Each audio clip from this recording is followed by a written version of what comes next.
Oh,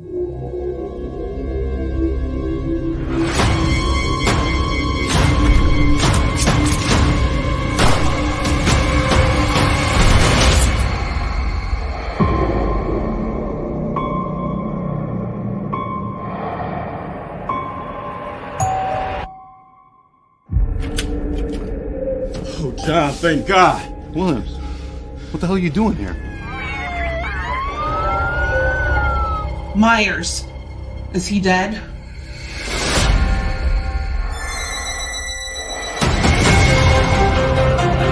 Myers has zero emotion.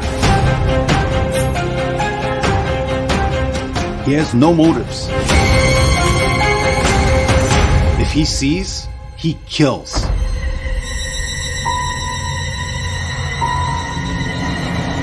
Tell the town to lock their doors. No one in, no one out.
The Jeff Meacham Network's Multiverse of Media. For over 15 years, the recognized symbol of excellence and the standard bearer in coverage of sports and entertainment.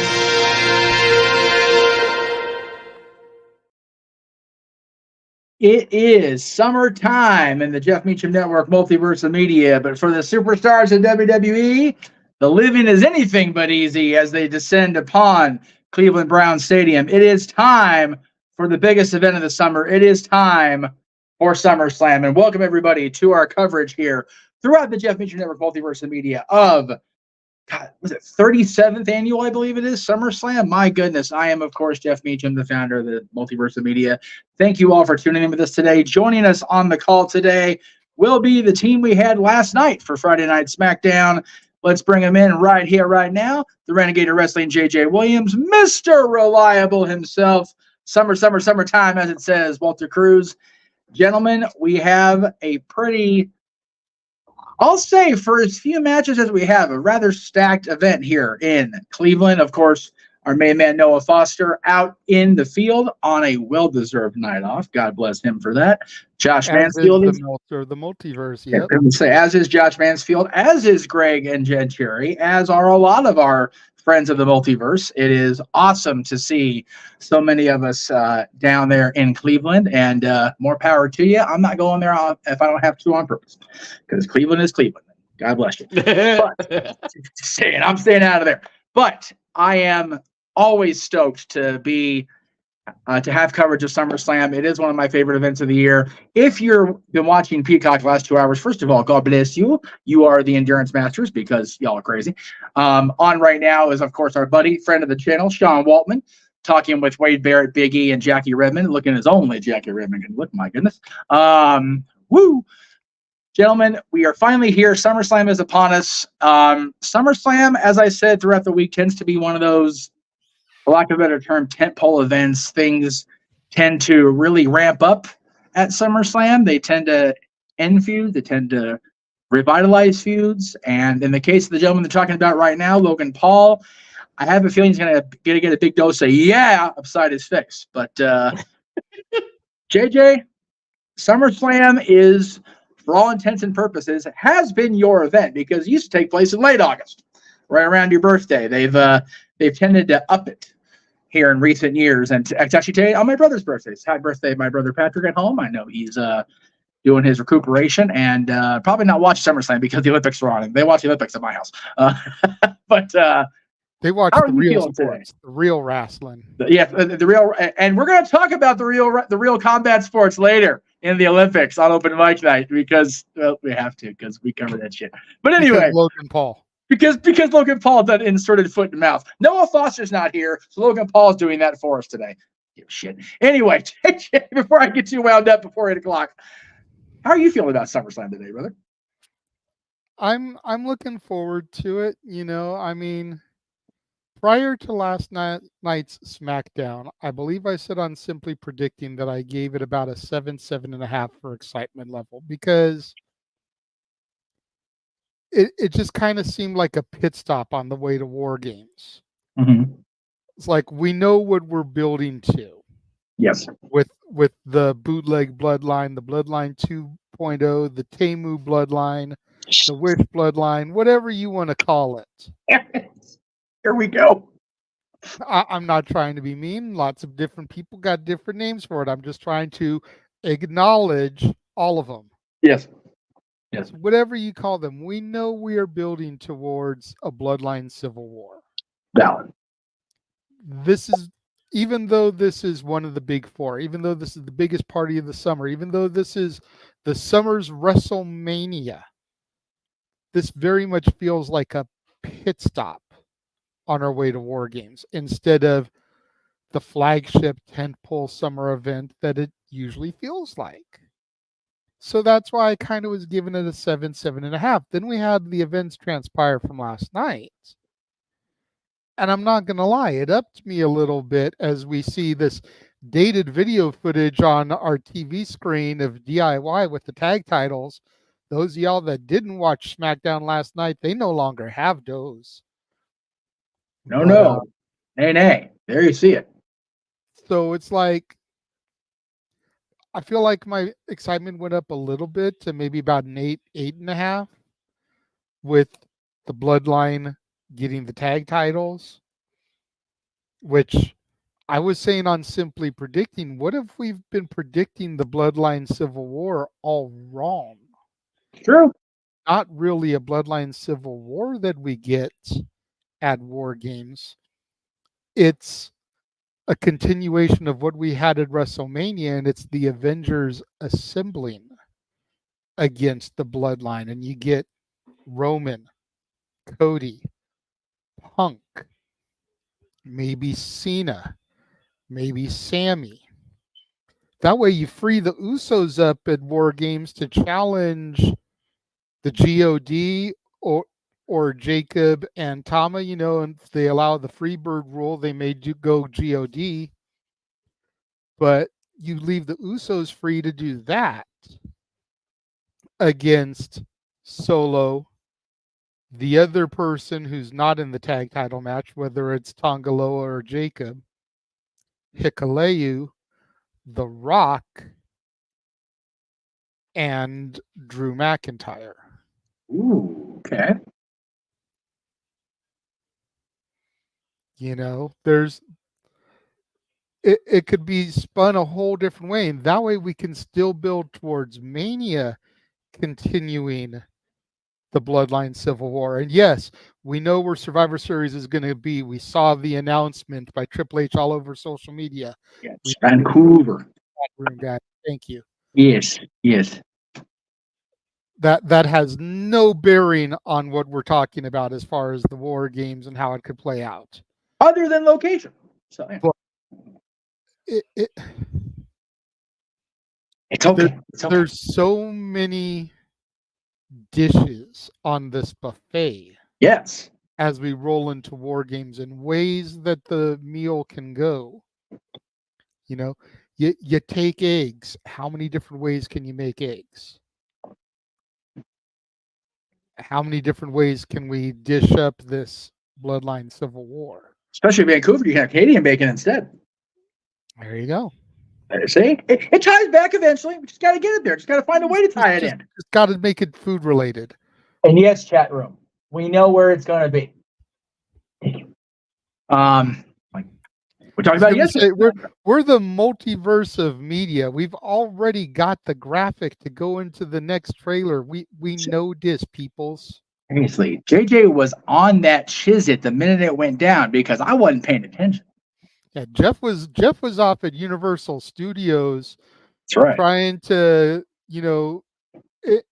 inject 1.21 gigawatts of electricity into the flux capacitor and get up to 88 miles an hour so he could see some serious shit. Yes, and we are seeing some serious shit today. Just took me a couple days to get here from Universal, but we are here. They are in Cleveland. We are here. Walter, how are you feeling today about SummerSlam? Now that we found out not how JJ's feeling about SummerSlam, but how he's feeling going into the Survivor Series, man, we got an answer. I'm fucking here for it. Mm-hmm. Where are you at today, brother? I'm feeling good. I'm right with JJ. I was at a 7, and then what happened last night and the fact that they changed the main event to a bloodline match and they opened so many possibilities. I'm about a 8.5 now, 8.5. Hopefully they pull this off. And I'm digging that WWE is doing these shorter amount of matches PLE. Yeah. It makes our job a hell of a lot easier, especially when you're doing them on Saturdays, leaning in the open mic night. But yeah, I'm really happy. It's not easy to predict. Like you think they're gonna go one way, and there might be a lot of twists and turns. And plus, we still got bad blood, and there's a lot of bad blood between all the people in this match. So the fallout might lead to bad blood. I'm now convinced, seeing this video package they're airing on the Peacock right now, that WWE definitely watches us, and they have Corey Graves doing the narration. So not only does he steal the name of my other show I did during the Casa days, but he's narrating the fact you're talking about the Rock and Roll Hall of Fame, which I neglected to realize was feet away from me last time I was in Cleveland. Mm-hmm. They officially hate my guts, and that's okay. I still love you, WWE. Yes, even you. They just threw Jillian Hall on there doing her singing. I'm loving this package, man, showing some of the performances they've had and the musical talents, Jeff Jarrett, Jillian Hall, Honky Tonky Man, showing performances from Sawyer Brown, Motorhead botching the lyrics to their song more than once. God bless. Biscuit, Joan Jett, Living Color. Jey Uso for no particular reason right now. Well, now they're moving forward in the package, sir. Okay. Yeah. I got just think about how much music plays, what the role music plays in making a whole character. Exactly. Very and much. We'll get into that when we do the top 10 Def Rebel themes. Yes. Towards the end of the month here. But yeah, that's not always on wrestling. Yeah, it is the WrestleMania. The WrestleMania era of professional wrestling has very much upped the realization that music plays a vital role. And yeah, you can go back and talk about the Freebirds being the first, but it's the WWE using music to accentuate their entrances of their stars. Hogan coming out to Eye of the Tiger and Real American, definitely paramount, but the music being a surprise element. They just showed the John Cena surprise at the 2008 Royal Rumble and at Money in the Bank in 2021, and just the pop that music will get And they during the other part of the package they showed Living Color and CM Punk. I'm still my body's still shaking from CM Punk returning to the Survivor Series, and that moment when that guitar riff hit and the entire arena went batshit. Granted, Chicago, a little bit of a concentrated dose. Let's not kid ourselves, but even still, he came back and it was an amazing moment. Hell, they're even putting over Batista, who is hit or miss with a lot of us. Well, Music is so important. Saliva. Yes. And while we're on the topic of music, I'm really considering if I can put the money together. I know it's a choice between WrestleMania and the Jericho Cruise. Ooh. But Downstate is going to be performing on the Jericho Cruise. I saw that.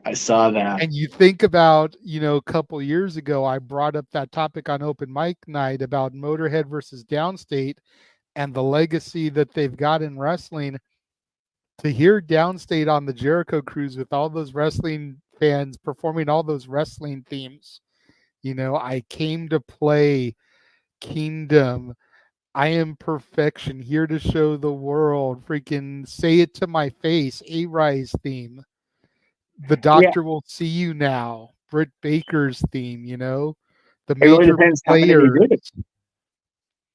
They could probably do their entire wrestling discography and just call that a set. Well, they could, but my concern would be, can they do the ones that are WWE quote unquote exclusive on the very AEW centric cruise? That's the difference. So I would just be afraid you wouldn't get to hear the songs you wanted to hear and you'd be disappointed.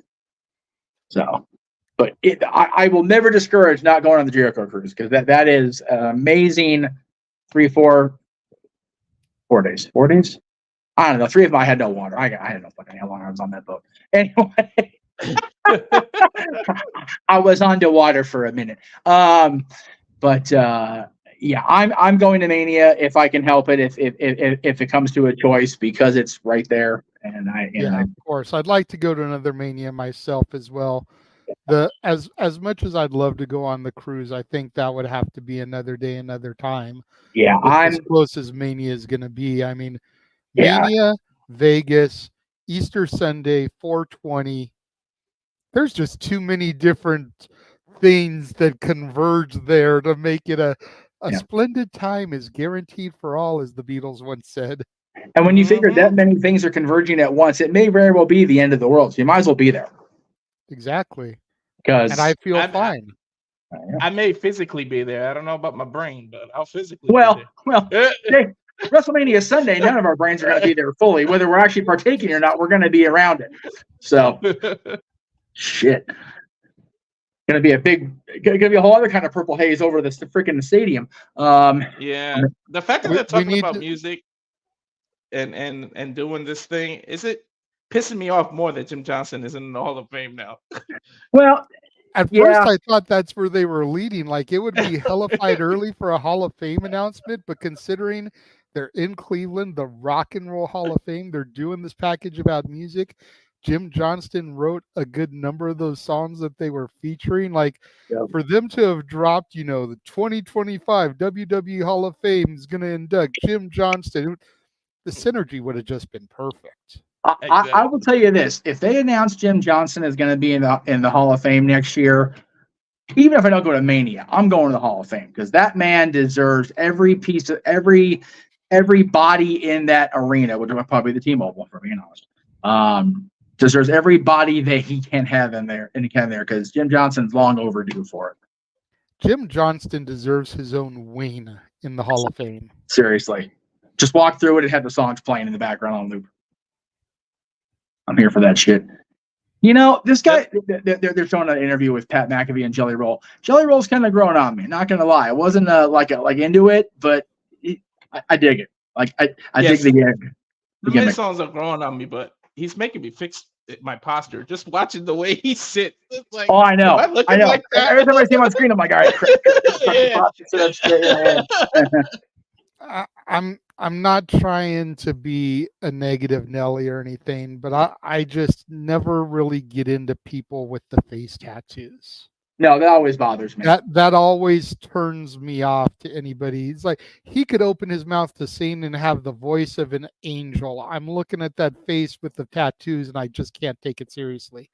I see people with those tattoos, and yes, maybe it's a closed-minded approach.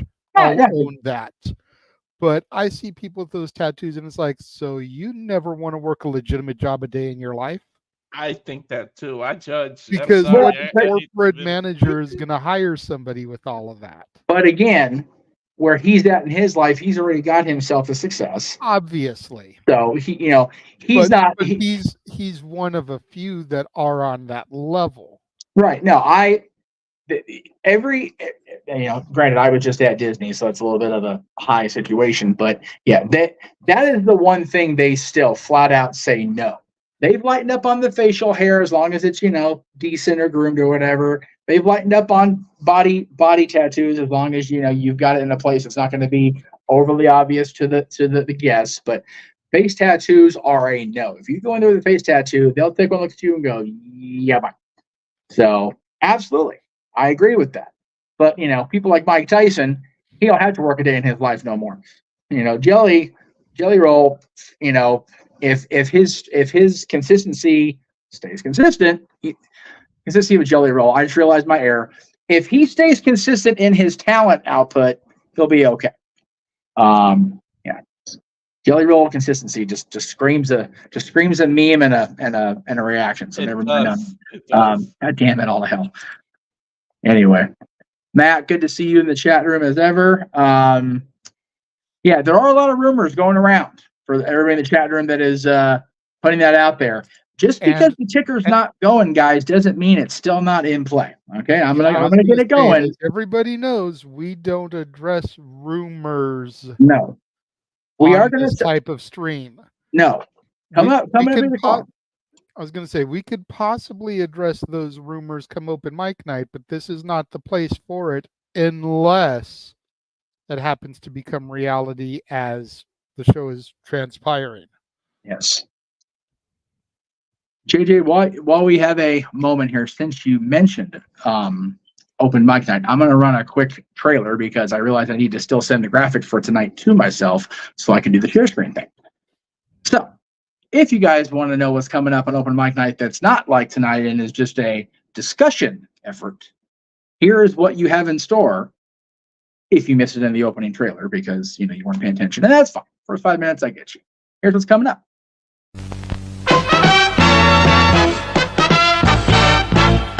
And now, preview time. So let's take a look at what's coming your way.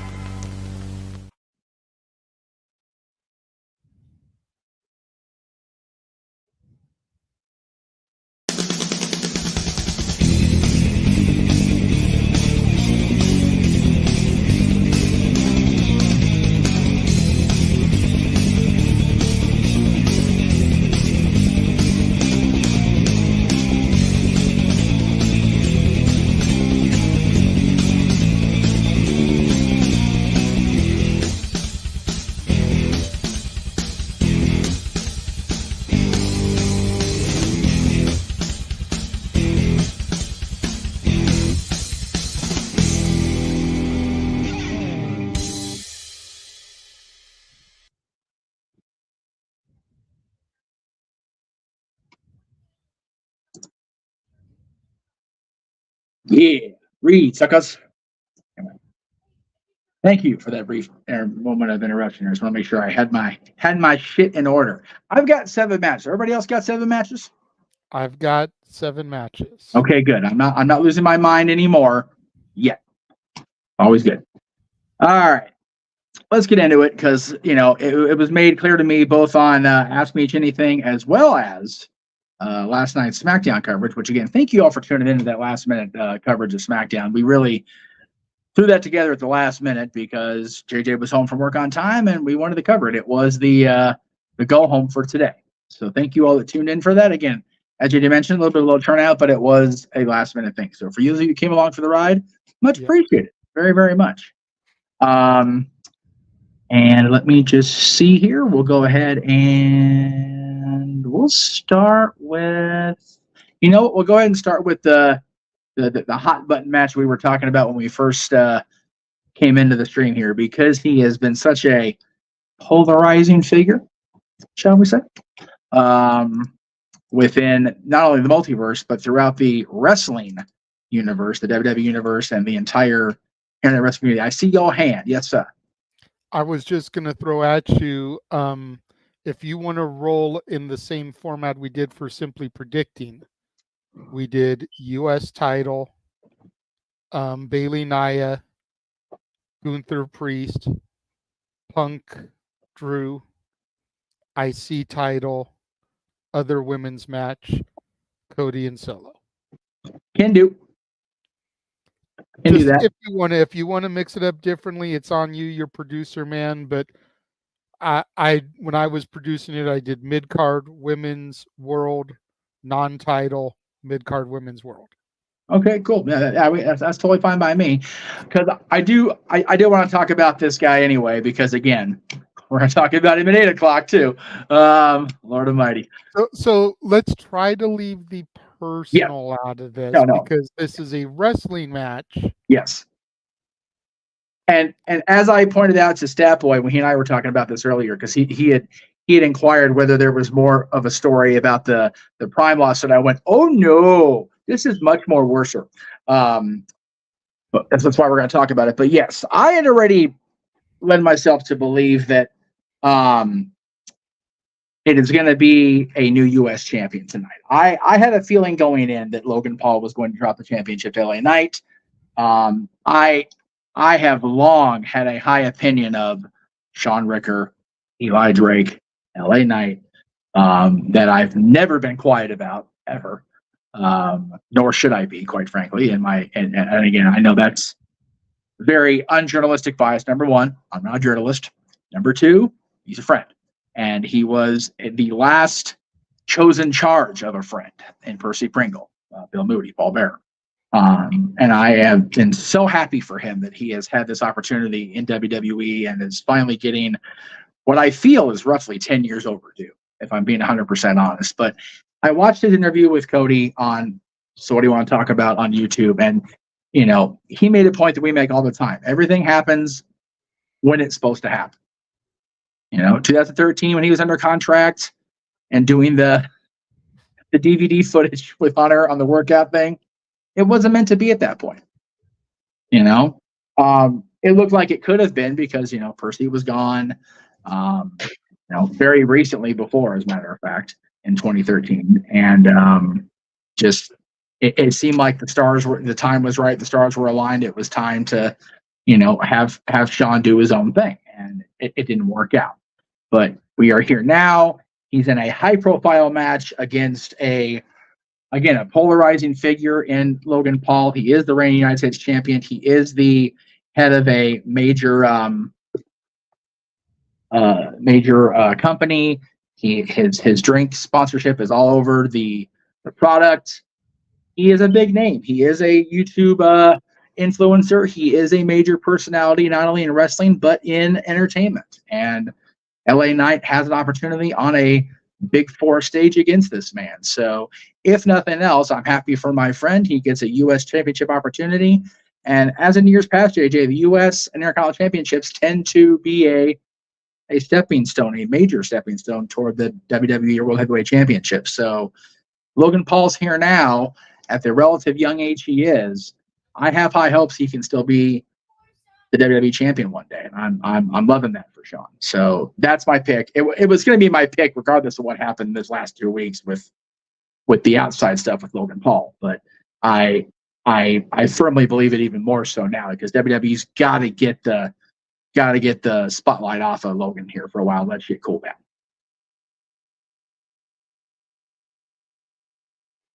Yeah, I agree. Much like you, I think everybody has pretty much pegged that this was going to be Logan's opportunity, or Sean's opportunity, excuse me. You're good.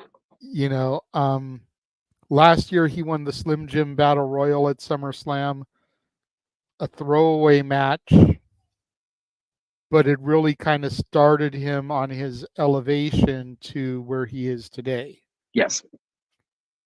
after all that time of Vince kind of watering him down and, the maximum male models and everything. Yeah. It was kind of that whole opportunity for the relaunch of LA Knight. And I think this is the culmination 1 year later. Yeah, you and I are both fans of long-term storytelling, and while it hasn't been long, it's been a year since he had that moment at SummerSlam last year. I think having it cap off by him becoming U.S. champion tonight would definitely be a feather in the cap, if you will. I know it's an old antiquated saying, but I think it fits here. All right. So you mentioned it was going to be Bayley Nia, so we'll go ahead and go with that. Bayley versus Nia again. Unfortunately for the champion, I think the story revolves more around the fact of, will Tiffany Stratton live up to her agreement with the Queen of the Ring? Will the princess indeed live up to her word and not cash in on her? I had originally thought they were going to go with, okay, Tiffany will just cash in over on the other side, but that story does not need any more garnish. The Liv Rhea thing is a beautiful entree on its own. No more need for side dishes or garnish or whatever. It is damn near chef's kiss perfect right now. We'll see what happens in that match later tonight. But this one, I really don't know where my opinion, I guess I'm not strong on my conviction either way. I would think Bayley would retain, but she's been champion since Mania. She's had, from what I've observed, a very underwhelming run as the WWE Women's Champion on SmackDown. It just feels like she's kind of there. Whereas if Nia wins, she can go on a dominant heel champion run.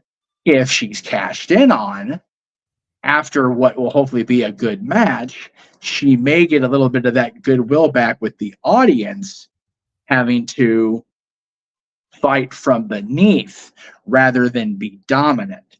Because Tiffany Stratton, I dare say there's no more over female talent rather on the SmackDown side of things than the princess, Miss Money in the Bank.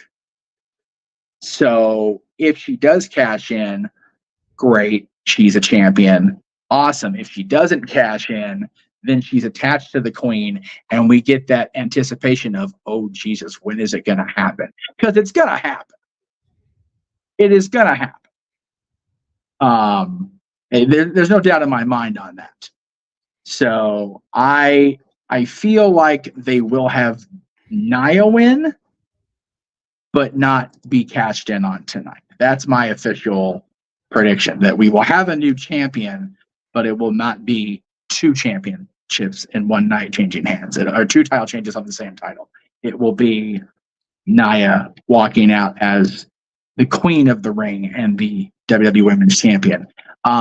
So I don't have to type out and do a million things. Yes, I get both those graphics for you before we finish up some. JJ, no worries. Either of you have any thoughts other than what you said on the prediction show? Well, I wasn't on the prediction, so I'll go Yep. here.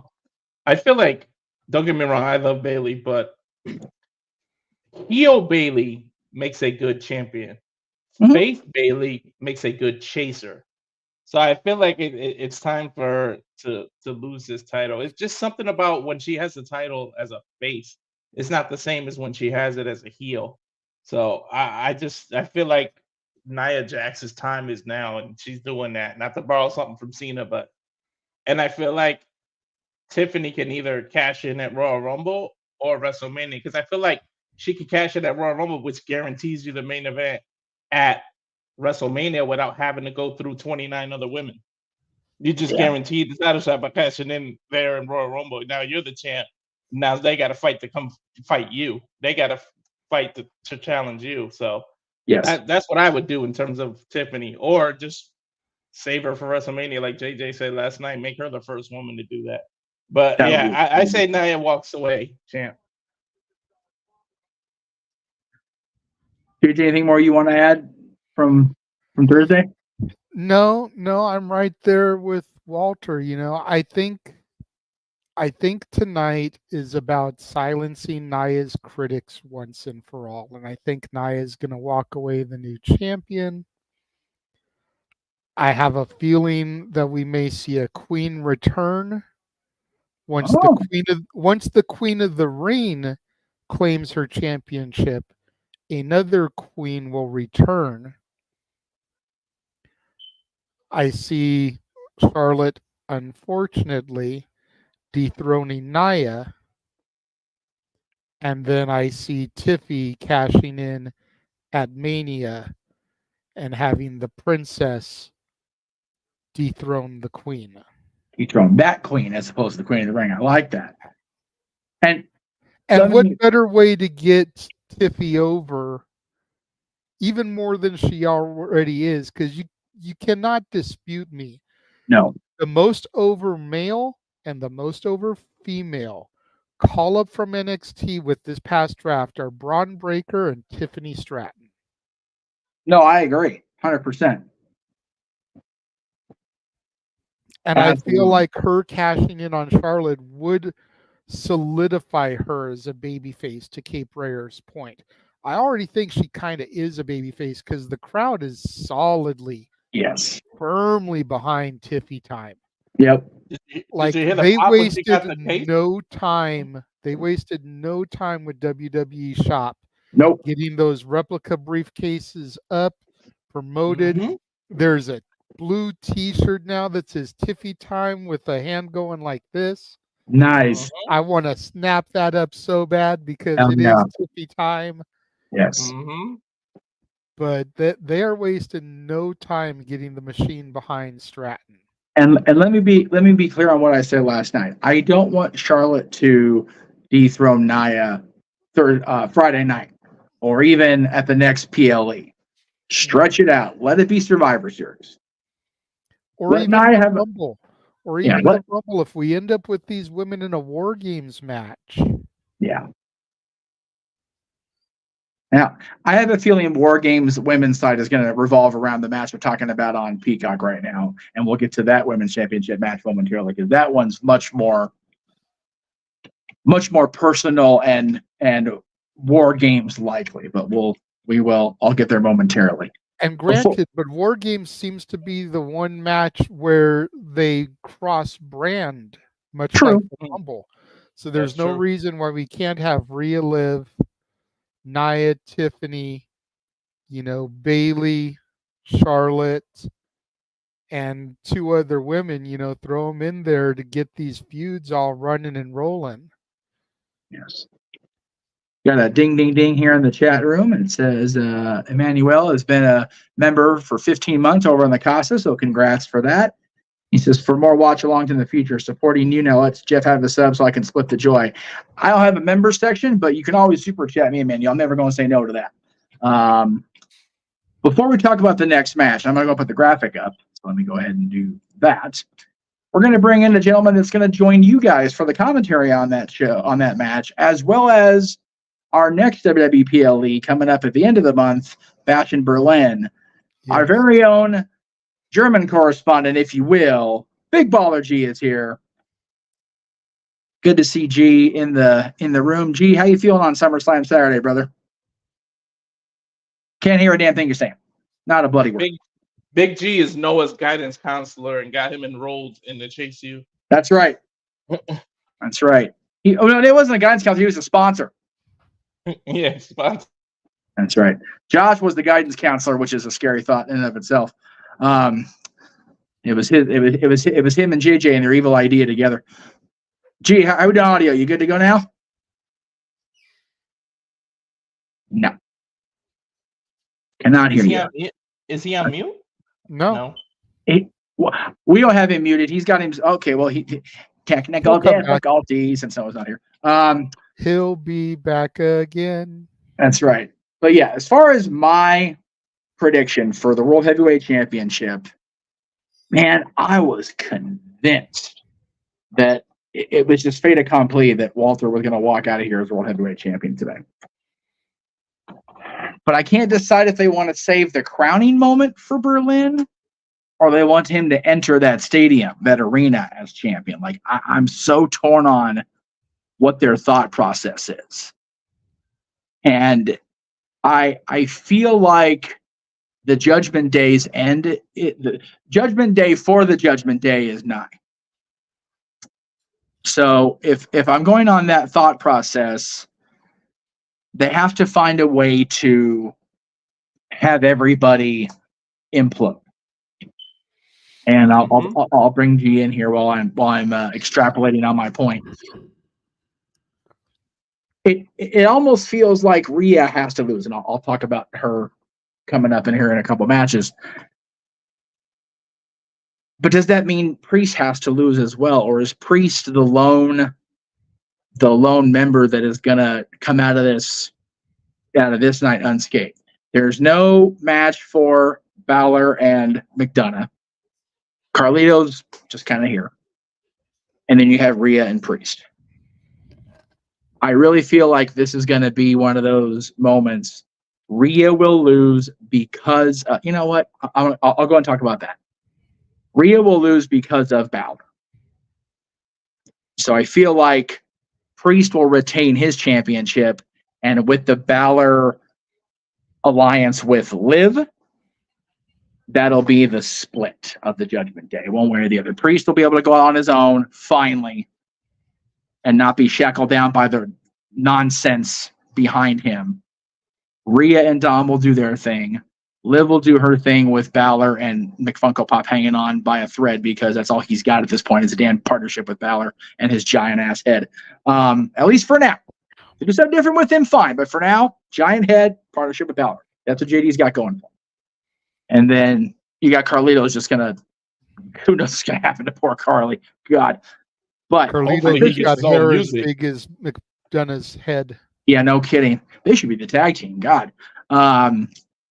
But maybe not because they might be too top heavy. They might fall and break the ring with their damn respective big ass hairs and heads. My official prediction, lock it in. Priest retains this time.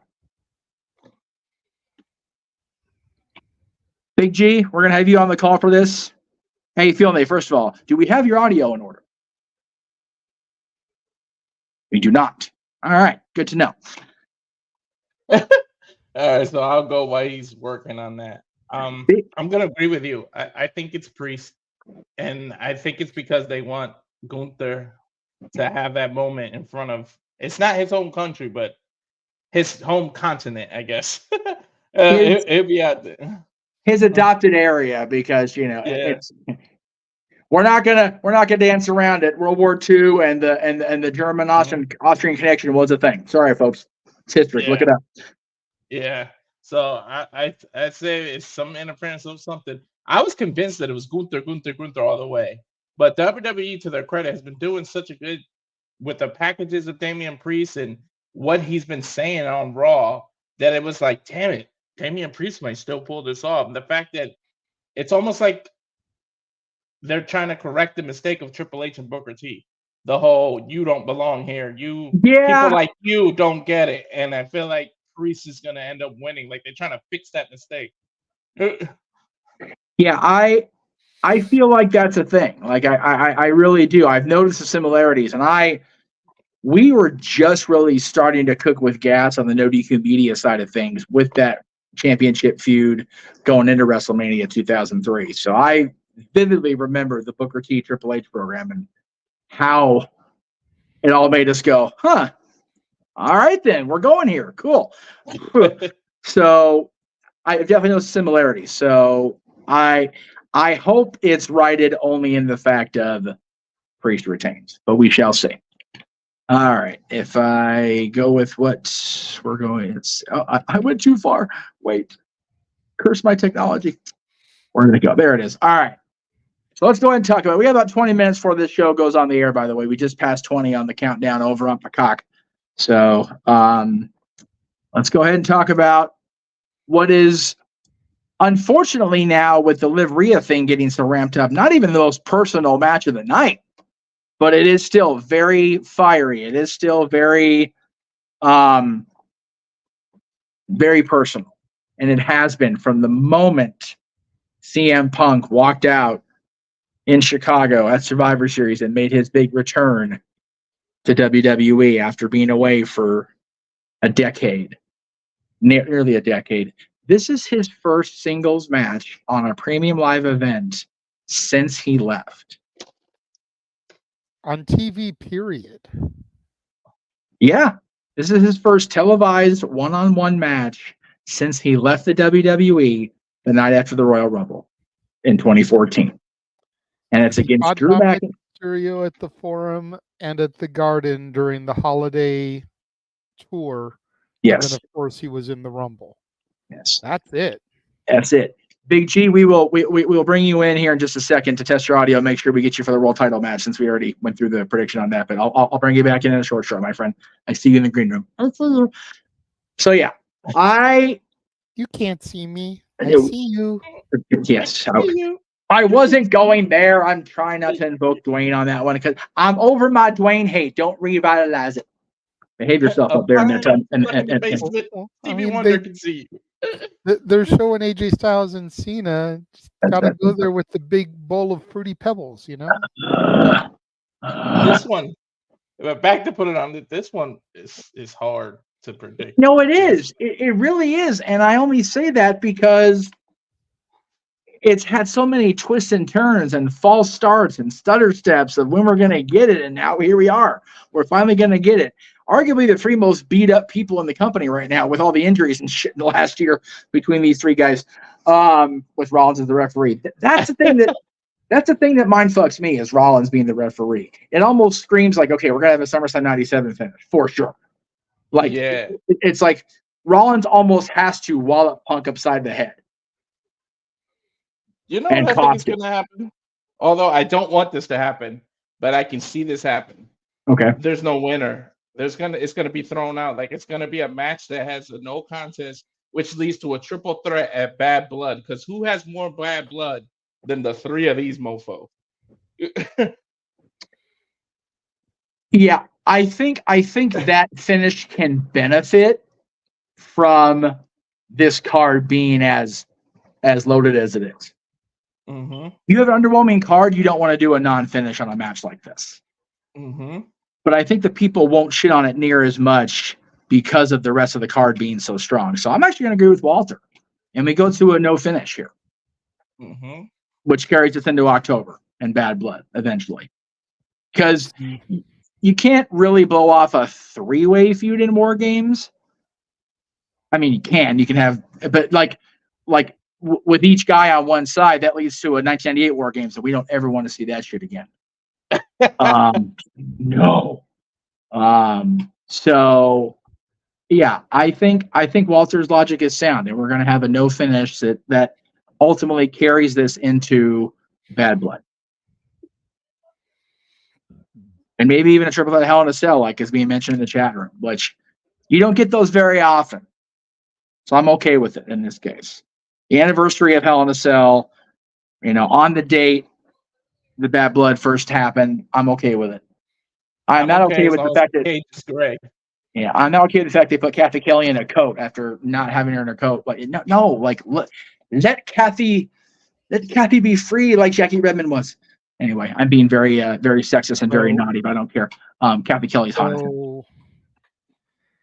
My thing is that I feel like this angle can't really continue unless Punk wins.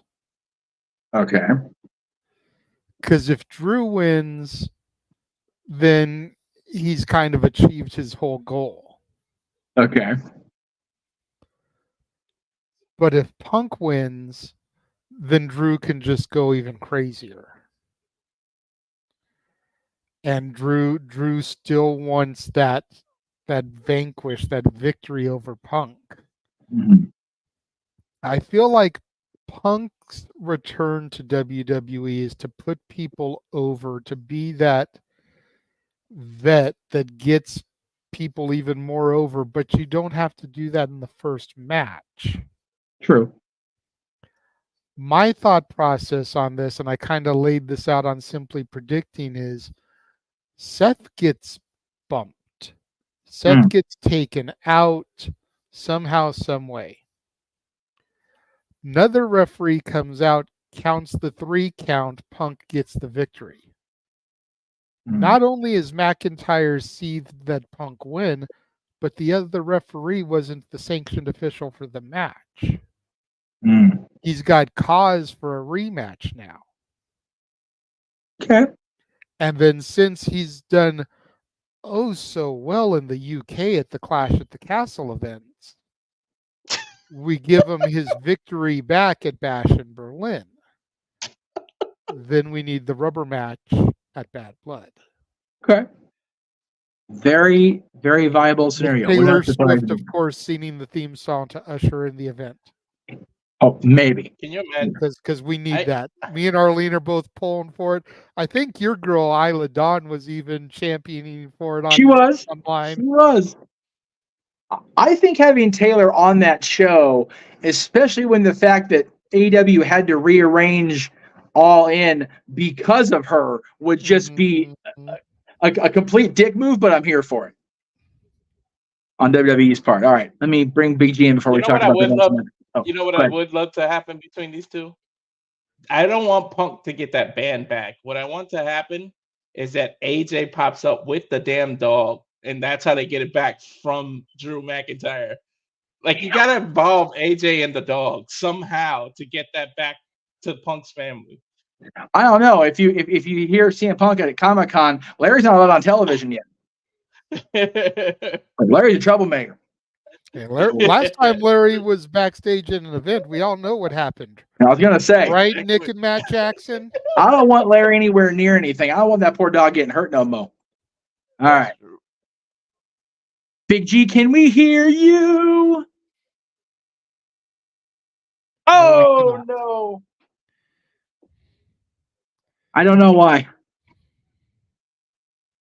I don't know why it happened. Well, we shall see. All right, let's go ahead and talk about our next encounter for the Intercontinental Championship. I'm not going to spend a whole lot of time. I love my boy Sammy. I do. But I feel it is time. I feel it is time for Braun Breaker to have that moment. He's just on another tear right now. And he's on a completely different level than he has been since losing the last time to Sammy. And I think he's going to be the Intercontinental Champion here. Just one man's opinion, even though it is the founders. If you believe what those trusted internet journalist sources say online, the only reason Braun lost at Money in the Bank is because they wanted to put him over on a huge stage.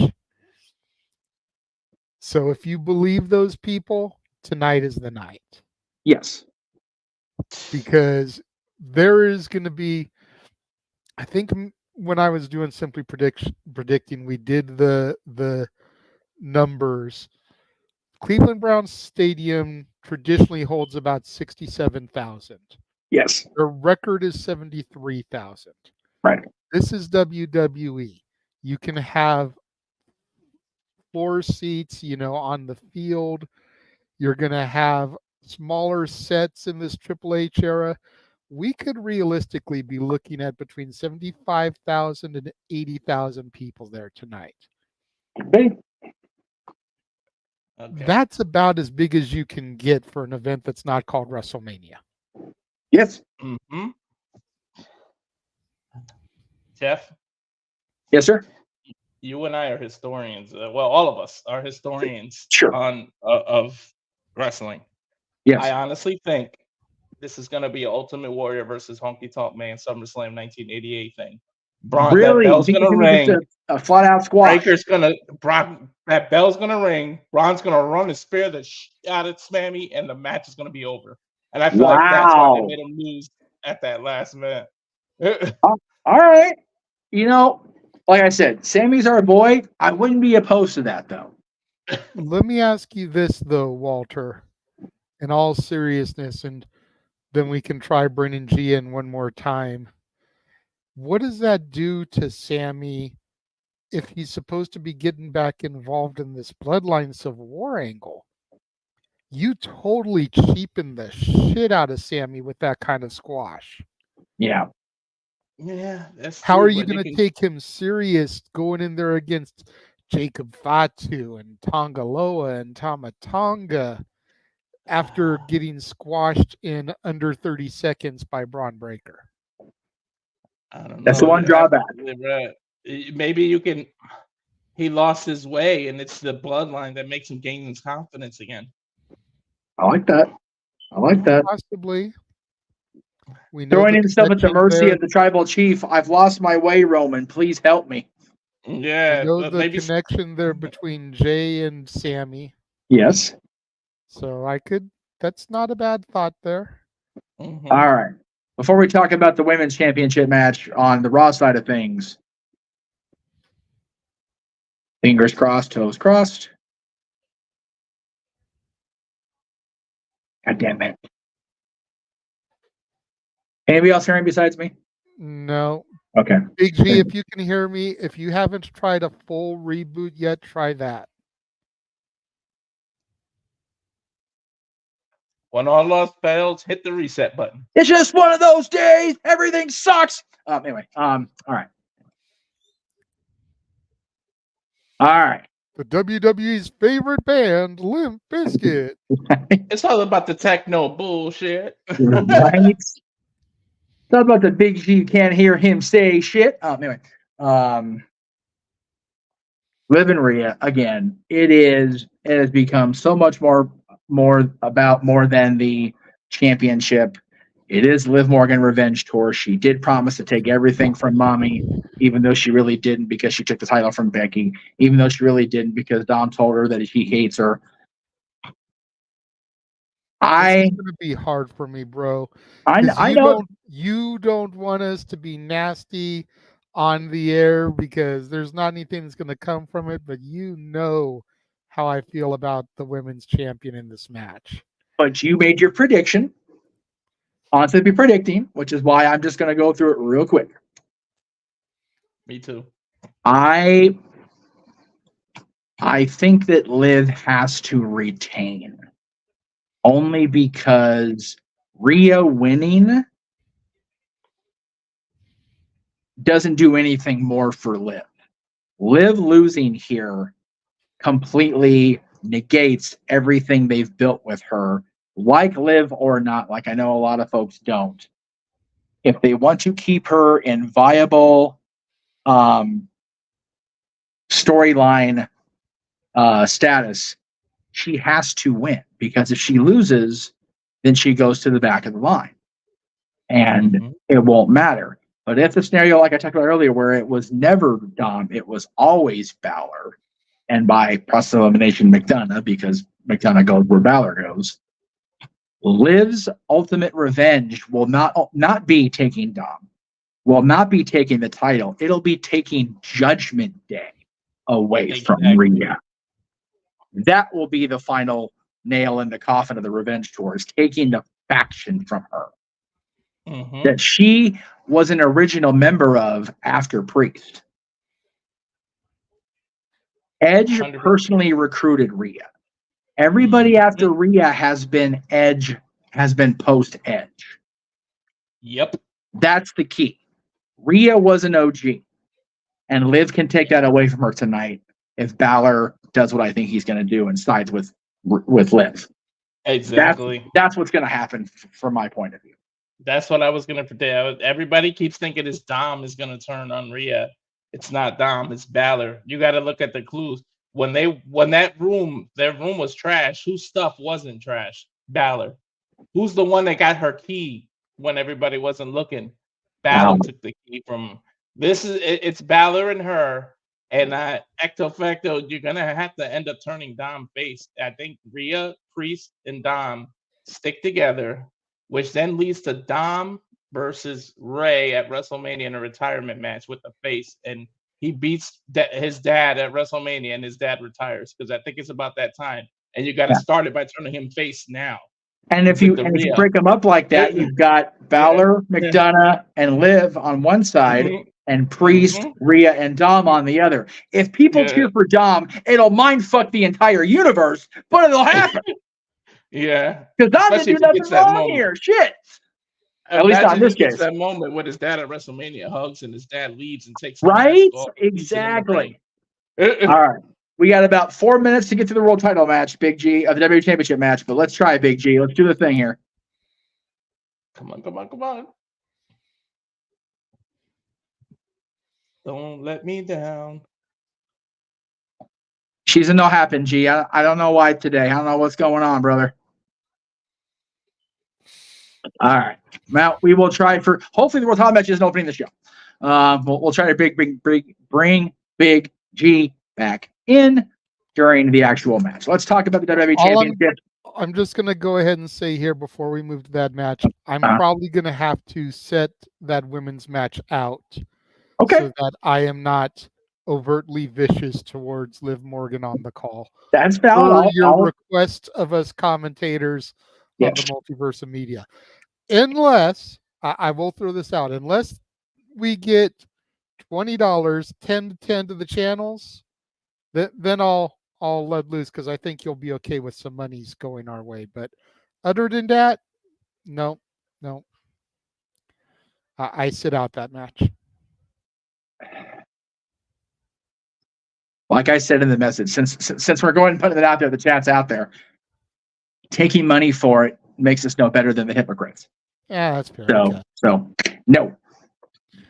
No, JJ, that's a bad JJ. No, JJ, that's a bad JJ. Yes, so exactly. JJ will be sitting out for that match. Then it'll be That's Jeff it. and Walter. That's okay. I will brush off my almost 20-year-old play-by-play voice. God help me. Lord. WWE Championship as the Bloodline enters the stadium here on the Peacock. It's Bloodline rules. I feel it's going to backfire on Solo. Cody's run is not over yet. I really don't think it is. I know there's been a lot of talk, a lot of speculation. JJ brought it up as we started the show and as we talked about it last night, that we could have been predicting this wrong the whole time and that Solo is indeed going to be the champion. But I still stand by no. The Bloodline rules, much like it was Roman's undoing, will also be Solo's undoing. And still WWE champion Cody Rhodes for me. I would give WWE the credit for having the balls if they do make Solo win. Oh, yes. I'll give them that much. Yeah. If they pull the trigger, I will not be upset because it's something different. It's something unexpected. I'm here for it. Right? But I would be very, I don't know if I'd be surprised, but I would be like, oh, all right, well, there you go. But I still think Cody's going to retain the title, personally. I might totally get the Undertaker fan face from when he broke the streak, when he lost the streak. I might get that face, but I still respect it. Right? No, exactly. What's your official prediction, Mr. Cruz? I have Cody. I'm gonna pick Cody to retain, but all right. Well, we are opening SummerSlam, it looks like, in the ring with Jelly Roll. So I will get that graphic that JJ sent me that I just realized right now I didn't meet your eyes, but that's that's okay because that's not this one. This is him doing God Bless America. The one I sent you was for the theme song that he's going to be performing. Okay, well then, you still got time. Then I have time still, yes. He's saying that he's got a different mic on, so let's go ahead and give him an opportunity here. All right, let me go ahead and close the share screen graphic out. That way we can have. Let's see. Can you guys hear me? Yes. Yay! Yeah. He did the thing. He did the thing. I don't know what's wrong with my headset? Oh, Big G, look.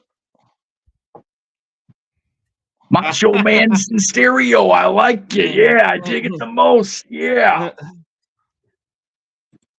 So I figured I'd get on now so I can sync up with you guys. That way we're like on point. That's a very good idea. Now, we just had the flyover. At least on my end. C4, Ultra Energy, Wingstop. Yep. Presents SummerSlam. That's where I'm at. And we're seeing the crowd. Yeah, the crowd. There you go. I like that little entranceway. Small. It kind of reminds me of the Garden entrance. Yes. Yes, very much so. Just in a huge stadium. I do want to say one thing. I'm a little jealous. Noah, you got to get in the stadium in at least 80-degree weather. My ass was in Philadelphia with 38-degree weather in the stadium. I'm jealous, dude. No shit. Never man. again. Here comes Triple H. Okay. Gonna kick I'm at us off here 301. this evening is the sounds of Motorhead's The Game echo in Cleveland. They should just record this song with the messed up lyrics as a tribute to him. You wrong for that.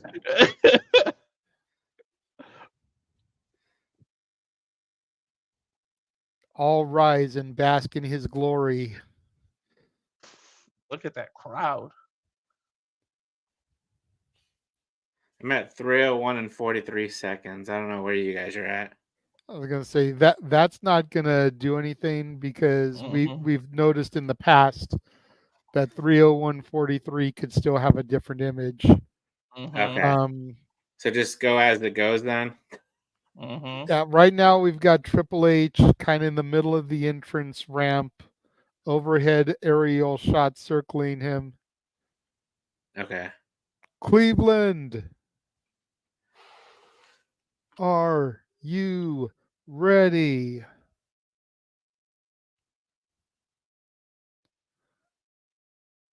For the thousands in attendance, the millions watching at home. Welcome to SummerSlam. We know All Triple right, H's Hunter. history is SummerSlam.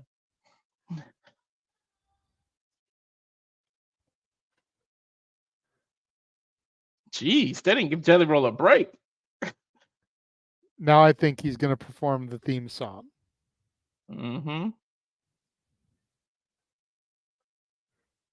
I mean, it makes sense. Rather than getting him out of the ring and having to reset up for his performance mid-show, just let him do the thing now, perform the theme song to kick off the show. Yeah, hype everybody up. It makes total sense. Well, maybe he's going to do another performance because apparently this song is called Liar, not Dead End Road. God damn y'all, WWE. Jeff over here trying. God damn, it intensifies. I know, Meech. I wonder if they don't pay that, like if the artist does this just for exposure for free, or do they pay them to show up? Probably a little column A, little column B. I think Yeah. it depends on the artist. Yeah. 20 years from now, we're looking at a Hall of Famer from the Celebrity Wing from 20 years from now. Shit, the way WWE goes 5 years from now. Right? Okay, I know this song. I know this song too. I don't really listen to modern radio, but I recognize the song, so. I like his song that he has with Joyner Lucas.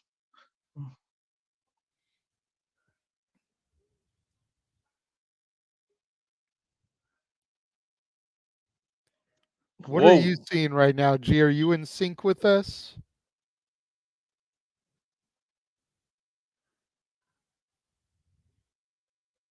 I'm a little shocked. I mean, yeah, I got him singing right now.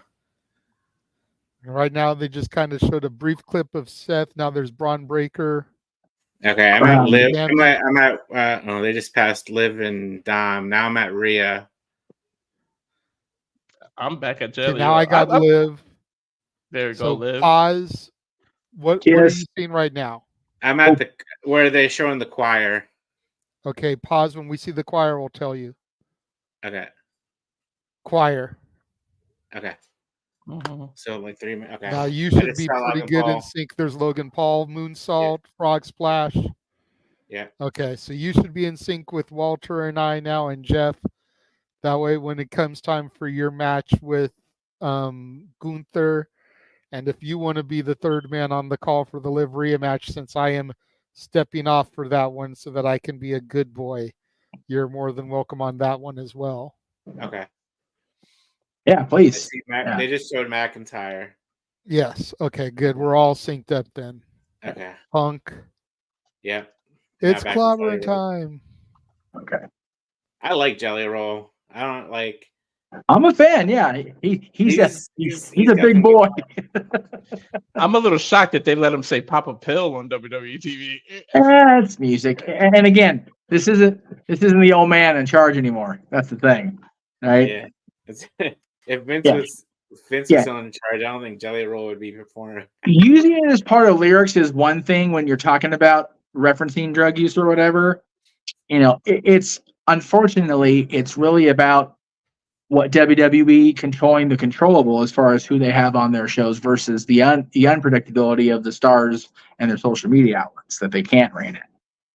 Just had a close up of the smoke from the pyros there. Come WrestleMania night 2, it'll be a whole other cloud of smoke. Yeah. Oh yeah, Dude, It might Snoop be Dogg my Miz is in the crowd, going back to his old school roots when he hosted SmackDown. Snoop has to be a musical performer at Mania. Like he has to be, right? He has Yeah, got to you be. would think so. Snoop and Dre. There you Let's go. do it. Snoop and Willie Gin and Nelson. Juice have to be a sponsor. Fuck it. We're in Vegas. Why not? I have a picture. There is Rhea Rhea's- backstage. Yeah. Okay. Whoa, they're gonna start with the women's title. Oh, that'd be Yeah. awesome if they. Dirty Oh, Dom. They announced the match.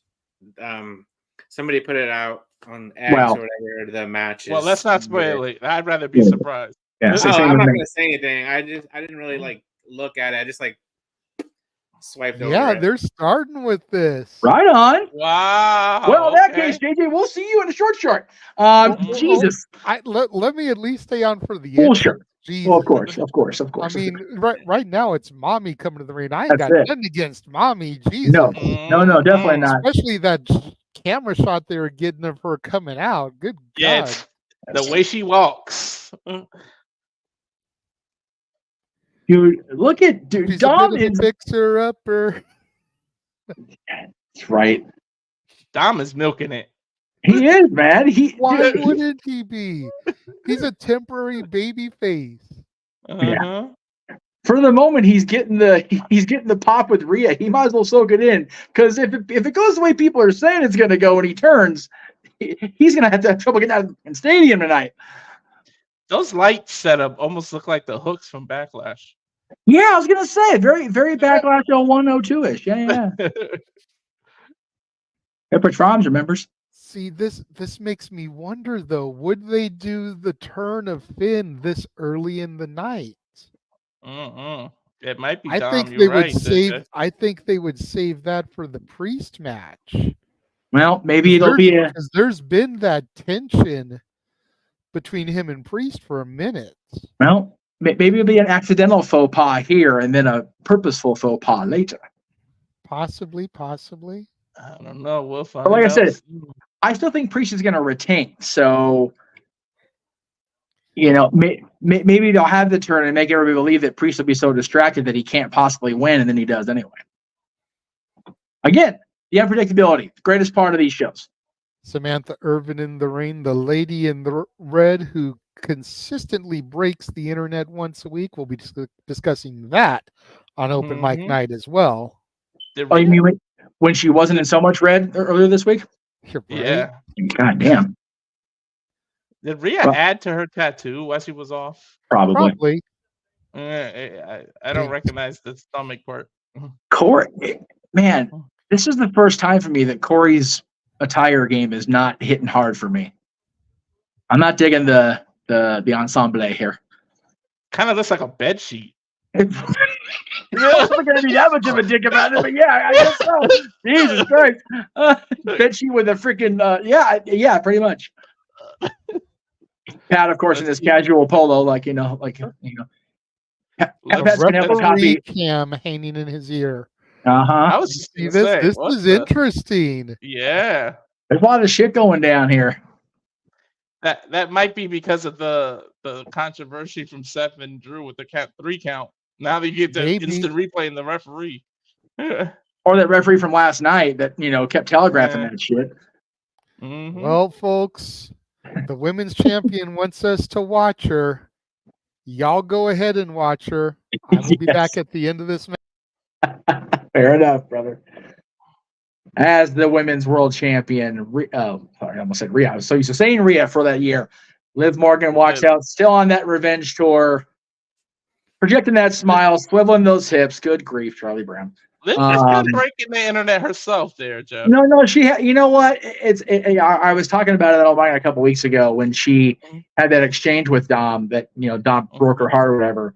Them short shorts, even Daisy Duke was like, can we not do that gimmick? My goodness. Right. A little much. Yeah. Yeah, we're starting off with a world title match here. She's been champion for 70 days, of course, defeated Becky Lynch for the championship after Rhea had to forfeit and they had a battle royal. Liv undefeated in one-on-one competition since WrestleMania. So there you go. I didn't realize this is only her third defense of the title. Fourth now. Fourth. Yeah, this is her fourth defense since winning. Yeah, she's had 3 successfuls. Mm-hmm. That ramp is exceedingly long, but that's okay. Walter, going back to what you said earlier about us being in Philly with 38-degree weather, here I'd rather be in the 80-degree weather. Exactly. Yeah. You know what though? You're at WrestleMania, so shut your face. You got to go to WrestleMania this year. That's true. I'd rather it be nice weather for the ladies to be able to wear the attire they want to wear. You know what? Better this than Saudi Arabia, where they definitely can't wear this attire, right? So exactly. It's all about the positives. Man, look at Rhea's face when she's playing her character. Look at Rhea again.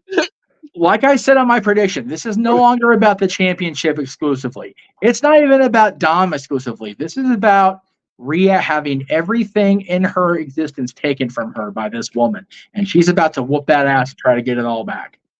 Oh my God! Look at them in the line, the 3 beautiful women. Right. Sam Irvin on the introductions. Here we go, folks.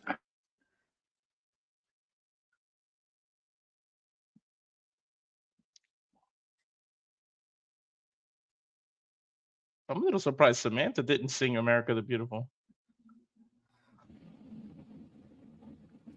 Little less booze for Dom there. Not quite as visceral from the crowd. I dig it.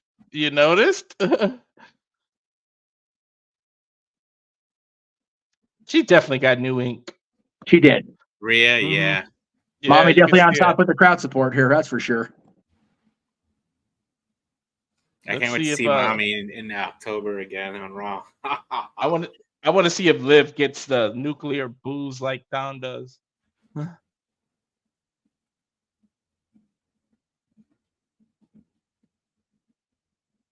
Some people are cheering for Liv.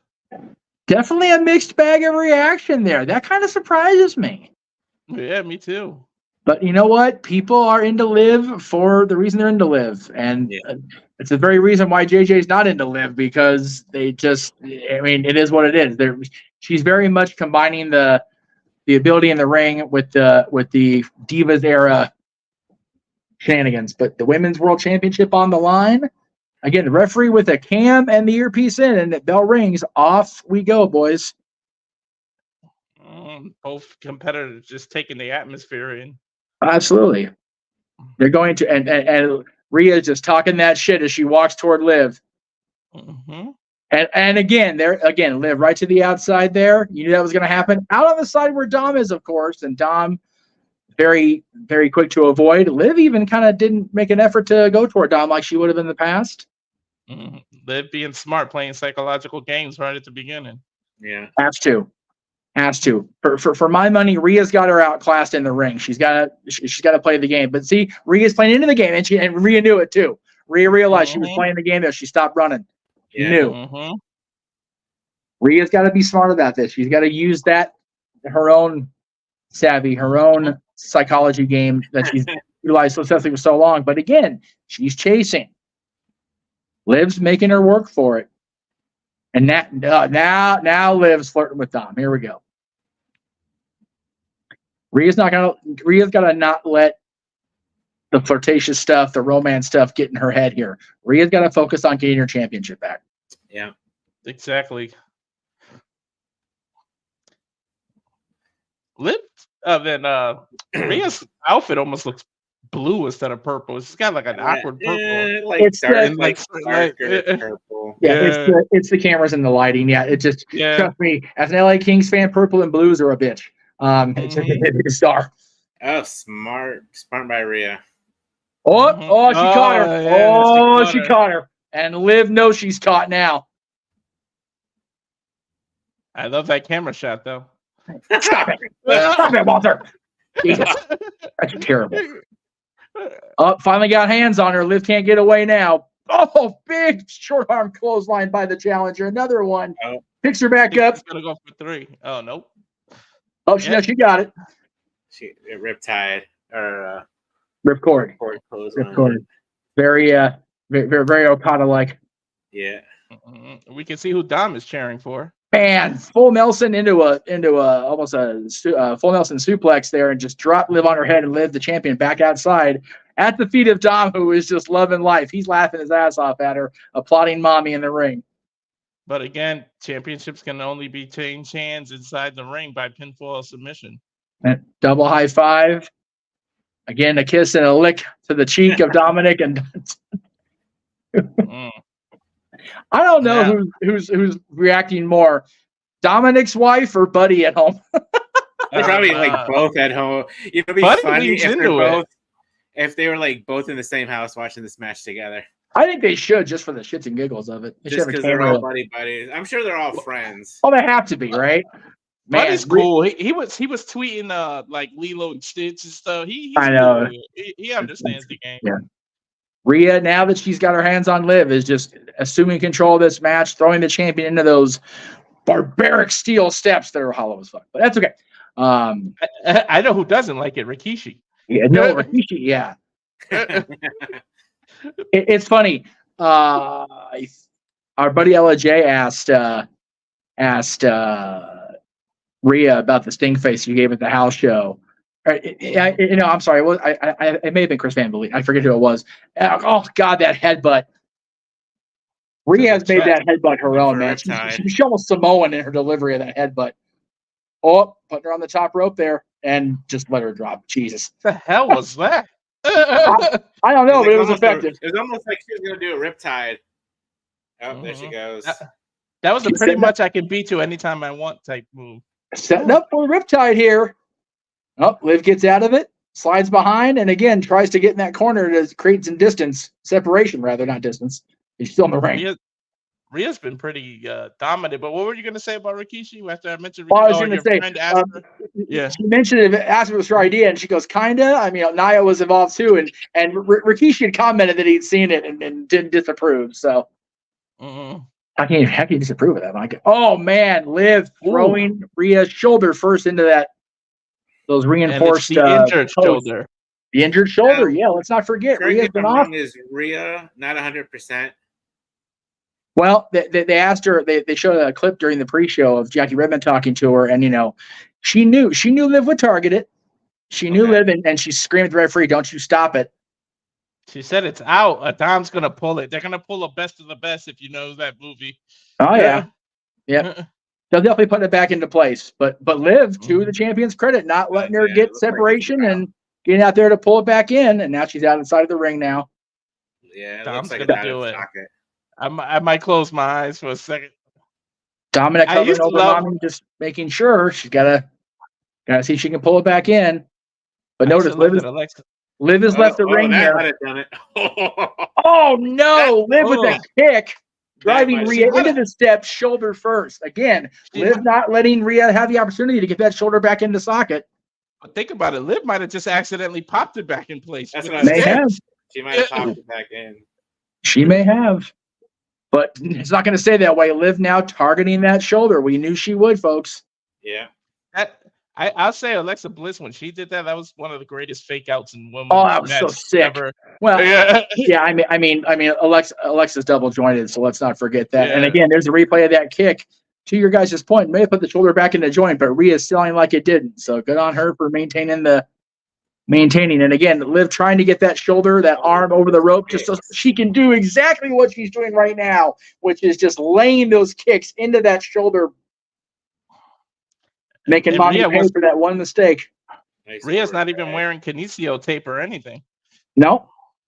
Got the pin, two count. Rhea kicking out for now, but if Liv keeps that attack on, she's not going to be able to very much longer. I mean, we all know that's not 100%. It's almost a guarantee. I'm no doctor. I know what I see. Yeah, she walked in with a handicap, definitely. Yeah. She did. And again, Liv just punishing Rhea here. Got her in that, I guess, for lack of a better term, armbar. Armbar, yeah. Oh, there. Oh, and there you go. I like that. There's referee camera. We were talking about. Referee has that camera on his in his ear. That they got to use that camera for tap outs, and because that'll be beautiful. Something, if somebody denies that right? they tap out, you can say, "I clearly see it in the camera that you tap." Yeah. You know. Or, Liv got Rhea by the arm, jump up on the ropes, and oh man, just falls flat back and pulls that arm to full extension, almost a hyperextension. But Rhea responds with a big kick right to the champion's face. Both women down, Liv in the middle of the ring, Rhea off to the side there, almost against the ropes. Conferring with Dominic as she's down, the referee checking on the challenger. Again, Rhea just laid that kick right upside the champion's face. Both women down, referee checking out both women. Rhea now on the outside. Maybe we'll try to get that shoulder pop back into place with the champion down. Rhea's pride would not let the ref stop this match. And Rhea sensed it coming. Liv takes the big suicide dive, but lays out Dominic instead. I think Dom sacrificed himself. I think he pushed Rhea out of the way. I think he did. I think he did there. Sacrificing himself for mommy. She throws the champion back in. Rhea being the challenger, throwing Liv back in. And that shoulder is just still, you can tell it's hurting her, but Rhea just has that look of rage on her face. And she's almost laughing at the absurdity of what's happening. She might run into the pole. She might pull. She might run into oh my God. I knew it. I saw it. I saw the look on her face. I felt it. I knew she was going to do that. So for everybody at home it's lying on us, Rhea ran herself shoulder first into the corner of the announce table, Shawn Michaels style, and then pulled the arm to put the shoulder back in place. And now Rhea's in, and she's throwing bombs with that right hand. Here we go from Rhea Ripley. I called it, Jeff. She had that look on her face. I knew she was going to pop it right back into play. You did. Well, when she wasn't given the opportunity to do it herself with Dom's help, she's like, I'm going to do it my damn self. And she did. And you can tell it's still hurting her, but it's back in place. And she is renewed aggression here from the challenger, Rhea Ripley. 2 count. Pump handle just basically threw her down for a 2. My goodness. Kind of reminded me of Mel Gibson in Lethal Weapon when he takes the socket and goes and pops it back in against the wall. He is a maniac in that movie. I definitely agree. And again, here's the replay for everybody that missed it. Just throws herself into the announce table. Look at the reaction from Cole, Graves, and McAfee. Like, holy shit. And then just that big drop kick that sent the champion into the corner, back and neck first. Whiplash off the corner. Riptide. She might be going for Riptide here. Setting up for sure. And again, Liv counters the Riptide into a DDT this time. Gets in the cover. Here's 1, 2, and nope, not yet. So Liv DDT'd her right on the shoulder. Liv finding a way to counter the Riptide twice now. Will that be the difference? Great counter by Liv there. Got to give it to her. Almost got the 3 count too. As we go to the replay, go ahead, G. You were saying something. So on the no DQ predictions, when we were talking about this match, we talked about the possibility of like a WrestleMania 20 kind of thing going on, where Dom costs Rhea, and then on purpose, and then on the stage, Liv and Dom kiss, just like big makeout moment. And Trish. That is a very distinct possibility. Oh, she got him in the. Is that the like prison inverted lock. text? Prison lock. The prison lock. Okay. Oh. Yeah, that's what. Yeah, prison lock. Thank you. I know Rhea has a different name for it, but this has been an effective finisher for her as well. Referee right there at Liv's shoulder and hand, trying to get a response. Ooh, roll through and sent Rhea into the corner, shoulder first. That was a little sloppy, but Liv still. It was, but it's still. I mean, the message is there. She got sent shoulder first. That's the game. Oh, big crucifix bomb for a 2. My goodness. On the same shoulder. Yep. And now going for the armbar. But Rhea's got that. Yo, Fujiwara say- armbar. Rhea's Say what you stuff is, want like, about falling Liv, off but left she is and right. smart. She's not gonna have Liv- anything on. Liv is intelligent the way she's doing this. She is. She has wrestled this match very intelligently. She has focused her attack on one thing, and it has been effective for the most part. And Rhea is, again, trying to fight to keep those hands locked. Because if Liv gets that hand free and gets that shoulder extended, it could be over here. Yeah, kicking, just kicking. Man, Liv is laying those kicks into Rhea, trying to cause that separation of the hands. You know what? Mommy can be my mommy any day of the week. I prefer Lola. I try so hard to follow Noah's example in these women's matches. I just can't. I know. Guys, It's killing. it's what they wear. I don't know. Oh, I know. I agree. Rhea fights out of the Fujiwara into a powerbomb maneuver. Only a 2 though. Hey, it's not like we're the a-holes in the audience that touch them and do crap like that. No, well, no. Yeah. That's valid. Don't get me wrong. I respect what they do in the ring, but like just her character, she's the dominant. It's That's hard. great. It's like me. It's hard to remain professional when Lola Vice is on TV. That's what I know. God. And again, right in the champion's face, has her by the hair, just verbally giving it to her here, letting her know who my. Oh man! But the headbutt. My goodness! Surprise! Did you hear that crack? Did you hear that crack? I did. Ooh. Over the arm. Oh, and again, she pulls the arm as she drops to the floor. More attacks on that arm, and now Liv walking around ringside, getting right in Samantha Irvin's grill, going for a chair. Here we go. I was gonna say Liv might do this on her own, but now she used the chair. Now she's going to attempt to. We'll see if she actually gets to be effective with it. We know what happens when Liv, chairs, and Dom are involved because it's always some kind of mistake or weird where we could say Dom was sliding the chair to the wrong person. Oof. And again, Rhea throwing herself into the corner to get that shoulder back into joint. No fear, no pain. She wants a piece of Liv Morgan. And again, the kick removes the chair from Liv's hands. Going for Riptide yet again here. This time she hits it. Oh, no. Not going for a pin. But she doesn't go for the cover. The need for revenge is there. She wants to hurt this woman, not just get her championship back. That could cost her. She wants to do it on the chair, I think, Jeff. I can see the wheels are turning. Well, the thing is, if she doesn't have a chair at the disqualification, she won't win the championship. But again, as I said, immaterial for Rhea at this point. She wants to hurt Liv Morgan. And the ref is right there. No bump, no nothing. He's got his eyes on this. And a backup camera, too. Oh. And again, Dominic again.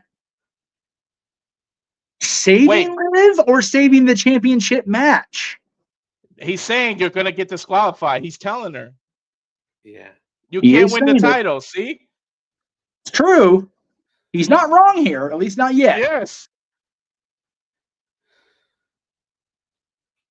Oh, no. Oh.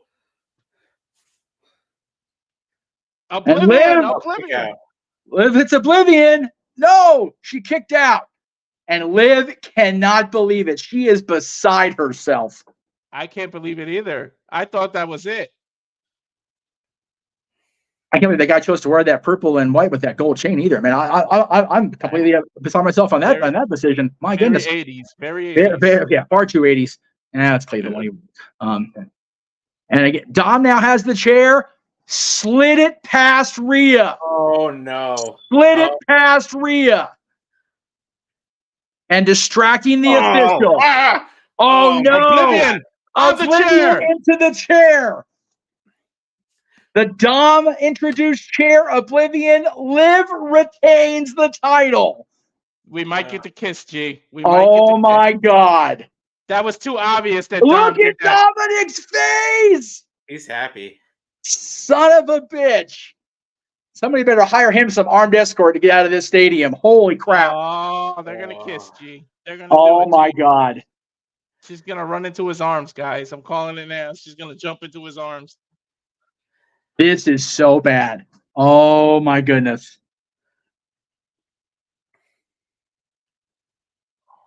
And again, here's the referee cam showing us Dom taking the chair out of Rhea's hand, ostensibly to save the championship match because of the disqualification.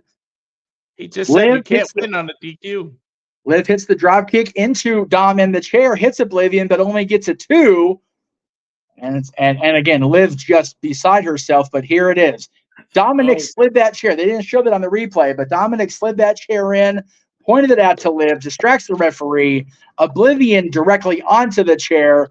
Liv Morgan will walk out of SummerSlam with the Women's World Championship, and apparently she has her man. You got to give Rhea credit for kicking out of the first one. And Dominic helping Liv to her feet, and there it is, guys. All that shit. There is the kiss. Oh, man. Oh, man. So the question is Dom leaving Judgment Day, or is Rhea and Damian leaving Judgment Day? Man, oh, man.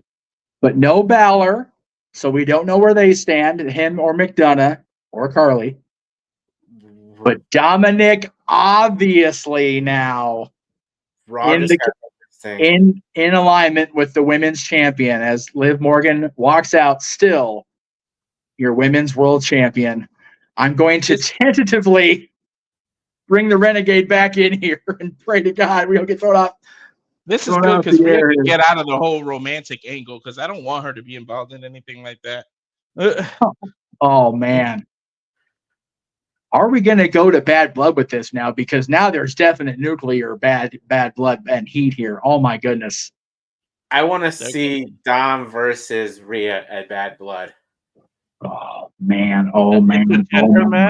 With this new Renaissance era and them going to Netflix, I can definitely see that crap happening. And I think Magic Balor sticks with Dom and they all turn against Rhea. Rhea and Priest will be the only 2 faces. Did I call that or what with the kiss? No, I mean, like I said, it almost had to be this way. Yeah, man, I was convinced they were going to let Dom and Rhea stay together, but man, now there is no saving Dominic Mysterio from his own self. That's it. He is too far gone. My goodness. But you know what? He's a better heel than a face. No, he 100% is. He grew into his own as a heel. And from what the chat room is saying, apparently Pat McAfee called him a piece of shit. So there you go. I'm sure. Oh man, that is awesome. Wow. Not a lot of people like the way they're going with Liv, our chief WWE analyst in that group, but man, like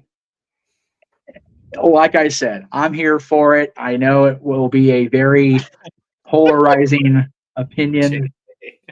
Speaking of not liking the direction with Liv, let's hear from JJ about this match. No, can't speak on it till open mic night. Yeah. That's when I can be uncensored. Not just got down to 8 o'clock now. All right. Wheatley Vodka apparently sponsoring this particular portion of SummerSlam, so we thank Wheatley Vodka. JJ's got that devilish smile too. JJ knows I've let the cuffs off come 8 o'clock, so I just had to sit back and just let it happen. God help me. We are going to talk about Mr. Paul first and foremost, so we can get that bullshit out of the way. But just because I got to get that off the books and just because it's just so viscerally ugly. I got to get it off the topic sheet before I go any further. I would love to know Noah's opinion on that too. Oh, I'm sure we'll get it in the coming week. But as we move on now, Intercontinental Championship on the line. I found myself talking an awful lot there. I wasn't meaning to. It just kind of happened that way. So I'm going to dip out because I want you guys to be able to do your thing here. So, G, you're welcome to stay for the night as far as I'm concerned. I'm dubbing out because I have to pee. So, I think you were talking a lot during that last match, Jeff, because I was your lead analyst and I was off during that match. So that's valid. Let's see if I can be right about a 30. a 30-second match. If you guys remember, that was SummerSlam 1988, where Ultimate Warrior, ended what was then the longest streak of anybody with the Intercontinental title. Yeah. And this time it's the person who beat the person who had the streak.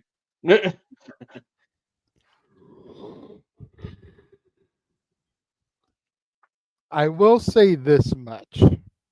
Despite my feelings on the last match, at least I've got one so far in the predictions.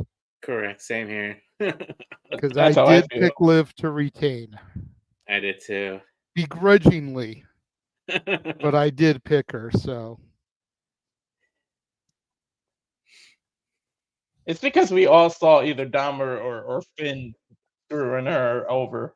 So we knew something was going to be fishy about it. Yeah.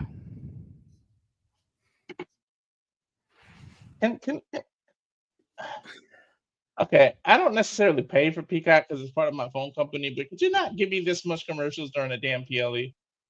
Yeah. Well, that's why, because you have the cheaper plan. Jeff, who I have the connection through, has the no commercial plan, so I'm not seeing any commercials. You're seeing highlight packages, right? Yeah. I'm seeing Braun spear Ilya out of the air. I was saying on the predictions, I was kind of mad they didn't put Ilya in this and made this a triple threat. I thought that's what they were going to lead to. I thought so I too. think Ilya will be the first contender. Oh, yeah. Sammy may get a rematch, but I think they're going to move to Ilya, especially with Bash in Berlin. Yeah, there you go. Good point. Let the two NXT rivals battle it out for the Intercontinental title. You figure Ilya defeated Carmelo, who defeated Braun. So, there's history here between all of them anyways. Yeah. That spear, though, by Breaker, my God. I kind of want to see him versus Roman and spear versus spear match. Yeah, I'm not sure who has the most vicious spear because, Rhino's gore is pretty vicious. Moose's spear turns people inside out. And remember back in the Judgment Day clubhouse, Priest is pissed. He wants to know where Dom is. Oh, see, this could be Priest's undoing. Look at him. The way he's got pinned by the collar. He let him go.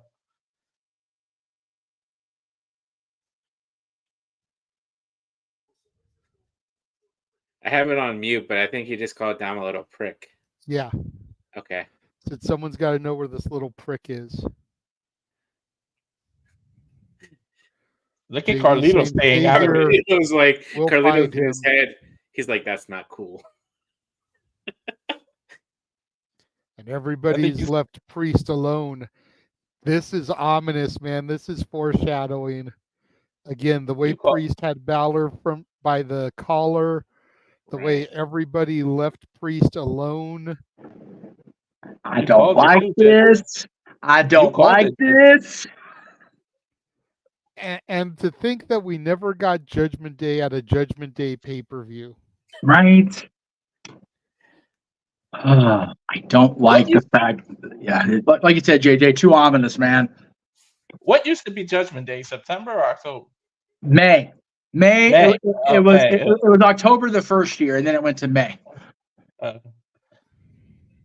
It was May from 2000 until at least 2006 or 7. Yeah. Mm-hmm. Yeah. I'll have to look on the when I go back off screen here. But sorry, I haggle tinkle. You had to take a Liaki. I had to take a major Liaki, man. That was from drinking water, trying to stay my ass hydrated. That's all right. I pretty much did that while the Real Live match was on. It was a legitimate bathroom break.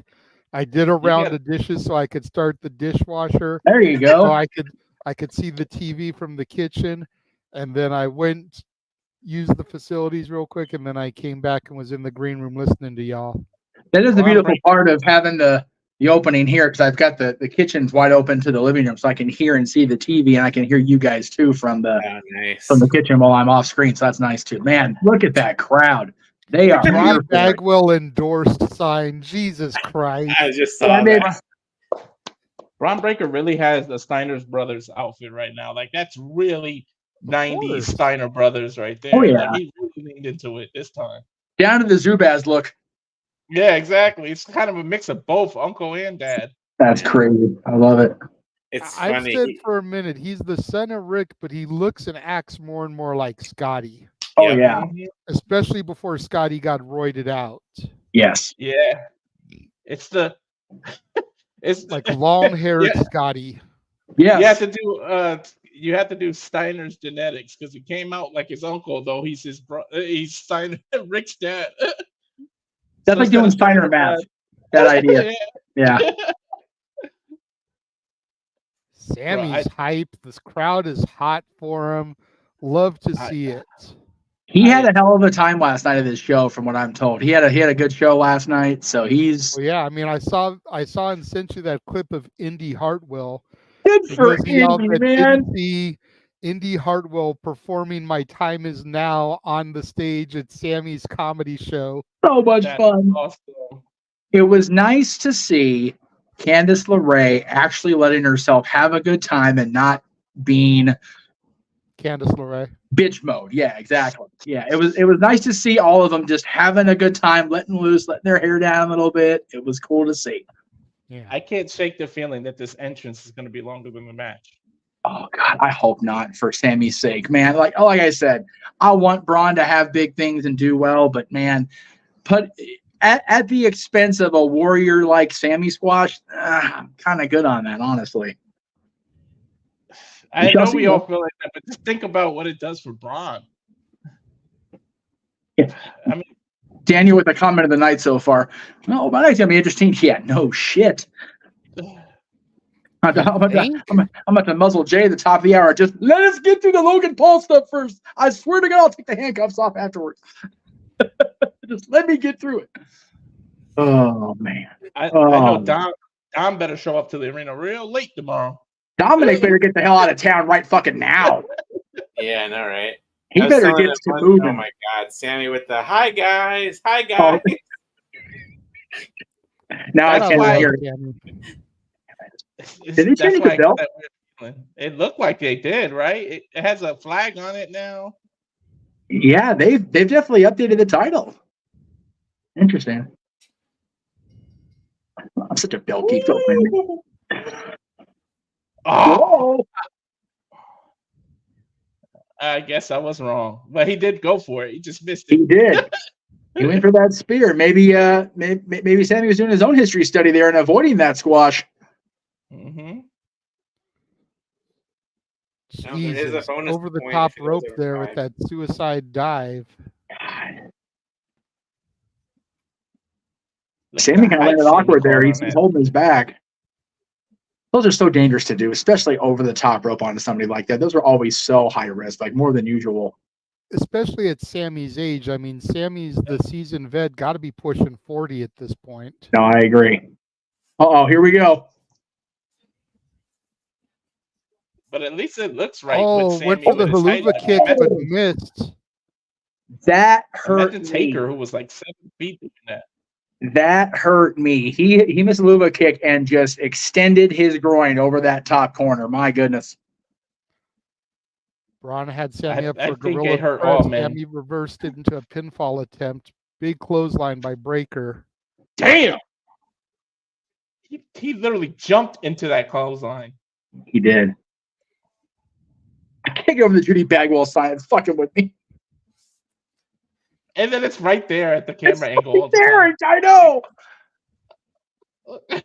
God, another look at that clothesline. He went full into that clothesline, man. No holding back. Sammy literally turned inside out. Rests in the corner there. Be mindful, guys. JD is on play-by-play, so be mindful, guys. Mm-hmm.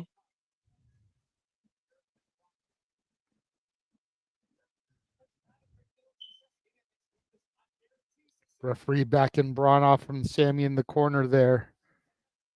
Brave referee to get in a Steiner face like that. Sammy going for that exploder, but Braun counters it. Knee to the midsection, backing Sammy back into the corner post. Putting Sammy up on the Braun top turnbuckle here. What's Braun going for? Possibly that Frankensteiner? Possibly. Sammy countering, though. Braun, I was going to say Braun has to control his temper, though, because if you really want this title, you can't risk disqualification. Oh, he hits it. Running up the top rope. Frankensteiner, deep hook, only 2.5. He hit that with speed and precision, JJ. He hit, watch it replay. He jumps up. Stall. Oh. JJ, how far did Sami Zayn land? Right? Like halfway on the Prime logo. They did that with picture perfect precision. That was a Frankensteiner for the ages. That was good shit, pal. I like that little bit of a stall there. Yeah. Mm-hmm. And then Braun looked like he barely got the rotation on it. Like he could have landed very badly there if he didn't pull out of that. Yeah, awkwardly on his own neck. I'm not sure Braun has the Scotty of the 90s rotation down yet. This is what I'm talking about. You see him losing his temper, and the referee's almost getting the 5 each time. He's got to not be like Scotty here. He's got to maintain. Sammy slapping the taste out of Braun's mouth. That's not the way to keep him calm. What's pissing Braun off is that Sammy doesn't go down. Clothesline from Sammy.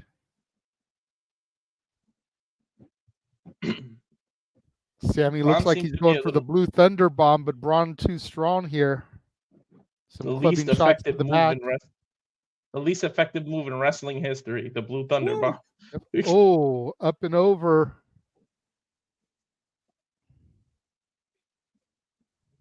Man, Sammy kicked pretty hard in the gut. I think even the three of us can kick out of a Blue Thunder Bomb. There we go. Blue Thunder Bomb. Say its name and it shall appear. 2, no, because you never win with a Blue Thunder Bomb. I'm sorry, Noah, and you're not here to shut me up for saying it. Let's take a look at it again here.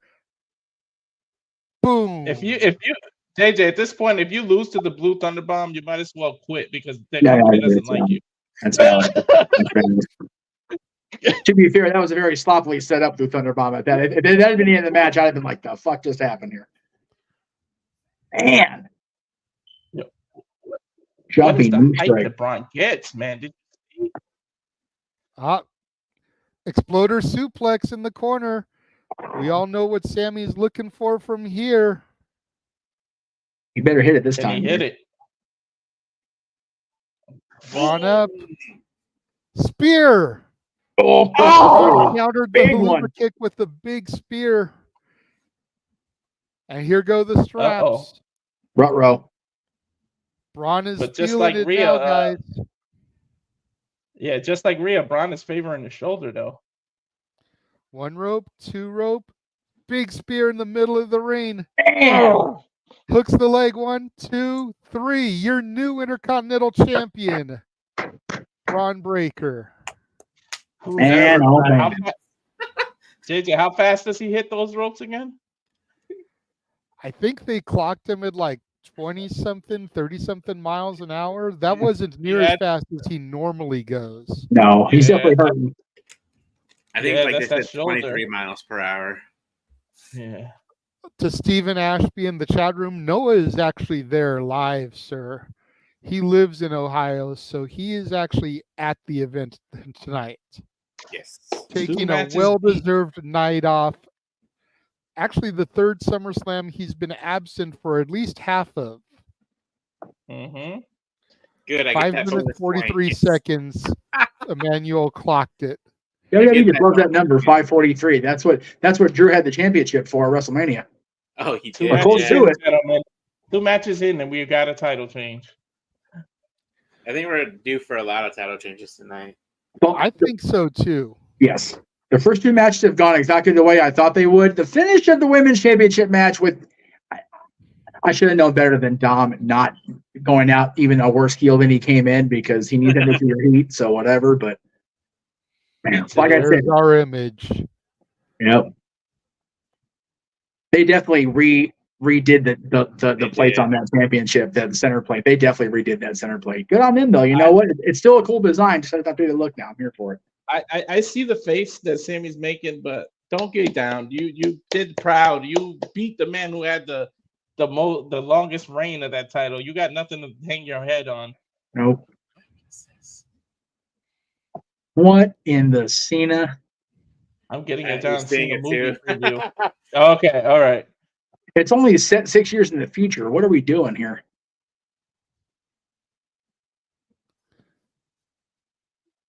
Yes, some of Cena's movies lately What have in been the funny as hell? hell. Well, yeah, He's very good at comedy. Jackpot.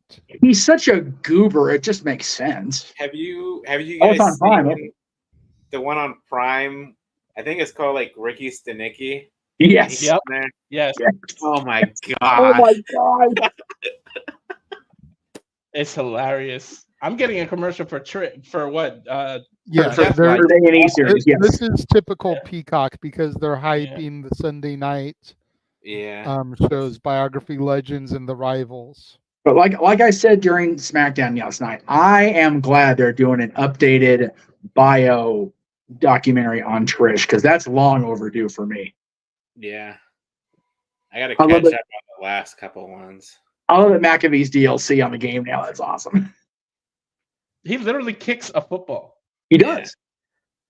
I actually bought a 2K24 when it came out, and I got the Ultimate Edition, like the $100 one or whatever it was. And I Right, got like the whole DC, or I got all the pretty much the season pass, so I can get So all you're the living downloadable up- content.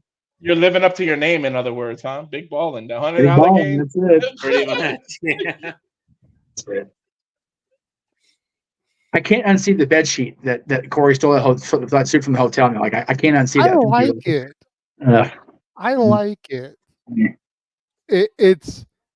It's proper enough because it's a sport coat, but it's stylish enough that it fits Corey's MO instead of being so like constraint. You know what I I know. mean? Like it's perfect for Corey. It's almost too casual though for me, anyway. And It's again, not as casual as McAfee sitting there. but McAfee always looks like that. Okay, but that's my point. It's like a nice little hybrid. It's not as dressy as Cole or Noah, but it's not as casual as McAfee. It's a nice little neutral middle ground there that I feel works perfectly for who Corey is. And we're Yeah, doing seeing it this that- little flashback savage moment of the summer as Drew takes out CM Punk after quitting Raw and then takes the bracelet with Larry and AJ's name off of his wrist. In Chicago, no less. Yep. And Gal knows a thing or two about causing trouble in Chicago himself. So I do agree that since he's got the wristband or the bracelet, that you almost have to involve AJ and Larry. But man, like I said, I wouldn't bring Larry to TV. Just it's dangerous. Yeah. AJ can hold their own. Yeah. AJ will kick a face off. Hey, ding ding. Oh, Stephanie is right there in the crowd. That's awesome. Looking good, Steph.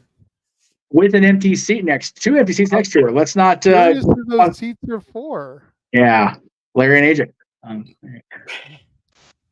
And Stephanie going for that 2001 ECW owner, Stephanie. Good on her. But we got a super chat, sir. I see that. Thank you. $10 super chat from Mike Nixon. What's everyone so far? I liking SummerSlam. I'm hoping to see my tribal chief return tonight. Keep up the great content, Jeff. Well, thank you, Mike. Yes, we do. We do have a lot of content here on the Multiverse of Media, and I'm happy to keep the output going. Are we doing this now? Oh, we're doing this now. I don't Looks know. like we're going from mid-card title to mid-card title. I'm okay with it because we get our boy, the megastar, Jay. I did call a title change for this match too on the prediction. Of Yes. course. My Just pick want to on Finish remind was everybody, thank you again, Mike, but let's make sure we spread the love. We have 3 channels that we are currently broadcasting on that are equipped for super chats. Jeff's, of course, the Greg Cherry brand, and the Casa D18 Studios. Let's make sure we share some love around to all the different platforms. And as I Speaking promised of during the that, pre-show for this match, I'm having this right here, Tony Storm style, in my bosom. in your bosom. Go LA Knight. Speaking of Tony Storm, I watched All About Eve last night. Oh boy. Oh boy. And the similarities are uncanny. Oh no, absolutely. Anybody who has never seen it, I suggest watching it before All In. Yes, I agree. Because it'll be interesting to see if this angle ends the way the movie ends. Where can I find said movie? I went to my Roku and searched it, and I forget the name of the platform. There were a couple of different platforms that were charging like $3.99, $3.49 to rent it for 24 hours. But there was one platform that if you downloaded it for free, you could watch it right then and there. I forget the name of it. It's like Cinema Box or something like that. Okay. So I downloaded All that About onto Eve? my app, watched it. Yeah, All About Eve. The LL Cool J movie? No. No, That's it's like Deliver Us 1950. from Eva. Oh, Yeah. okay. That's what I was this is thinking All too. I was About like, wait a Eve. second, what? It's Betty Davis. Marilyn Monroe has a part in it very, very early before she broke out. Ann Baxter is Eve. I know what you're George talking about. Sanders, the voice of Shere Khan, plays a major role in it. So I'm not gonna give the actual link. I'll send it to the 2 of you here, and I'll put it in the group chat. Our friends at Internet Archive are our friends, JJ. I'll say that. You're talking about the 50s movie. I know what you're talking about now. Much like Song of the South, I now have on freaking like 720, 4K or whatever the hell, thanks to some updates. Yeah, I will send that to everybody in the put in the open mic group chat. What the hell? JJ, you got the TV like me. If you speak into it, it gives you like 12 different ways to watch something. Yeah. We did get Yes, another I- super chat from Daniel, $2. Thank you very much. Says SummerSlam is great so far. Yes, it is. Not sure whose platform that went on, but neither of those super chats went to mine. So It's probably mine, but I appreciate it. I will check on that momentarily. Like I said, I'm sending the link out. oh no, I take it back. That one did go to mine. It just didn't register right away. I was gonna say again, like butter on toast. Spread it, baby. Spread the love. Yeah. Yes.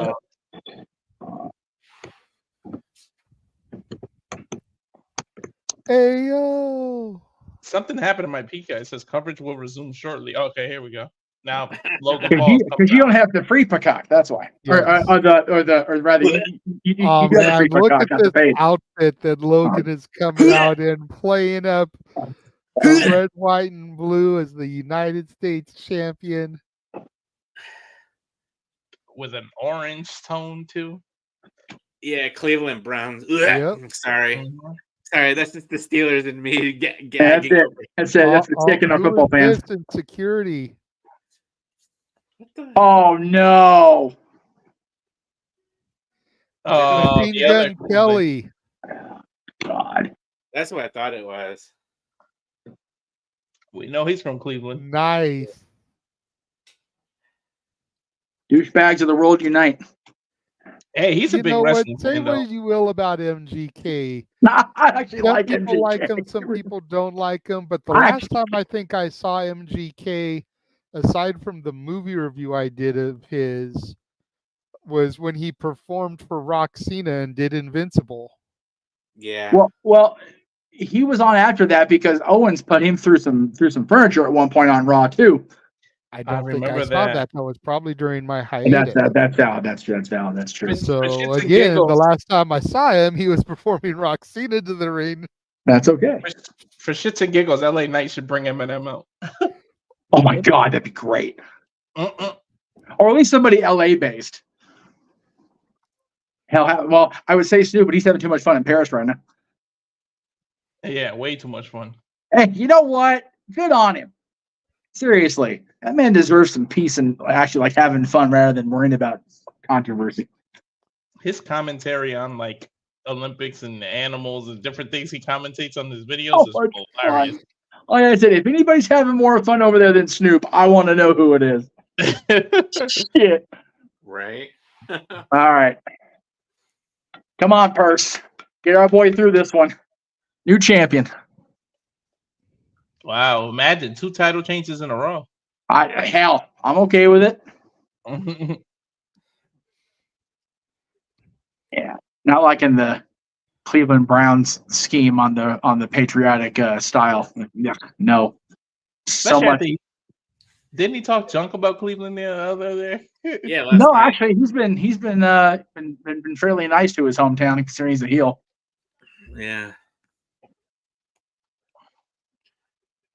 I don't think he's trying to be an asshole outside of the character. He just doesn't know when to button his beak. Or, He just can't oh help. no! LA Knight with the Prime Mobile that he stole last night. He didn't really trick it out though, like I thought he would, as far as the outside anyway. I thought so too. I thought it would say yeah all over the place. Yeah. Oh shit! Oh well, I take that back. He's gonna trick it out, all right. He botched it. God damn it, Sean. Damn. He busted Wow. it. Well, that's obviously sugar glass because Yeah. Oh god. Oh, that. When he went to open the back door, I thought he was gonna let somebody out that was riding with him. Right. Yeah. That would have been better than what they did. That's all right. One flub for the night. Now he's good to go. I'm sure Mansfield is marking out over Paul's gear right now. Oh, I'm sure he is. I wish He don't like Logan much either, but I'm sure he's marking out for the gear. I wish he broke the glass and then the Stone Cold's music hit. Right. That's awesome.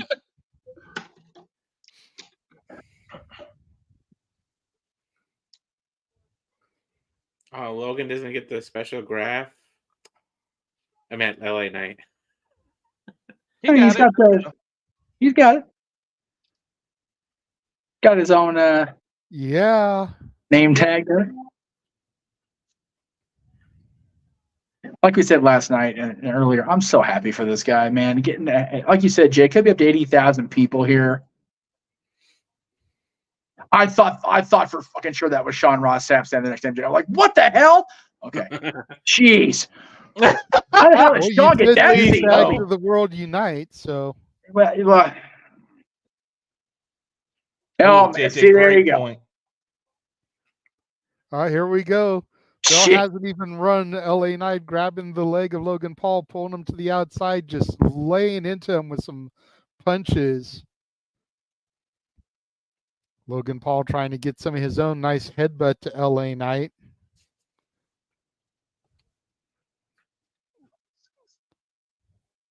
Irish whip reversal, sending Logan right into the barricade there. Logan is just getting owned early. That could spell disaster for LA Knight. Has the bell even rung, JJ? No, it hasn't officially run yet. Same thing happened to Rhea. Rhea was only early on and ended up losing. Right. That prime card never stands a Station rammed into Logan Paul there. prime card never stands a freaking chance. And now taunting good tasting prime. LA Knight taunting MGK and the Prime team. Ooh. MGK has the big bottle of Prime. Oh God. Big spear taking LA Knight into the rain apron there. After that nasty spit take. I was gonna say he spit it the way he spit on him. He spit some prime, I guess. Yeah. Logan finally getting his vest off and his headband off. Uh-oh. Looking to do some redecorating here at the announce position. So now he's an interior decorator. Not the iPad, not the iPads, anything but the iPads. Well, we all know JJ Logan is known for doing some high risk moves in each of his matches. Oh, of course. Mhm. Just smacking Logan's face off of the table there. Well, yeah. And the crowd just screaming, yeah, each time his head hits it. Even though his head wasn't hitting it. It's like, You know. What he was supposed to be doing. I heard Jeff was going to kind of correct it there. You got to call what it is, Jeff. I mean, no, I understand you got to call what it is, but that's bad on WWE's part, showing that blatant. Just let's see how far I can keep my pretty face from the table. Like, god damn, man. Oh, that's rough. It's just like a what's torture LA rack. Knight thinking here? Ooh. Oh, Jesus. Shit. Huge neck breaker on top of the announce table. Notice the table did not collapse, gentlemen. Oh, but the two men did. Look at it again here. Almost thought LA Knight was going to go for a KOD. Damn. Had him up And in that again. position. And again, the bell still didn't even ring. No. Yeah, I was gonna say, yeah, we still have no Neither bell. men have been in the ring at the same time. LA Knight rolls into the ring. Now there's the official bell. Match is officially underway here now. Logan backed up in the corner. LA Knight just dishing punches and shoulder thrusts.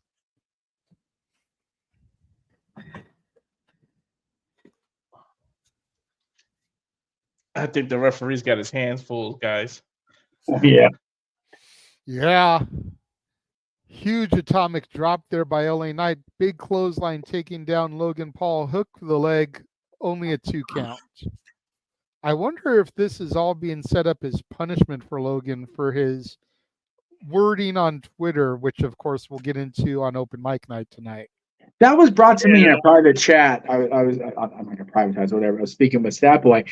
Like I said, I think the idea was for him to lose the title all along anyway, and I think the idea was to have LA Knight just beat the shit out of him. I would be lying if I thought his having to have WWE PR intervene probably didn't help his cause this week. No. Between that, I just feel like it would have been a more even fight had what happened the other day not happened. I mean, maybe, but you got to remember, he was already causing enough trouble as it was having a lawsuit come from the U.S. Olympic Committee as it was. He's had a rough Olympics, Mr. Paul. So, and at the end of the day, the Olympics are a partner with NBC Universal, which is, at least for now, WWE's main television partner. So he's got to. We'll talk more about it, but he's got to be better managed. Anybody who's a celebrity should have somebody else running all their social media accounts. Never run it yourself. No. Logan's starting to get a little bit of offense. Clothesline takes down LA Knight. Now he's mounted with some punches. Soaking in the booze here from his quote-unquote hometown crowd. Whoa, look at the Cena guy in the crowd. Damn, he's even got Cena's physique. Maybe Sean stunt double on a day off. That's a bitch of a job, I'm telling you what. Although stunts no credit because you can't see him. Hitting the Hogan pose there. That's it. Lean into the Balea heelism. There we go. That's the way to go there. Oh my god. I'm gonna be such a fuck about this. I'm gonna try real hard not to be on at 8 o'clock, but man, he's not making it easy for me. What the hell was that? What was that? An Olympic style leg drop. Both men trading punches here right over the prime bottle. JJ, what would you call that kind of leg drop? Just a split leg drop. LA Knight, a bunch of right hands there. Logan Paul, gut wrench suplex. Oh, Hooked nice. the leg deep, only a 2 count. Nice gut wrench suplex there by the U.S. champion. Definitely frustrating. Man, he has got the makings of a shiner under that right eye. Yeah. He got brutalized here in the early goings. I'm not surprised. Yeah. But at least for right now, Logan Paul standing tall here over LA Knight. He definitely got a shiner developing. I was saying last night, I hope Sean punched him through the teeth. Post. Oh, Face bomb there. man. Another deep hook of the leg, only a 2 count. That was good. Not quite enough body on body, I think. I think if he had turned around so that he was stomach on stomach, it would have been a little bit closer. Good awareness, though, by the champion. He dragged him out away from the ropes to make the cover, so he couldn't get his leg over. That was smart by Logan there. Yeah, Logan may not be smart when it comes to social media, but he's pretty smart in the ring considering his lack of experience. Agreed. I was going to say that, JJ. I was like, he can do so. He is capable of being smart. Huge power slam by LA Knight. I don't know what Logan was going for there. He's making those stupid cocky faces, and it backfired on him. He was mimicking LA Knight. Yeah. Oh, okay. Okay. Is it bad that I'm drinking Prime during this match? Yes. No. Supporting him. Shame on you. No, actually, it's fitting you're drinking it during this match more than any other match tonight, if I'm being honest.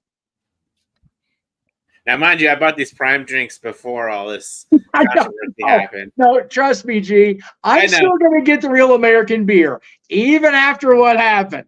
Oh, I know. I'm going to be very picky about when I drink it. I'll be clear on that, too. So I'm waiting for that to come down to us, too. Yeah, well, it's moving nice and slow across the country, so. Yeah. LA Knight stomping a mud hole in Logan. About to start walking a dry me thing. Oh, yeah. Get on in, man. Boom. We got here. Oh, hip attack there by LA Knight. Damn. LA Austin. Hell yeah.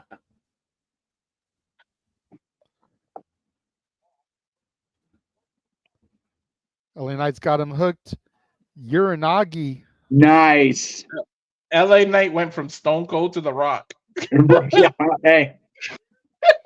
He can do a mean rock voice impression, so there you go. Too long. Too long LA up Knight's there. taking way too long. I think he was waiting for LA Knight or for Logan to roll in a position. Oh, nice. Whoa, I didn't expect Wow. The agility of LA Knight jumping from the middle rope to the top rope before hitting that elbow drop. That was actually dangerous because he jumped backwards. Like, Yeah, he did. That was it could have been a lot worse. If it was anybody, very few are going to pull that off. LA Knight's one of them. That was risky. And we know that Logan has his Prime Crew front row there and MGK. You got to wonder if they're going to get involved here at some point. It's starting to get to that point, I think, where Logan is going to get desperate. Yeah. Yep. We've seen him involved in previous WWE stuff. Springboard clothesline from Logan taking out LA Knight there. Jeff, remember, LA Knight's our age doing this kind of stuff. Oh, I know. Right? No, trust me. I know exactly how old Sean is, and I go, okay. Jeez. But he's always kept himself in shape. Mm-hmm. Yeah. Not Brian Cage shape. Oh my God. Golly. Springboard moonsault turning around. Great aerial offensive maneuver there by the Maverick. Say what you will about Logan, but that shit is phenomenal. Look at this again. Exactly. That is beautiful, man. That's athletic. Springboard and twisting in that ICIE moonsault. Somewhere Chris Jericho's going, God damn, wish I could still do it like that. Yeah, his face almost went into his own knee. Did you see that at the end? Yeah. Yes. Rey Mysterio's like, man, if I hadn't had so many knee surgeries, I could still do that. Mm-hmm. Logan looking for that lucky punch. Nope. Went for the BFT countered backslide. No. Ooh, he almost kicked the ref in the face when he kicked out. Oh, there it is. Got that punch. LA Knight down. Is that enough? No. Hesitated just long enough, Jay. That slight moment. On Logan. That slight moment of cockiness, hesitation did not cover right away. Could have made all the difference. Yeah. Logan Paul looks like he's thinking, "What do I got to do?" And this is to your point. Now his crew can get involved if he's getting desperate. We got to wait for the gratuitous ref bump. Yes. We Don't know want what's them to coming. get involved while the ref is up. Went for the frog splash, rolled through. LA Knight was able to roll out of the way, duck the clothesline. BFT misses. Logan able to hold on to the rope there. That was That's savvy a by unique Paul way to- there. That's a unique way to reverse it. Yep. Now what's Logan going for? Trying to climb up to the top rope. LA Knight came charging in, but ate a boot from Logan Paul. I couldn't imagine what LA goes through Knight the springboard to the top rope, has him hooked. Vertical suplex, avalanche style from the top rope. Both Sort of men a down. brainbuster. I was LA gonna say, Knight almost trying a- to roll in the pin. 2, no. Very much almost a muscle buster the way he landed. Yeah, Right? That's what I exactly. was gonna That's say. scary doing a muscle buster like that, man. Ask TJ about that. My goodness. Guys, Mhm. did you Like, notice MGK was missing from Yep. that last shot of the Prime crew? I sure did. was. Look at this again. Has him hooked. Yeah, Maybe he that's saw what I'm Eminem in the audience and Oof. ran, JJ. Again, the landing was very muscle bustery. That's scary, man. Ugh. Is he biting him? Oh, Oh, that's nasty. Ugh. That's just nasty. It is though. I think he's Here asking we for- go. for, you Oh, know, there he is. Yeah, and he's back now. He Yeah, wasn't there he's a back. second ago. Oh, sorry, wrong guy. Oh, Oh man, big drop kick through the ropes. right to the back of his head. JJ, I think he went looking for a little something that adds to a knuckle sandwich. Could be. You better keep your hands off LA Knight there, Prime Boy. Jaw jacking him. Whoop, LA Knight getting his hands on him. Okay. Ah shit. Ah shit. This could be what does LA Knight in here, guys. Lawsuit. Not yet.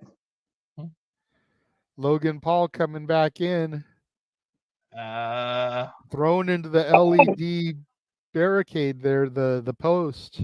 That post has seen some action here tonight. All three matches.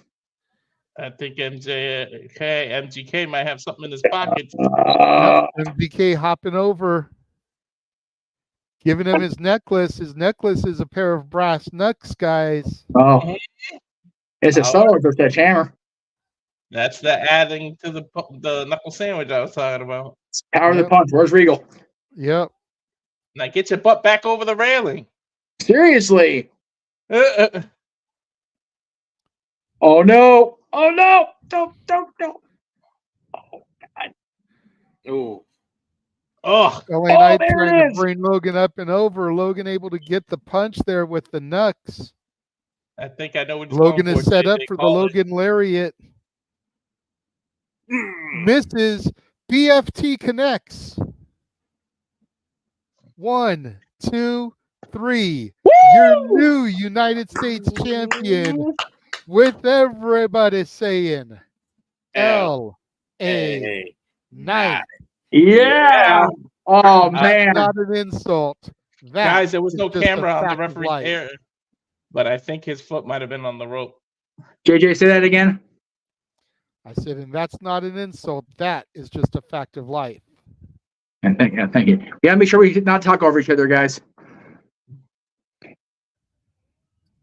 Oh, I'm so happy for him. You notice that the referee doesn't have the camera in his ear in this match. No. Yeah. I don't know. It might have been the angle I was at. Maybe his foot hit the rope after he dropped his leg, but it kind of looked like Paul's foot was there. Yeah, Emmanuel says that the foot was under the rope, which Yeah. would be a rope break. Mm-hmm. We'll have to see here in the replay. I wonder if it was on purpose. That's the thing.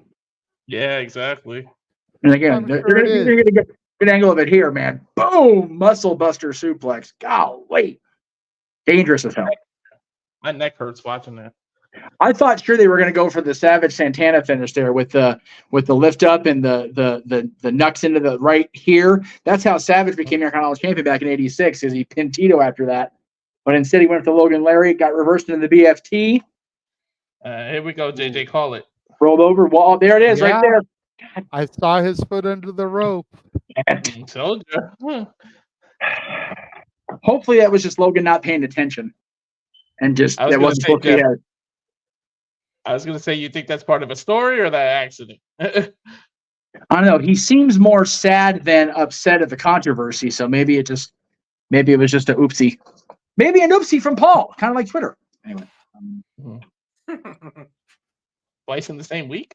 If they're going to feed it to him, I won't take it, to be fair. But yes, 2 championship changes back to back. Congrats to, as JJ would call him, Bronathan Breaker.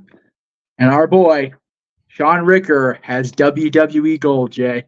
Yeah. Yep. So, It's So happy about for him. damn time.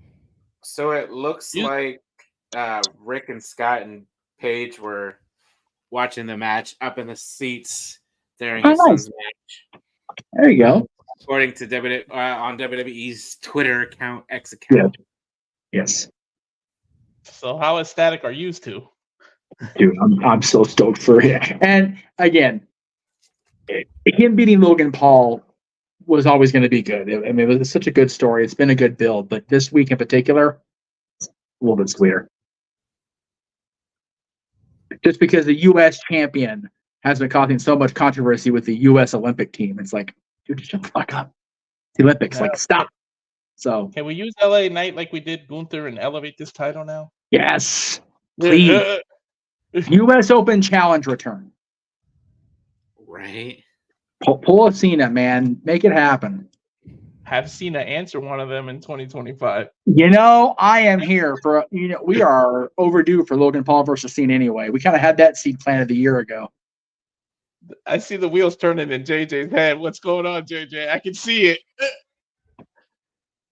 Nothing. I'm just digging it right now. I'm taking a minute, letting y'all do your thing here before we get started on the next match. I like the T-shirt. It's T-shirt design is one guy's wearing. That's pretty cool too. No wonder it won a contest. Pretty cool.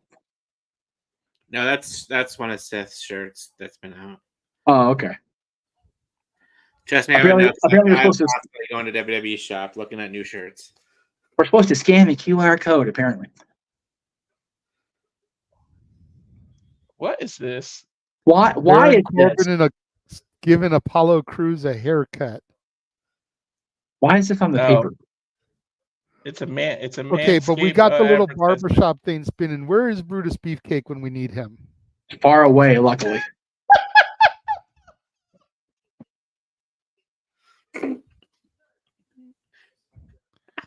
Why is she back calling him Otis? I don't know. God, I thought we were over that. He is Otis. Oh my God. He is taking the straps. No, Otis. Whoa, That's a bad Otis. whoa, big fella. No, Otis. Bad Otis.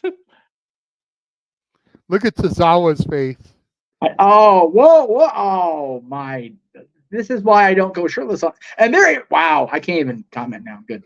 The Corbin's like, this is our cue to go. Right? I'm with Baron. Oh my What's God. that? WWW? That manscaped? No, I'm kidding. Oh, they got Maxine and Tozawa are way too into this. I'm just throwing that out there. I don't mind Maxine being into it so much because at least she's a female, he's a male. But Tozawa, Hey, I'm not judging anybody's concerns me. sexual preferences. I'm just saying that was just wrong on levels anyway. That was just weird. guys, Otis has a history of getting beautiful women. I'm just saying. No, I know. Remember the power of Tozawa. Nobody remembers that, except for you, unfortunately.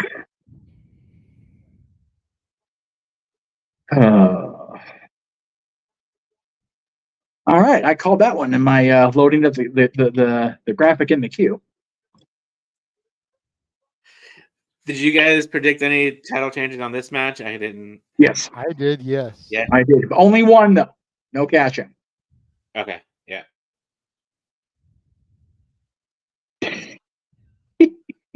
I super chat to see that. I don't have the technology. I don't work for the company that made Men in Black, but we can try for you. You can super chat forever you want, man. We will never say no to a super chat from the Dominguez. No, definitely not. Especially without Noah here, we can actually not have to rely on him to and make a fool of himself for it. But unfortunately, we have no control over what the Peacock app shows, so we cannot control if that commercial gets shown again. No.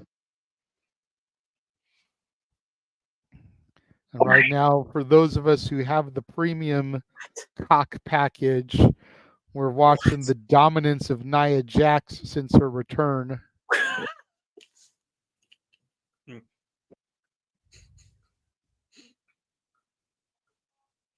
She has been. She's really shown that she has come a long way from being the face breaker that led to, I don't care what anybody says, it led to Ronda's departure from the company at the end of the day. She's come a long way, baby. I'm here for it. I'm happy for Nia that she's gotten here. Interesting, they're showing the evolution of Bayley here with showing her in the ponytail era and how she's evolved. She really has come a long way. She has. She was also on Cody's little YouTube show that he does from his bus. She has evolved so far. Where JJ and I were talking about her and her days as Davina Rose yesterday on SmackDown, and both her and JJ and Teresa being at the same convention, and similar pictures from that day with the Iron Sheik. So they, we've been connected off and on with Bayley and her evolution for longer than we even realized. Some hidden synergy in there. Yep.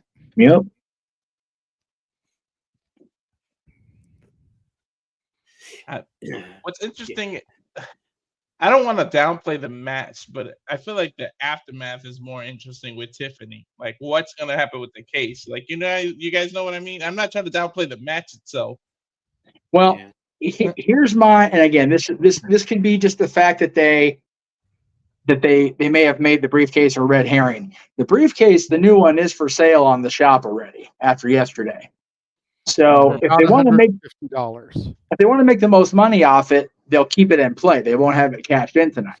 Exactly. Because once it's cashed in, it means shit. She's just the champion. Yeah. So if they're smart, they'll keep it on her for a few months at the very least. And like JJ was saying, how long is WrestleMania from now? I figure it's almost long enough to sell it. No, you figure JJ made the best scenario possible. Nia wins, Tiffany refrains. Charlotte comes back soon-ish. Beats Nia either at Survivor Series or the Rumble. Tiffany becomes the first female cash-in WrestleMania over Charlotte. Mm-hmm. That puts Tiffany over and Rover beating the Queen on the grand stage. And you can even tease it where it looks like Tiffany is going to cash in, and then Charlotte's music hits. Right? Mm-hmm. Yep. And once again, Charlotte has cut the line over a potential cash in. Yep. I'm back. I'm next. Which puts enough heat on Charlotte, but doesn't necessarily put her back into that uber heel role. But then when Tiffany cashes in, she's the ultimate babyface rescuing us from another round with the Queen for people that don't like that. Yeah. She's the de facto face because of this is against Charlotte. Right. And she's already over. Yes. I wouldn't necessarily call her a baby face, but she's not really a heel. She's getting that crowd reaction. I would almost put her in the neutral category. Like, she's running with Nia. She's supposed to be heel, but she is so over ever since coming up from NXT. Yeah. Mm-hmm. It's almost like Mamacita down in NXT. She kind of like out of nowhere started getting cheered, and then they just went with it and like forced her to be face. But it kind of like naturally happened. Come on, Walter. You got to say it right. Mamacita. Thank you. It's like you've got your shtick when it comes to Lola Vice. Don't downplay it. It's like anybody saying Chelsea Green and not going Chelsea Green. It's like Mamacita down in NXT. It's like, no, it's Mamacita. Mamacita.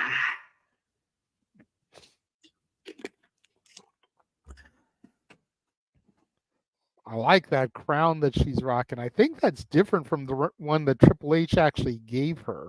Yeah.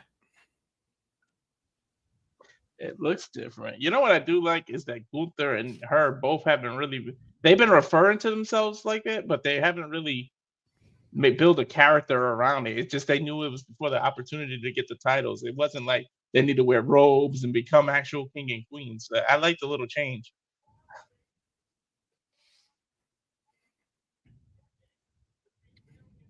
Okay, Bailey.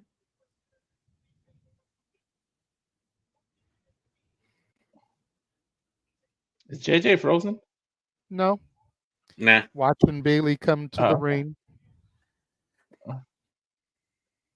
Kind of got that hugger jacket going on with the. What was the need for Bailey's music change? She had a good song. I think they wanted to get away from her heel music. Yeah. Now that she's kind of embraced being babyface while still keeping a little bit of the damage control / role model motif. Because the intro is still very much the damage control intro. And then you get the role model, and then it's like you get a new song. That's true.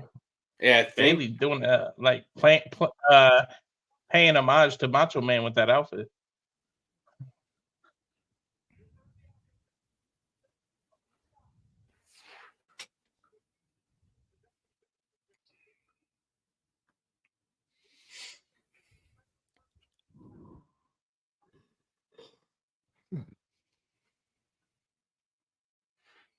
The look of intent on Nia's face.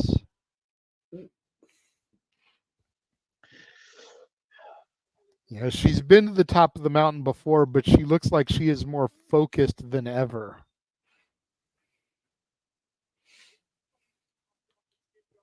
This is still part of her redemption. Remember, she came back at the Royal Rumble.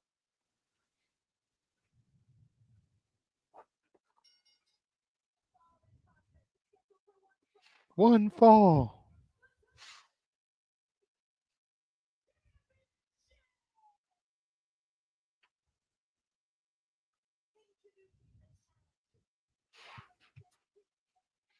And you notice Nia came out on her own. She didn't come out with Tiffany. Would have been a perfect opportunity for Tiffany to be with her, kind of showcasing her new briefcase. Yeah, that's true. Yeah, what better way to get some merch sales? What better way to get some merch sales than having her out there with the briefcase? That's true. How much did you say it was? It's about $150. It was like $129, $149, something like that. I'm not gonna lie. I thought about getting one for my daughter to go with her Divas Championship. Oh, there you go. Oh, I'm sure at the Superstore down in Cleveland, they already have them out there, and they're selling like hotcakes. Sure. I wouldn't be surprised if they sold out at the Superstore. Because when Damien won his and they got him his custom Senior Money in the Bank one, I went to a Raw down here in Hershey, and I had one guy bought like 3 of them. I'm not surprised. Bell Reigns, we're on our way here. Bailey, the dominant force in this early goings here. Nia throwing some punches wildly. Here we go. Nia's got a handful of Bailey's hair and is just forcing her way around the ring. I've got to try to be careful on not pulling Noah and say something that comes off as prerogative without meaning for it to. You know, saying something like Bailey jerking her around the ring. Yeah, I know what you mean. It's like the way Noah says, you know, sliding out the back door or sliding in the back door. It's like, whoa, wait a minute, Noah. Bailey dominance here. Oh, huge Samoan drop by Nia. Ah, damn, Noah checking in. So he probably just heard me make that joke about him. We love you, Noah. People are leaving in droves for a break because of this match.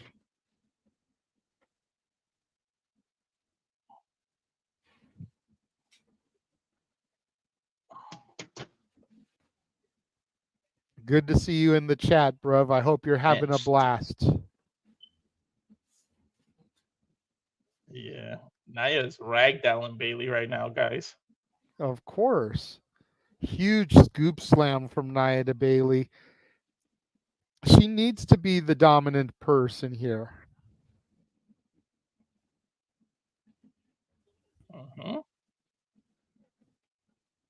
I mean, let's be real. Even though Bailey is champion, how believable would it be for her to be the dominating force in this match? Now, Nia just putting her full body weight on Bailey's back. She slapped After her butt. slapping That's her why I'm ass. laughing. Yeah, after slapping her ass, BBL Bailey, as she called her. Yeah, in a that's promo why a I'm few weeks laughing. ago. That was hilarious. Damn, these forearms in the corner. Little stink face action there from Nia. Oh, she is Samoan.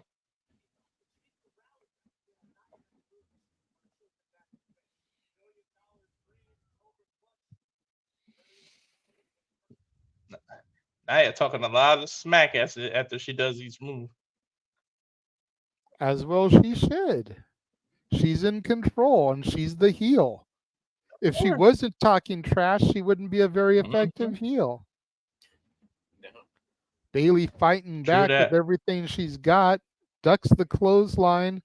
Huge side belly to back suplex there by Bailey. Oh, show of strength by Bailey. Wow.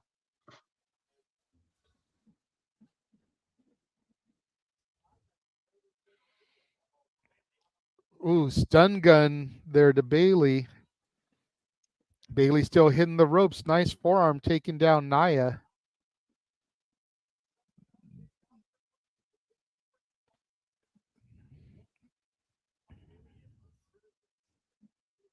Now it seems like we're at a stalemate now. Both ladies on the ground. Mm-hmm. Nia tried to charge at Bailey, but Bailey able to sidestep her, sending Nia to the outside. Nia grabbing her leg, tripping her up, and a headbutt to Bailey from Nia Jax. Nia back up to the ring apron with ease. Running leg drop, but she moves, lands on that ass. And then Bailey kicking Nia into the barricade there. Bailey off the ring steps there. Big clothesline taking down Nia and just some mounted punches. Referee up to a 4 count. Nice use of momentum by Bailey. Yeah, the smaller wrestlers always have to use that momentum to their advantage. Bailey throwing Nia back in. Climbing up to the top rope here. What's Bailey looking for? Doesn't matter. Nia able to shake the ropes, tripping Bailey up. You know what? Now that I think about it, I know we pointed out how Bailey was kind of paying tribute to Macho with the jacket. Her gear tonight looks eerily reminiscent of the gear Izzy Moreno wore when she won her championship at Mission Pro. Oh, yeah, you're right. Bailey got a guillotine, I think, JJ. Yep, guillotine choke, trying to drain the energy out of Nia, but she's got to be careful she doesn't get disqualified. Nia with the strength here, dropping Bailey on her face. But yeah, the more I look at Bailey's gear, the more it looks like Izzy's gear from that championship match at Mission Pro where she won the title. Huge senton from Nia. And a leg drop to follow it up. Goes for the pinfall, only a 2 count.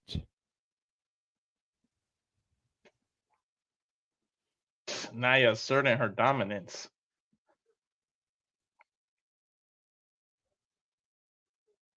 Nia is a smart strategy to keep covering. Even though you might not have done a move that'll get you a 3, it causes Bailey to expend energy every time she has to kick up. Yep. Ooh. JJ, we're seeing something you don't see too often. Nia's going to the top rope. Yep. Leg drop off the ropes there. Bailey moving out of the way. Nia landing on her keister. My hole. Bailey to belly, goes for the pinfall. Nia kicks out. An emphatic kick out too. Look at that again. Going for that leg drop right on her booty. It literally caused her to bounce up off the canvas. Right?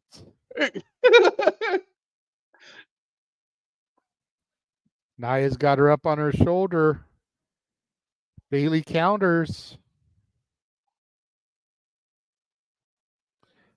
Uranagi there from Nia. Ugh, close to the corner. And we know what Nia's been using as her finisher lately.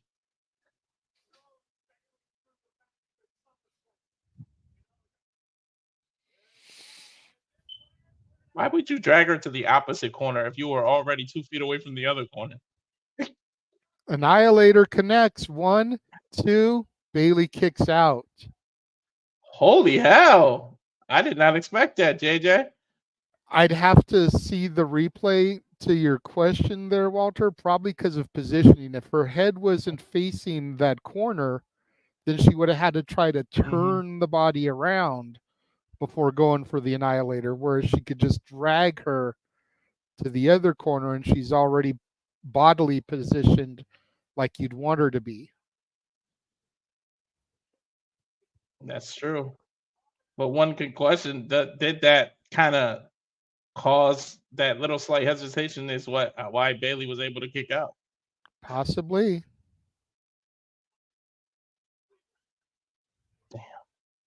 Samoan, true Samoan headbutting. You don't want to get into a headbutting matchup. No, not with the Samoan. You do not. No.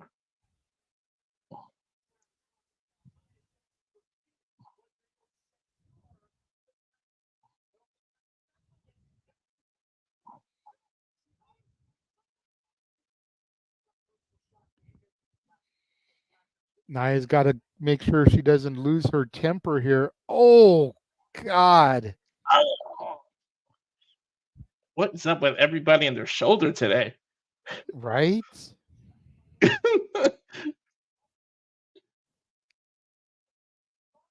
Bailey able to get out of the way there. Nia crashing and burning. This is giving Bailey the opportunity she needs to get her bearings back, get back to her feet. Nia on the outside. Exactly. She can't capitalize. She can't keep her momentum. Bailey rushing. Suicide dive, but Nia catches her on her shoulders. Big Samoan drop on the outside mats by the challenger to the champion. Damn. Yeah, I was going to say Bailey had a chance to get her win back, but Nia just knocked it right back out of her. Yep.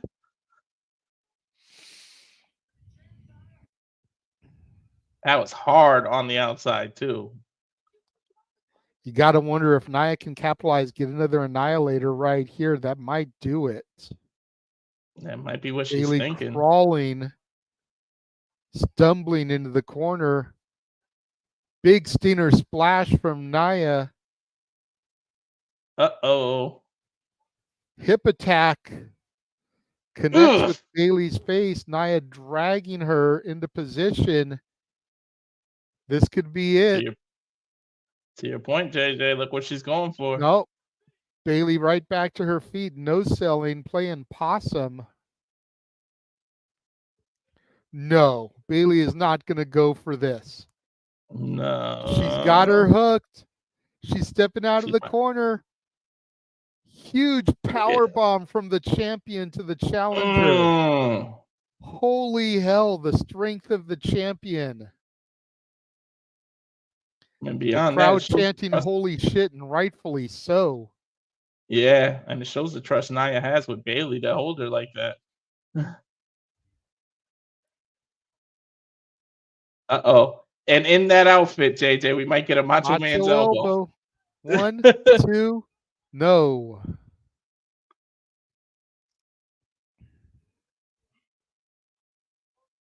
I can't lie, JJ. I kind of bit on that false finish right there. Right? It's Tiffy time.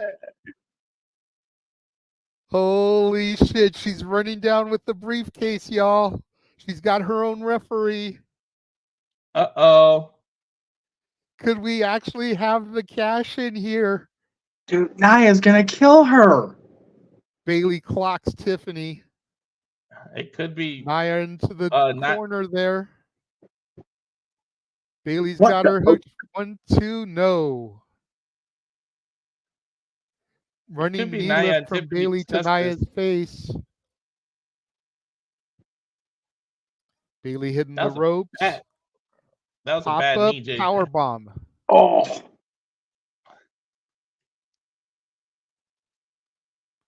Nia's got her hooked again. Sets her up. Another power bomb. Ugh. And look where she Drags her- landed, JJ. Yep, drags her to the corner. Nia going up for it. Annihilator. oh Going back no. up. 'Cause this is for the belt. Another annihilator. 3 annihilators, and that is it. Your Jesus. winner and new women's champion, the Queen of the Ring, Nia Jax. Guys, in the words of Plucky, elevator go up, elevator go down. And you almost got to wonder if Tiffany's attempted cash-in was a distraction to throw Bailey off. So I was That was thinking my exactly point. what happened there. Yeah, that was my point. That I think they discussed that, and you use it as a distraction. Give it up for Nia, man. And both of them are jumping up and down.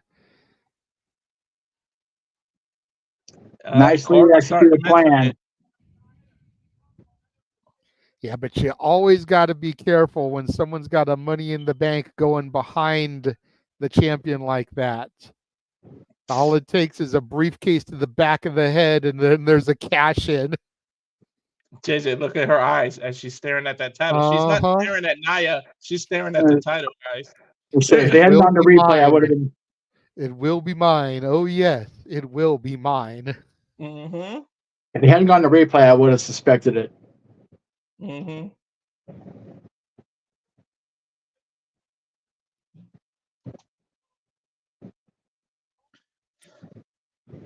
That pop-up power bomb once again.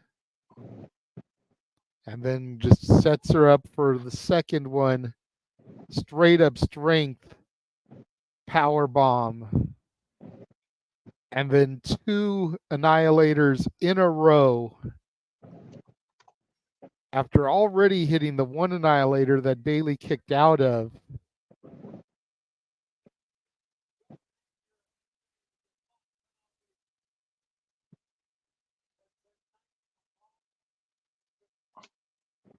Yeah, Bailey honestly has nothing to be upset about.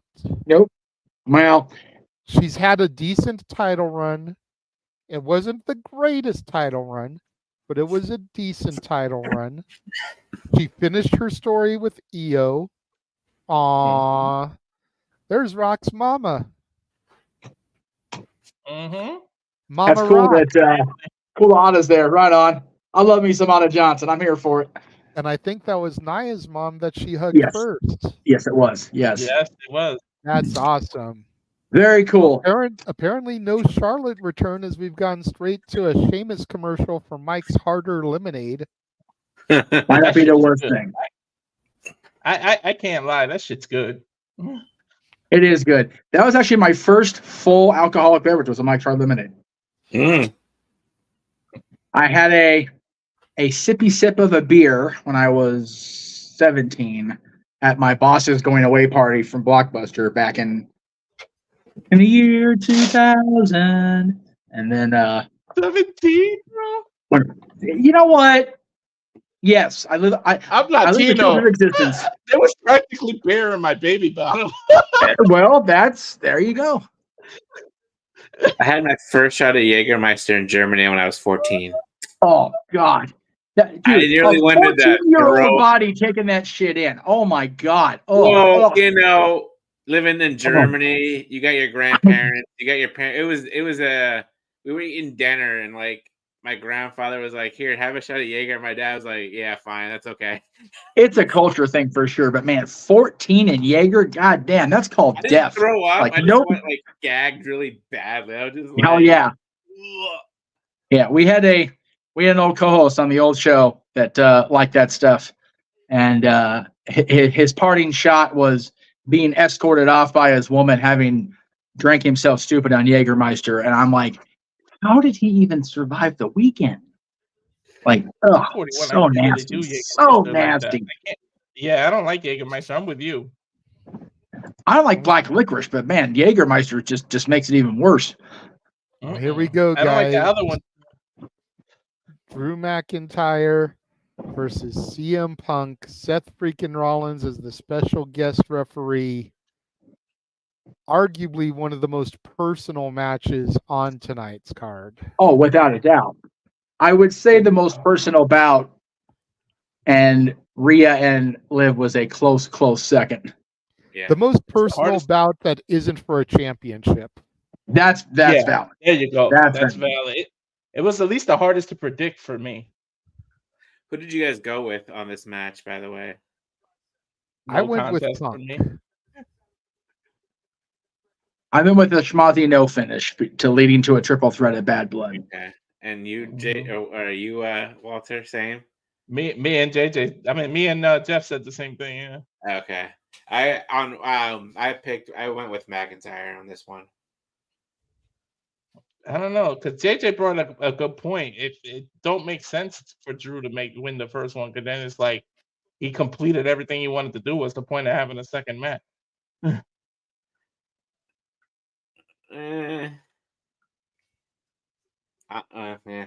not gonna go into it. But. Unless you turn Seth heel and him and Drew did it together. Well, while Shit, I we didn't even have think about that this, one. while we have this highlight video package, I am going to share this image that was sent to me from one Noah Foster about a potential future Bloodline member who just seems to be sitting in the section in front of him. Zilla Fatu is in the house. He gets to be watching. And it is Bloodline rules. No, it's Bloodline rules. Uh-huh. Yeah, he was at DCW last night. Never say never. There's a lot of people that are saying that it's too early for him. Doesn't mean that he can't make his intentions known and then come back later when the time is right. It may be early in his career, but Zilla Fatu was already a bad motherfucker. Like, get him involved. Have you seen this match? The way he does his Samoan drop, that running one, the flying one. Holy hell! Yeah. It's a little risky, a little dangerous, but you know what? The Anawahis know what they're doing. So, excuse me.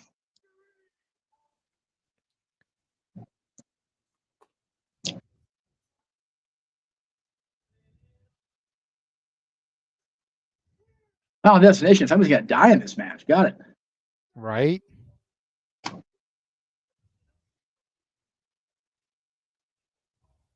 You would think that there's no ref bump in this because it's the wrestler, but still. No, that's why you do have the ref bump, because it's the wrestler. Yeah, I'm fully expecting a ref bump here. Yeah. Yeah, to Big G's question, that was officially my prediction. Is I feel like Punk is gonna win, Seth is gonna get bumped, another ref is gonna make the call, and then that's gonna lead to Drew's further downward spirals. Number one, he lost to Punk, and number two, it wasn't even the sanctioned referee, so he deserves a rematch. Okay. Valid.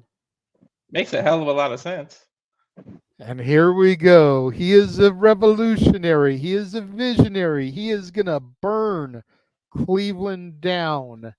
It is our special guest referee, Seth freaking Rollins. I want to see One can only hope he'll burn that city down. Oh, I'm sorry. Go ahead. Never mind. I just want to see his outfit. That's what I'm here for. Let's see. It might not even be Mondays. Just I Jesus, can't you want to imagine talk the about money. looking like a bed sheet and curtains. Good God. I want to know how much he spends on these outfits. Like every single Raw or pay-per-view he spends on. Beetlejuice. I don't know. Beetlejuice. You know Right, who looks like that? Like, You know dude, who's you like thought that? Corey's outfit looked like some curtains. Jesus Christ. Yeah, it does. Freaking Seth walking off the Beetlejuice set at Warner Brothers. Right? Ew, and the glasses too, dude. Get the Macho Man glasses. I'm here for those. Yeah. Well, it looks He like looks he's got like- the ref cam. He does. He's got they're in the glasses, I bet. Jesus Christ. I wonder if they're doing the ref cams just for they didn't have it for Bailey and Nia, but for like the No. bigger matches. I'm loving that Wheelie Vodka sponsoring the glasses. Like, that just makes the most sense. Having the freaking alcohol serve as the eyepiece sponsor. There's a little bit of irony in that statement.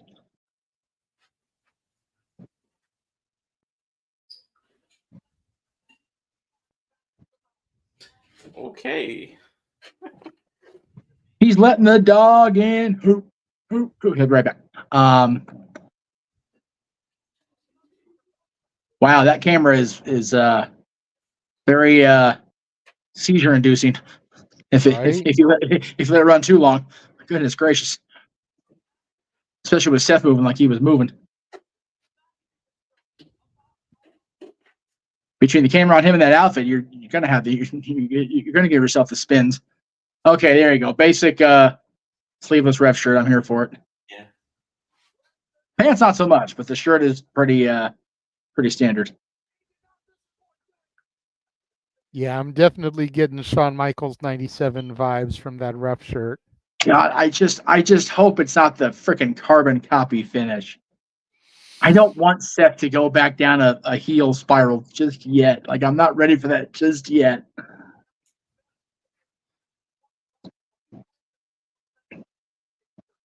Although maybe that was the path all along after WrestleMania because of him having to sacrifice himself and literally be Cody Shield. Go ahead, finish your thought. So they were going to Cody Shield. So maybe that was the path they were going to go on. So if he turns, I'm not uberly pissed, I suppose.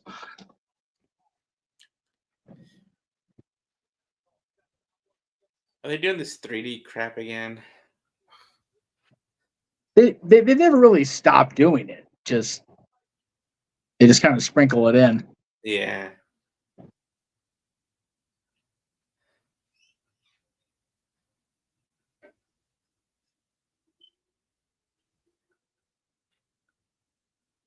Jay, I know you've been a longtime fan of this guy. I have too. I'm glad he's still in this main event upper card picture. He's more than deserved it for a long time. Yeah, most definitely. Drew McIntyre, the Scottish psychopath, begins to make his way down to the ring now. You know, being the chosen one by Mr. McMahon 15 years ago, not a lessening of pressure on a young kid like Drew McIntyre was back then, but man, he's there now. He's more than there. Agreed. It's a lot to heap on a kid that young as Intercontinental Champion. I mean, look what happened to Theory. Same basic thing. Just completely shut him down. Theory hasn't quite recovered yet. Tag Team Championship run or not. I was going to say the tag title run was a step in the right direction. Yeah, I mean, yes and no. I kept forgetting they were champions. Honestly. I don't. I know. I wasn't because I was big on Grayson Waller and I've always been big on Theory. I know, but I like those guys. The problem is it's like he still hasn't recovered from the stigma of being Vince's boy. You know, Drew didn't get a chance to recover. He went right from being that to just having what the gimmick after gimmick before they released him. Yeah. He had to earn his shit, much like Cody did when he went away. Pritchard talks about it all the time, you know, go away, quote unquote, learn a new hold and come back. Both those guys did that. I'm hoping that Theory doesn't have to leave the company to get there, because that kid, like, the potential is there. He just has to live up to it, because I know he can. Drew has got to that point where he not only lived up to the potential that was heaped on him 15 years ago, he's far surpassed it in my eyes. Oh, definitely.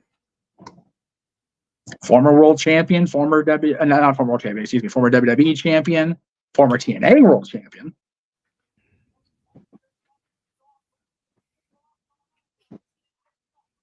I'm liking Drew's gear. It's more like, it's like dragony almost. Yeah. I like a dynamic with these two, because Drew was always about Seth. It was always about, don't worry about Cody's bullshit. Don't worry about the bloodline. Focus on what you need to focus on, and that's beating me. And Cody didn't, and he lost the title. Yeah.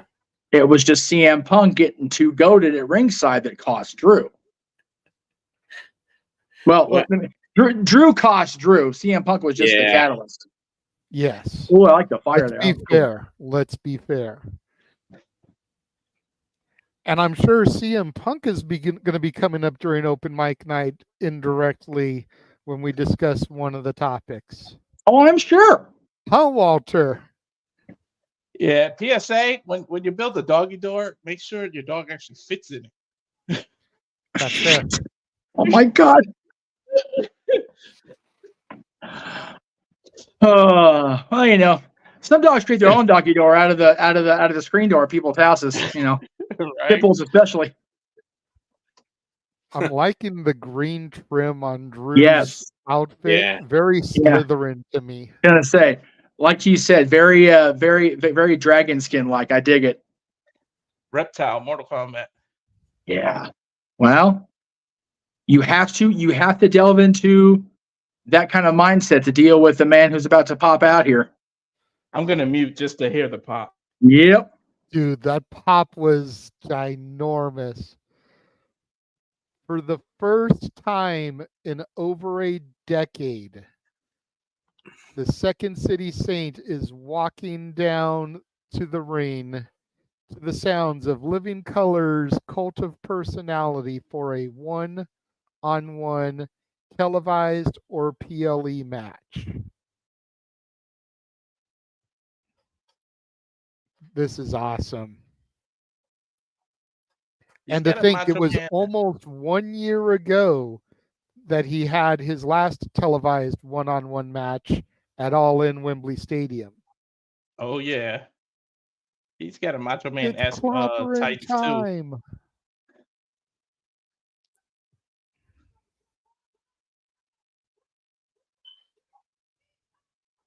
I kind of want that hoodie.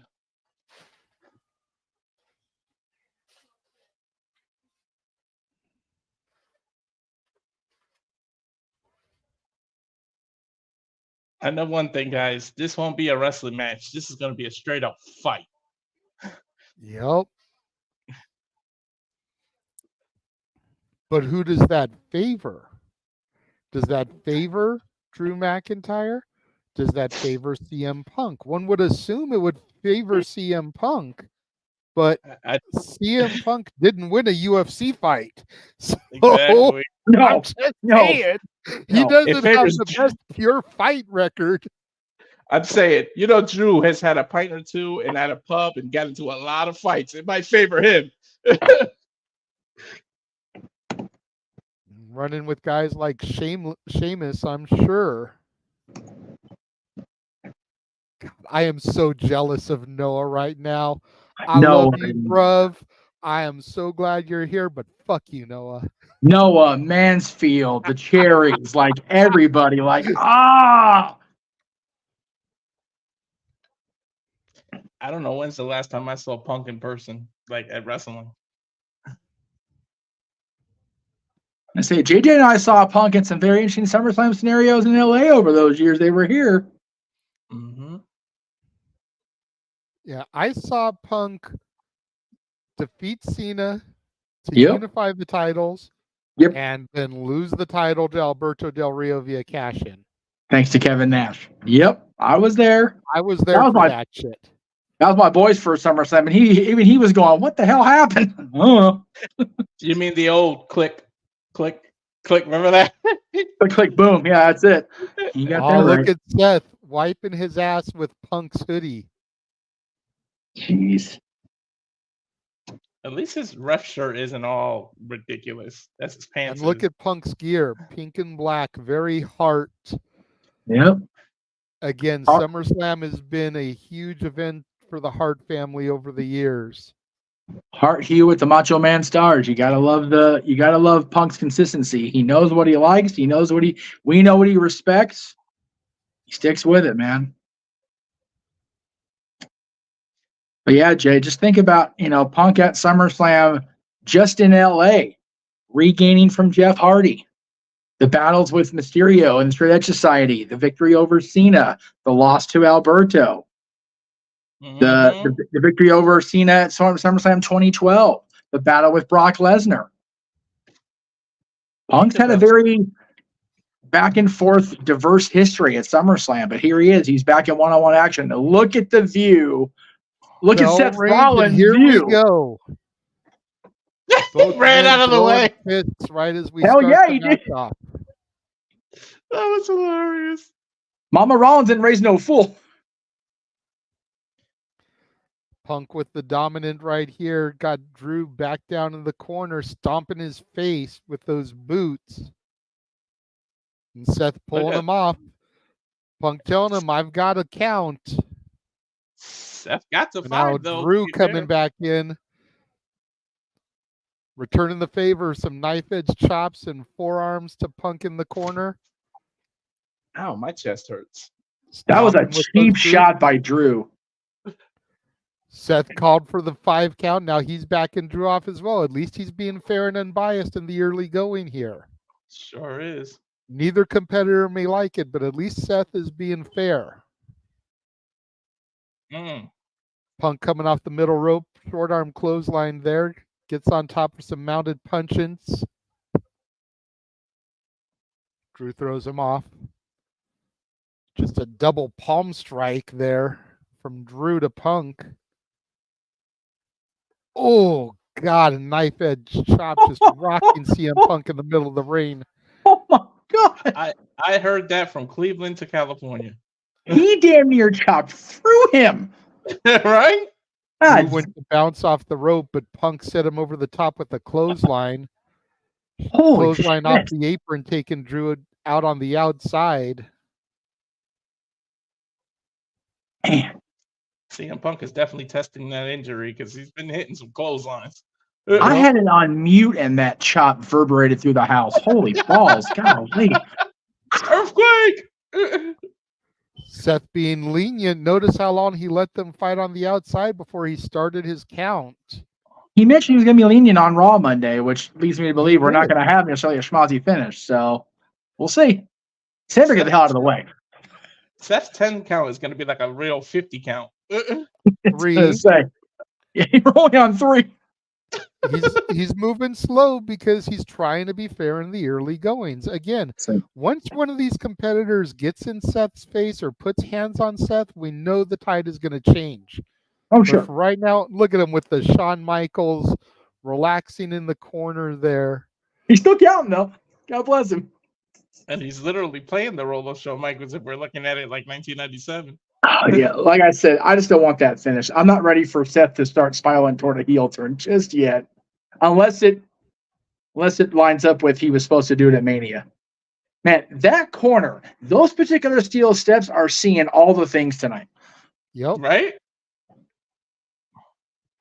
Those stairs. Seth can't start Degeneration X. We've already got that. That's Johnny Gargano and Tommaso Ciampa. Oh my God! Quit freaking helping Ron with the Jesus Christ. Seth is taking the time to tie his shoe there, JJ. Hey, hell yeah! Got to be safe. Seth is loving this right now, and kind of indirectly, Punk is enjoying it too because even though he's got his own problems with Seth, he's getting the good side of Seth right now. Because we know any other referee wouldn't let them get away with what they're getting away with now. Well, you gotta wonder if they'd be willing to let a little bit of it go, considering the stakes here and how personal it is. Jesus. Christ. We're just swinging for the fences with Punk right into the announce table. My That's a TTE good way said, to give him ow. a concussion. Yeah, for real. The same corner that Rhea used to pop in her shoulder, Drew's trying to pop his out. Well, you notice he started that offensive flurry doing what Punk did to him at Mania and taking his legs out from underneath him. Mm-hmm. Another brutal knife edge chop, just knocking Punk on top of the announce table here. Ah, man. He literally lifted him in the air with a chop. You know who's getting mad at this? Damian Priest. He's going to ring and Gunther going, fuck, Gunther's going to have to out chop this. I'm going to die. Right? Oh, yeah, right? Oh, no. Slingshot onto the bottom of the ring there. Oh, God. Seth is just laughing. He is eating this all up. JJ, you and I have set up rings. That particular part is not exactly human friendly. No, It it's sucks. not. There I is put a no ring together, part too. of a ring that is human friendly. Oh, Even well. the ropes are not human friendly because people got to remember that is steel cable that is wrapped. Those aren't ropes. No. That is That's why- steel cable. Right. That's why running the rope hurts. You can see people's bodies after they run ropes. You see the ropes in their skin. Exactly. The welting. Jesus, Drew just stomping Punk's arm. Hey, man. Damian Priest chest is going to look like freaking ground beef in Cleveland restaurants after this world title match later because of this match. It's going to look Speaking of worse than ground Daniel beef Bryan. in Cleveland restaurants, go support the Cleaver, Colin Andrew, Yes, please do that. and his restaurant. All you have to do is have people going, I want my meat to look like a Damian Priest chest. Okay, I can do that. Right? Mhm. Fuck. And Drew dominating Punk here at this point of the matchup. Again, going back to my point that I made earlier in the evening, Punk is here to get talent over. Yep. Mhm. Punk is here to show his former company how you do business when you have heat with somebody. Mm-hmm. Whether the heat is legitimate or all concocted via storyline, this is how you draw money and do business when you have heat with somebody. What I love, Jay, you know that comment This was made camera by. angle. Yeah. Sorry what to the hell is cut that? you off. What is this camera angle? Because it added like a different color hue to the lens there. It kind of threw me Must off. be Go the- ahead, Jeff. Must be one of the earpieces like Seth's wearing, but on the cameraman's head maybe. Maybe. Which is kind of stupid. If it's cameraman, you see the fucking camera angle. Anyway, you know the comments made by Seth, whatever it was, a year and a half ago in just a presser. Punk was not even in discussion to come back. He was still at AEW at that point. But they built on it, and it's working. Same with Drew. Drew has never been quiet about his feelings about CM Punk in or out of the company. And they're doing business. What a power bomb. Jiminy crickets. Just one count. Fair count. Yeah, fair. He counted. He seems like He was in position. He got right down there. Yep. Oh, Jesus. The sheer strength of Drew with that power bomb, too. Punk Damn. kick out. Deadlift into a Batista bomb. You guys made the point earlier. Seth is behaving the same exact way for both guys. Exactly. Again, Seth is going to play this right down the middle until one of them provokes him. Mm-hmm. And look, you see Drew getting in Seth's face, but he's being fair. He's really And got no right. neither combatant actually taking taking the trigger and actually waffling off and hitting Seth. Although bringing this involved, they may have to involve Seth getting physical to stop it now with the steel chair coming in the ring. Exactly. Drew McIntyre getting the steel chair. Drew can get himself disqualified. We'll see if Seth is going to allow this or if he's going to play it down the middle again. Seth might pretend to be blind after this. Something's in his eye. He sees him. He sees the chair. And he's telling him, it's like, he can't do it. It's like, how lenient will he be? Just turn around and let this happen, Drew says. How far does the word leniency go that Seth Rollins used on Monday night? That's the key here. Jeff, what do they always say? It's the ref's discretion, right? Oh, Look, he Seth is turning turned. it back. And Seth has got the chair. Oh, He no, pulled no. the chair out of Drew. That's going to incite Drew. Here we go. What happened in finger in the 1997, chest. Jeff? Oh, no, come on. Don't do it. High Oh, face to Seth. God damn it.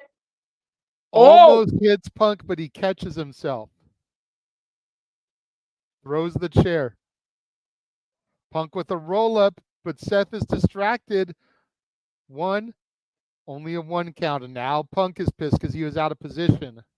That was a 4 count, gentlemen. Reverse neck breaker, and Drew. Even in position, the only position that would have been a 2 count, that would have been a 3. Punk's got no real bitch there. True, but he was still out of position. Yes. Walter, I'm going to bring this chat up in the chat room because I'm going to assume it's for directly at you or at least majority to you. What Is this Legally True says, hey. Okay. It's what I figured. That's what I figured.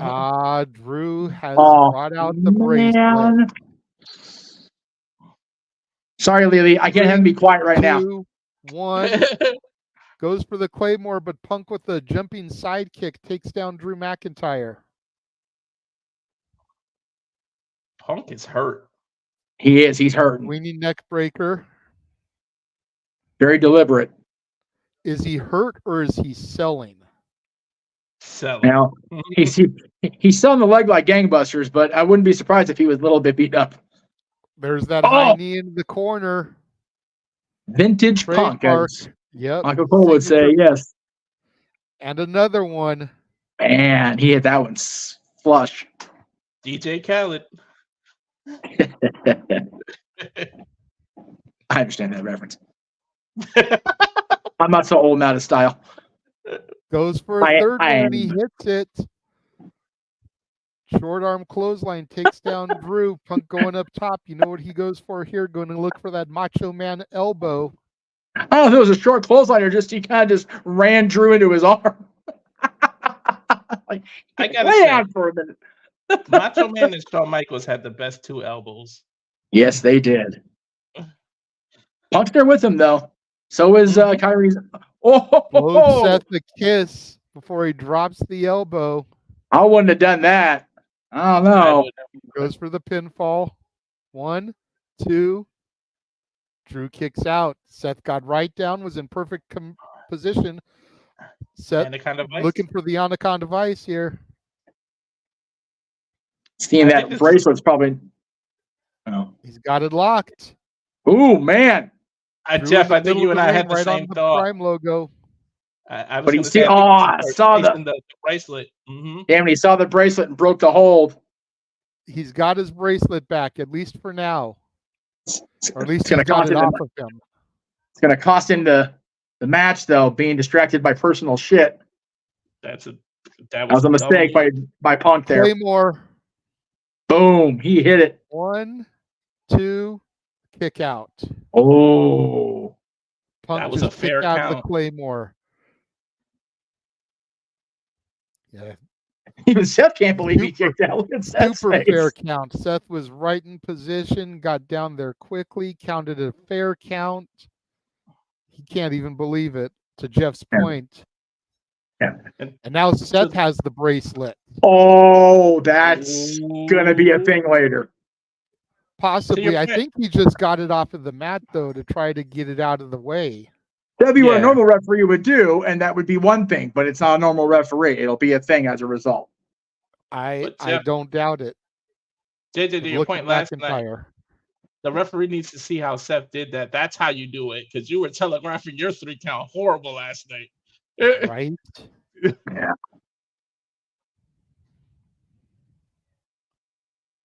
Yeah, if John Cone or Jessica does that with the bracelet, whatever. But because it's Rollins, it will play into the end of this match. But if you think about it, gentlemen, a a regular ref would just kick it out of the ring. They wouldn't put it on. No, not necessarily. If it's like a bracelet or a wristband, sometimes they'll put it on their wrist just to keep track of it, make sure it doesn't like get loose somewhere else again. I see it all the time, as a matter of fact.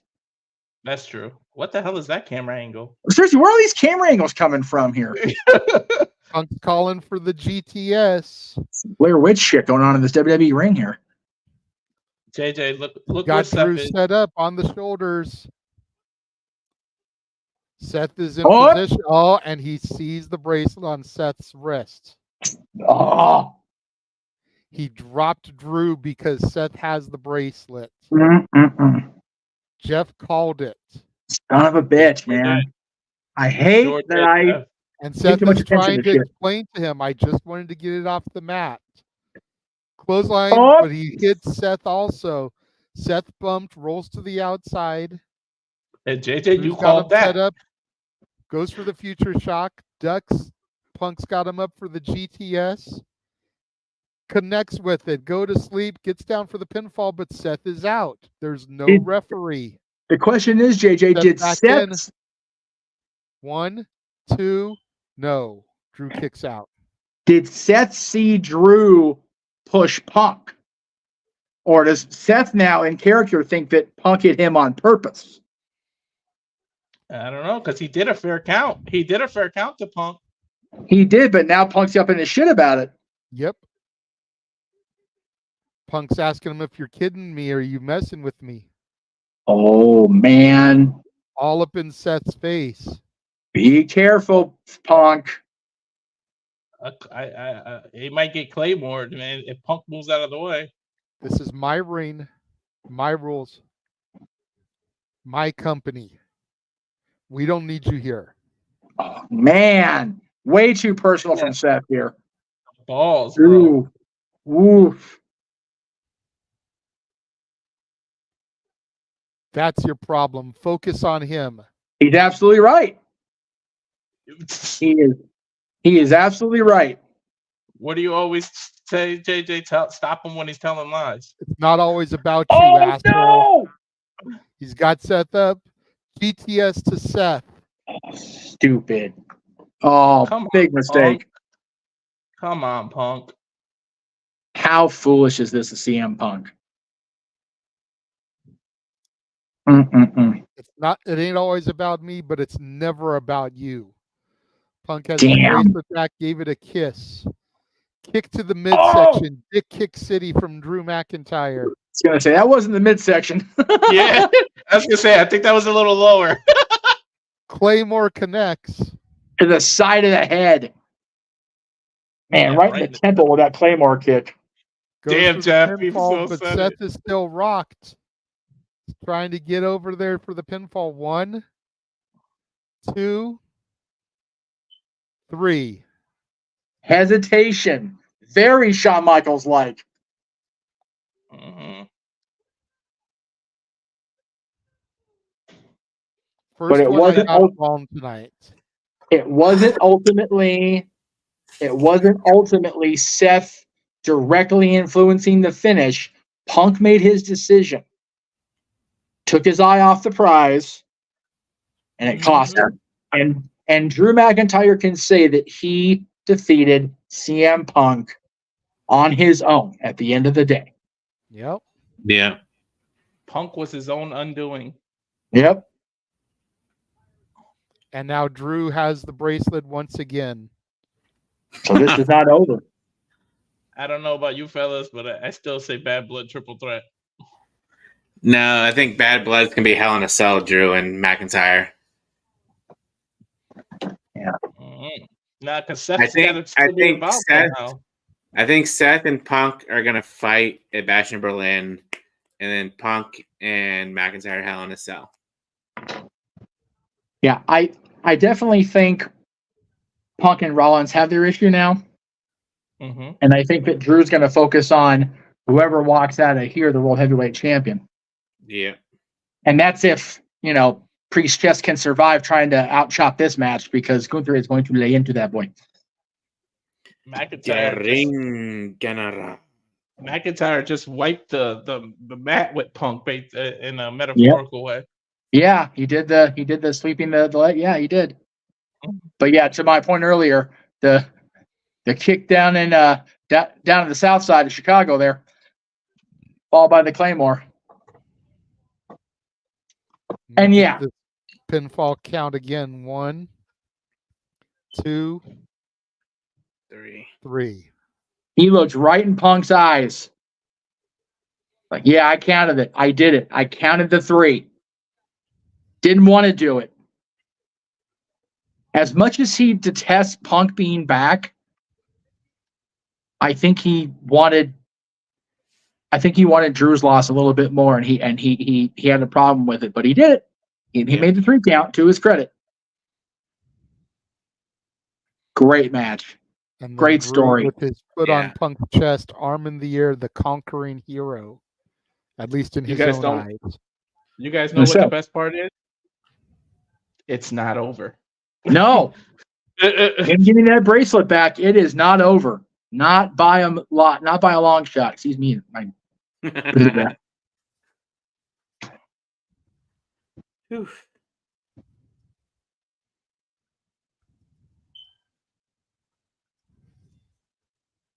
Dude, I am here for Rhea Ripley being in Call of Duty. And Cody. That's awesome. And Mysterio, there you go. Why not? I never got into Call of Duty, I gotta admit. I didn't either, but it's just cool to have the crossover. It's unique, it's different. She gave the riptide. That's tremendous. Oh Lord. 2 matches to go, hour and a half to go if you figure normal runtime.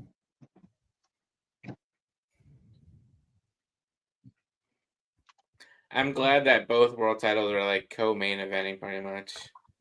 Yes. I'm gonna take commercial break advantage to go use the men's room one more time before we get into what's likely going to be the World Heavyweight Championship match. Yep.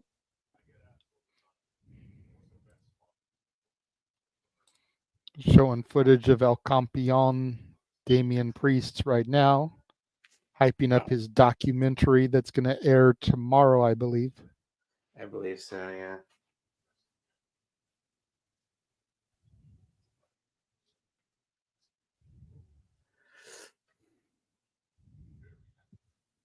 This package right here is what makes me doubt Gunther and the Priest thing. This is what I said. They did a good job of making me start believing in Priest. It's like it seems like they're behind him. Yeah.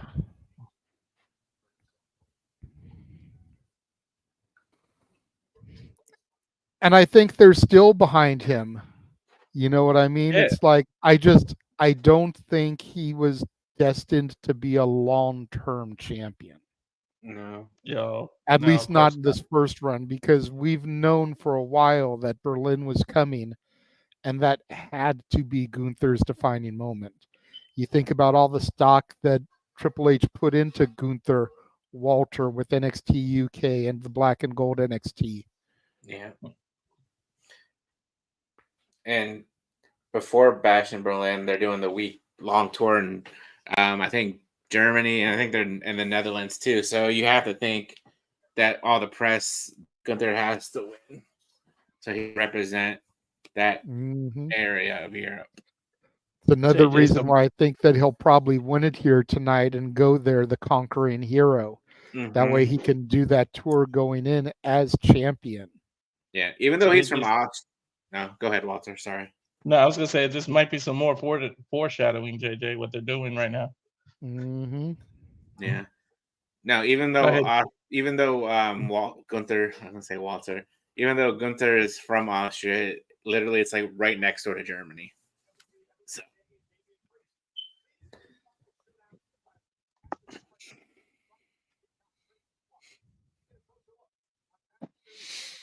So if this was said just while I was gone here, forgive me, but I thought about something when I thought about business when I was doing my business. Waiting for the pop. Thank you. Okay. No. So I pointed out earlier when Dom finally did the big turn there that part of there being a divide there was that Rhea was recruited by Edge. Yes. And was only the second, the last of the recruitments directly by Edge before Balor came in and basically usurped the role. Because for a brief moment there, Balor was deemed the leader, quote unquote, of Judgment Day. What if that's what we're going to get here?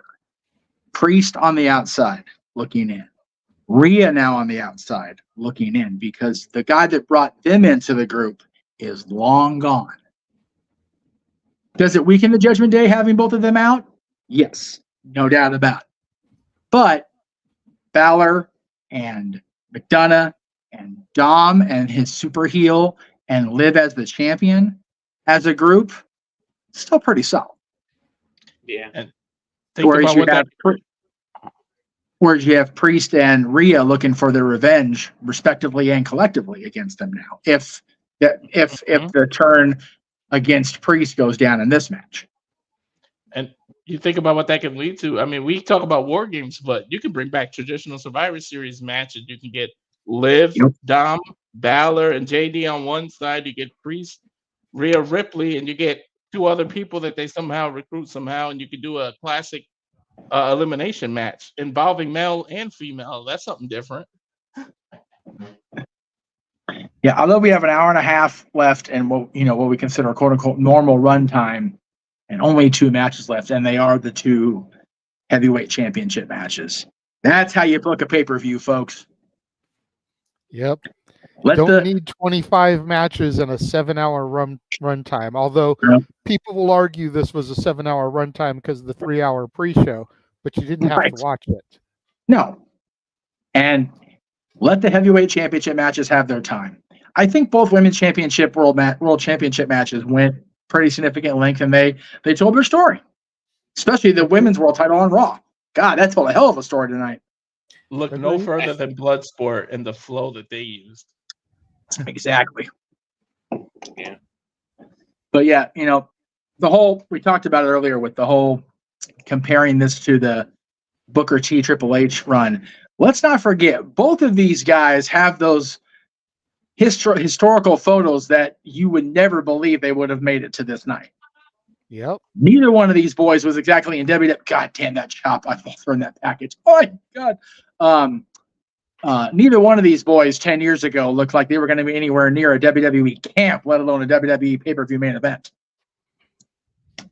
But here they are, man. Biggest stage of the year so far.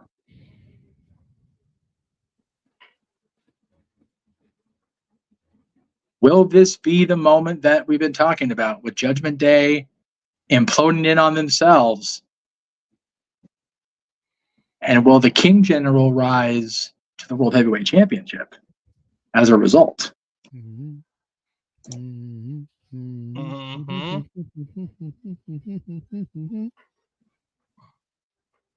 I'm going to make sure I don't talk over folks and bow out. And I want to make sure I give Big G and JJ in particular, no disrespect to Walter, but I want to make sure I give Big G the proper ambiance for the Ring General. Well, G, this is the moment that you're looking forward to come the end of the month at Bash in Berlin, the Ring General, walking into Germany. Whether he will be challenging once again or he will be the current reigning and defending world heavyweight champion, that remains to be seen and will be answered here. How are you feeling, bro? I am feeling confident. I mean, the way Gunther has been booked since his debut in NXT UK. He was the longest reigning NXT UK champion, the longest reigning IC champion, and I believe once he wins the world title tonight, he'll have with this new world title, he will have one of the lengthiest reigns. He's the what's the word I want to say? The motivation that he's had to lose all that weight to what he looks like now. He definitely deserves everything that is coming for him.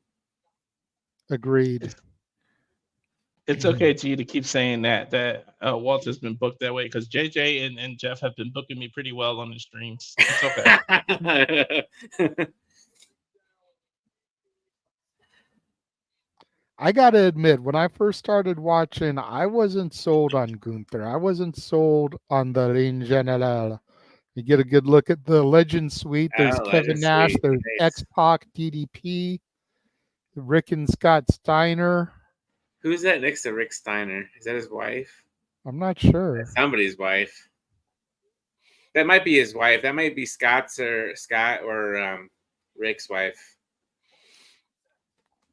But in any event, I wasn't sold on Gunther. Like, I just, something about him. It took a while for me to come around. But when I did, man, I was all in for the Ring General.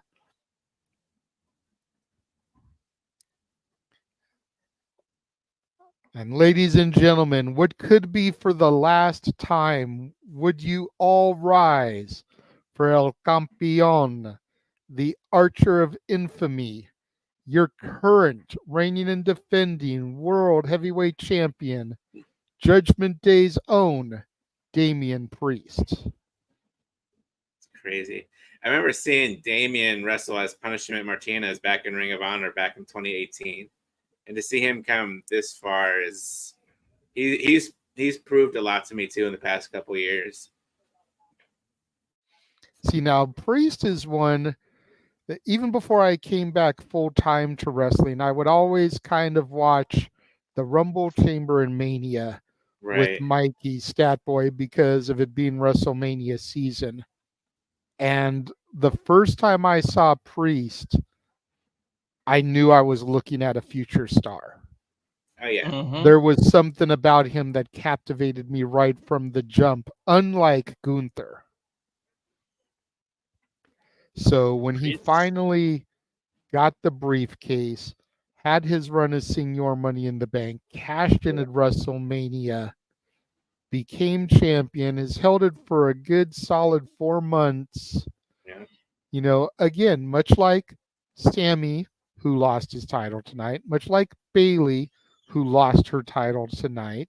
Yeah. Priest won his title at WrestleMania, and this could be the end of it. A solid Mania to SummerSlam run. It's the proverbial May-December romance. Yeah. You know what I mean? That's what you could compare it to, is the WrestleMania to SummerSlam run. And now we let Gunther get that, and he'll probably hold it until next year's WrestleMania at the very least, if not next year's SummerSlam. Yeah. Because the next big event is War Games. Yeah. Then after that, it's going to be the Rumble to see who's going to compete for a shot at Gunther. So it's like there's kind of like that little coasting between here and Mania, even with there being 2 of the big 4 ahead of us. Yeah. A lot of people think the Boricua Badass, as I call him, is not going to get anywhere near the title again. But I don't think this will be his only one reign. I think the company really, really likes this guy. Oh, yeah. I agree.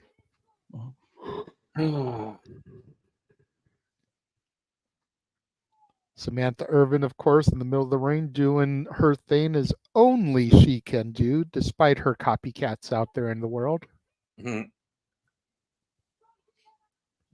Look at Gunther's chest already. You can see some of the blistering from the matches leading up to this. Yeah.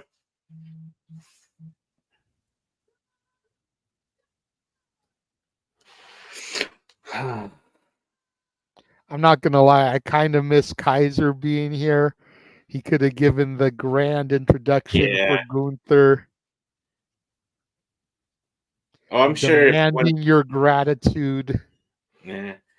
I'm sure once Gunther wins tonight, we'll see Ludwig Kaiser on Raw.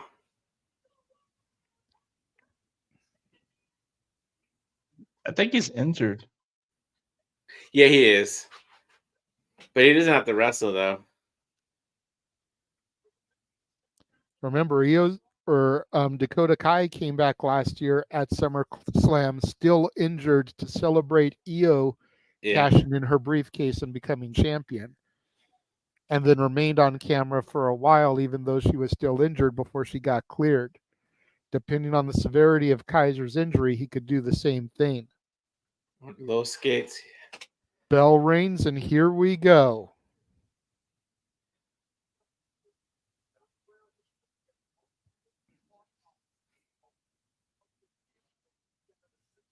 Boom. What an elbow. Damn, Gunther charged right at Priest. Priest caught him with a forearm. Backs Gunther in the corner. Priest unloading with rights and lefts and a big boot for good measure. Gunther retaliating, getting a little bit of distance, getting out of that corner. Huge jumping elbow there from Priest. Got him set up. Is he already looking for South of Heaven? Gunther gets out of it, though. Huge European uppercut. Ooh. Big flatliner from Priest, and Gunther rolls to the outside. I think this will be Priest's toughest challenge to date as world champion, or even in general in his WWE career. Priest jumping off the steps with a big forearm to Gunther. What does Gunther got to do, though, G, to get Priest down and get the victory here? Got to get those your chops. champion's advantage. You got to get those chops in, because those chops will take the breath out of you. Nice backdrop by Walter, by Gunther. Oh my God, I'm so used to calling him Walter. Noah did the same thing for the longest time, so it's okay, bro. It doesn't help that my name's Walter too. I know. Right? Like you're Walter, and then he was formerly Walter. Gunther. The ring. Get out.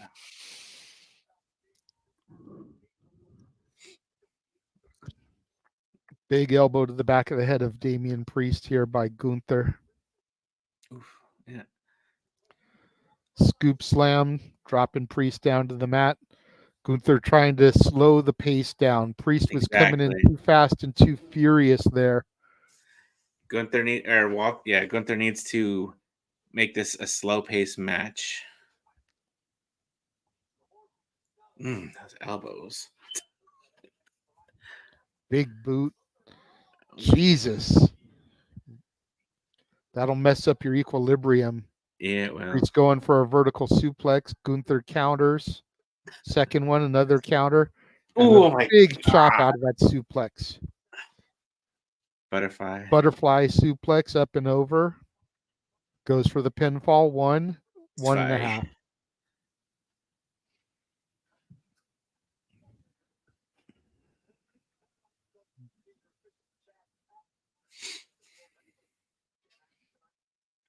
You also got to wonder, if Priest can't get past Gunther, will he feel like he was a legitimate champion? Or will he feel like he was just, like a placeholder? Placeholder, yeah.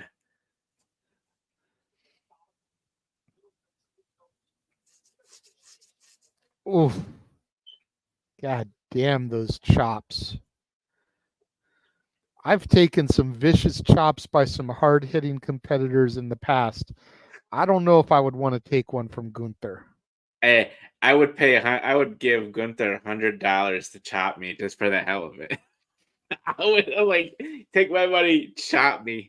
But what if he chops you so hard that your heart literally stops?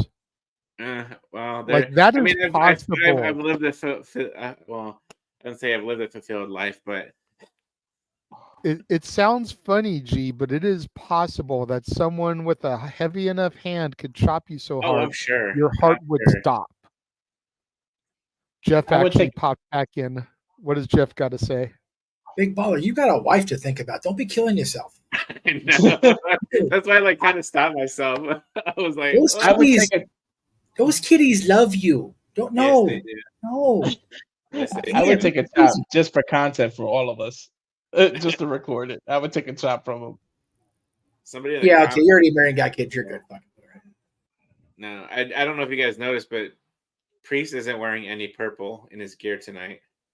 I did notice that, and I saw Ill Beats' comment. I would address it, but it wasn't super chatted, so we're going to ignore it. So I stopped myself from saying it, and I was like, I noticed it when he came out. Yep. because the ticker clearly says at the bottom of the screen that if you want to dictate the conversation and have your comments addressed on screen, super chat. It's easy as that. Priest taking too much time here. With a competitor like Gunther, you don't want to give them a chance to get to their feet, to get their bearings back about them. Once you've got them on the ropes, you want to keep them there. Yeah, Big kick. Priest is giving Gunther a run for his money, though. Got to figure Priest also gives up a few years, probably at least 10 years to Gunther, the younger competitor. Yeah. So you definitely don't want to give youth a chance to get their bearings back. Like I said, they're going to have that age going for them, you know. The ability to recover is already on their side. Jesus, both men just trade chops. Oh my God! God damn, Priest. Oh, Gunther's busted open on his chest. Little blood splatter there on the Priest. Oh, wow. Yeah. I pointed out how his chest was already blistered from previous Exactly. contests. I think Priest was able to bust him open, popping one of those blisters. Yes, Jeff. Yeah. Uncle Jay, I don't like being right no more. I know, right? I'm just like, I can just like feel it, like, nah. It's like, damn it, why do they have to go choppy crazy on the previous match? Because now these two think they gotta live up to it. No. And yes, Twister, yeah, that $100 would go straight to my medical bill. Right.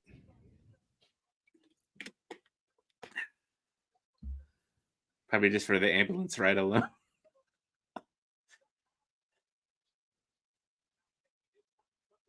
Ooh.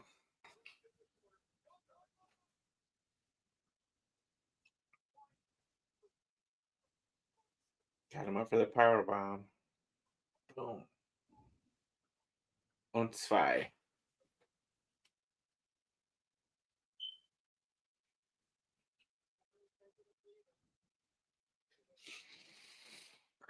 Oh man, The look on Gunther's face. Gunther's in a position he rarely has ever been in. He is clearly being dominated right now by Damian Priest, El Campeon. Yes. Hopefully, I wonder if Priest went back and watched the tape against him and Zayn at WrestleMania to find any weaknesses. Quite possibly. That's what I would do. Oh my God. Yeah, Jesus. Oh my God. Oh my God. Yeah, I think there's two people I would never want to take a chop from. Gunther and Big Show. Oh my God. Trouble Big in Show. Paradise there from Priest. Now he's got him goozled. South from Heaven. He's got the leg hooked, body on body, only a 2 count. Zwei.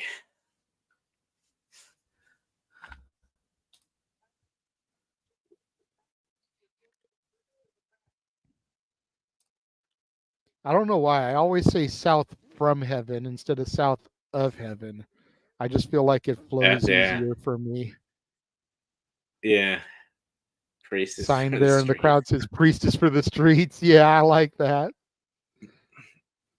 The King General Gunther in the very back there.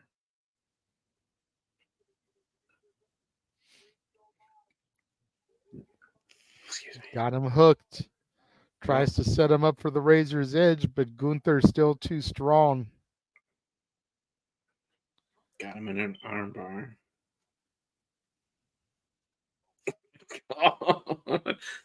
Ooh.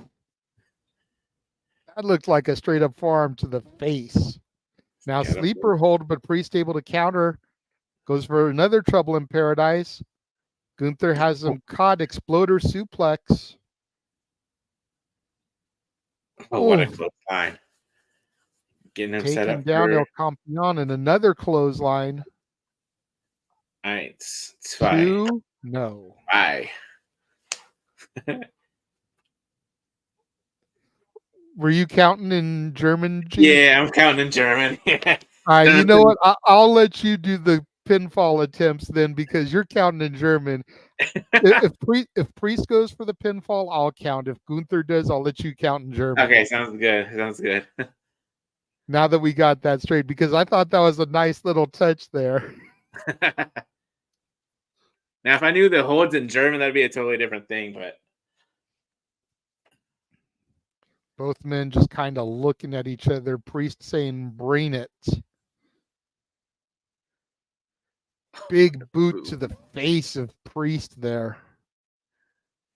Priest shaking his head like, nope, it's not enough. Maybe rocked, but he's still daring Gunther to bring it. Another brutal chop rocking Priest. Oh my god. Yeah, Priest, I think, is too proud here.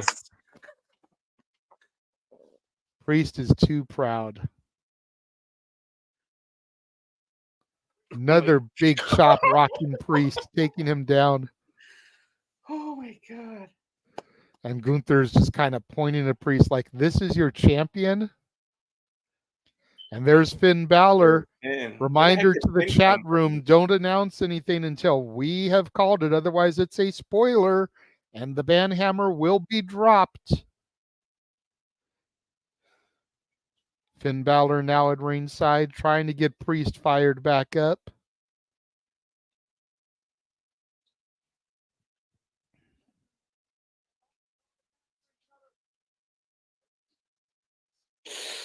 Oh my Huge god. chop. Oh my god. I can like feel it in my chest. Right? Yeah, no God damn you, Jeff. Hamburger Helper. Hamburger Helper Championship Special. And another chop. God. And he's got But his you arm, notice, so he can't go anywhere. I was just going to say, you notice he's got a hold of Priest's arm so he can't fall and collapse. Boot to the face. That sends him down to the mat, though. And Gunther just wiping the blood, rubbing it on his face. He's getting fired up here, G. Yes, he is. He knows he's getting towards the end. Boot to the back of Priest's head.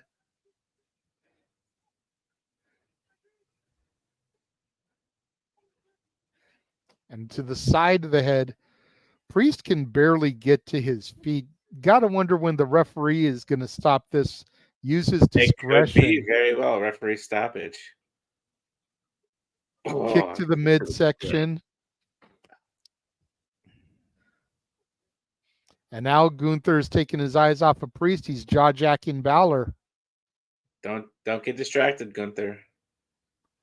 And boot to the side of Finn's head. That might enrage Priest.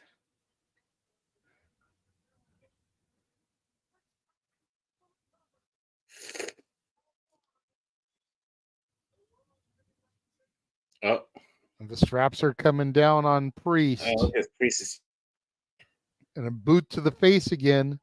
A big clothesline from Damian Priest takes down Gunther. Bouncing off the ropes. Turning him inside out with a clothesline from hell. Trying to go for the razor's edge. Yeah, he's got him set up. Can he connect with it? He hits it, razor's edge, but Gunther gets right back to his feet. Got some goozled again. Another south of heaven. He rolls Gunther, but now Gunther's too close to the ropes. Oh! What the hell? Balor just put Gunther's foot on the rope. Holy hell. Ladies and gentlemen, the end of Judgment Day. Another south of heaven. Seeing the replay here. This was Priest's mistake, though. Rolling Gunther towards the rope.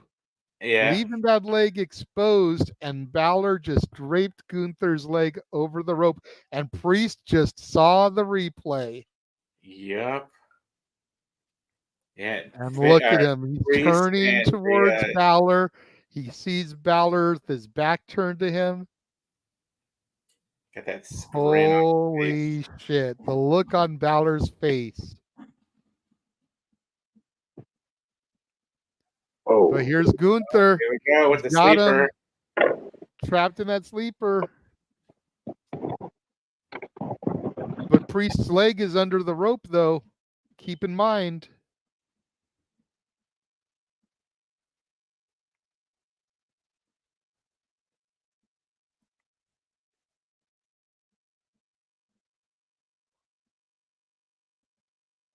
The look on at Balor's Balor's face. face.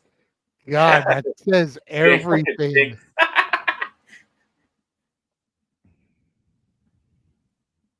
And that Looks like could we've no, lost Jeff. Balor, Priest is still fighting.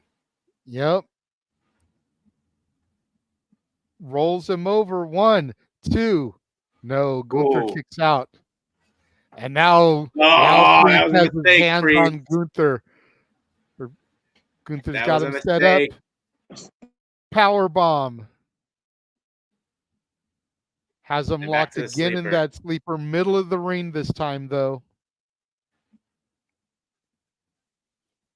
This has got to be it, G. Yeah.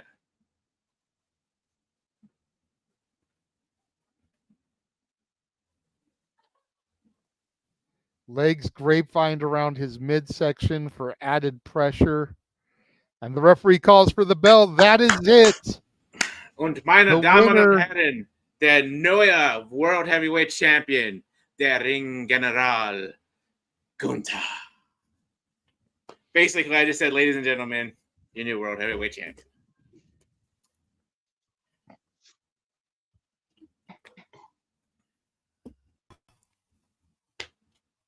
I don't care what happened. I am not going to release a Nostramicha shirt. I'm not going to do it. You're not going to what? I'm not going to release a Nostramicha shirt. I refuse to be okay with being right here. Right? He's got screwed here. Damn it. I've gotten everything right except Punk Drew. Yeah. I got everything right, including the bonus points. Wow. Look at you, Like, Mr. Fancy I know Pants it's Big not Baller. I'm not trying to say that matches are predictable, which they kind of, I figured they might go that way, but like to have I can't remember the last time I went pretty well. I'm sure Cody's gonna win next match. Yeah. I can't remember the last time I went like perfect on a predictions. But right there, Priest rolling Gunther to the ropes was a mistake. That was definitive and deliberate by Balor. Sorry for the glitches, by the way. I don't know what happened. The computer just completely went apeshit and rebooted. So No worries. Wow. We were able to handle it, but yeah, that was the key. The key to Damien's downfall. Rolling towards the ropes there, allowing Balor to hook the leg of Gunther over the rope.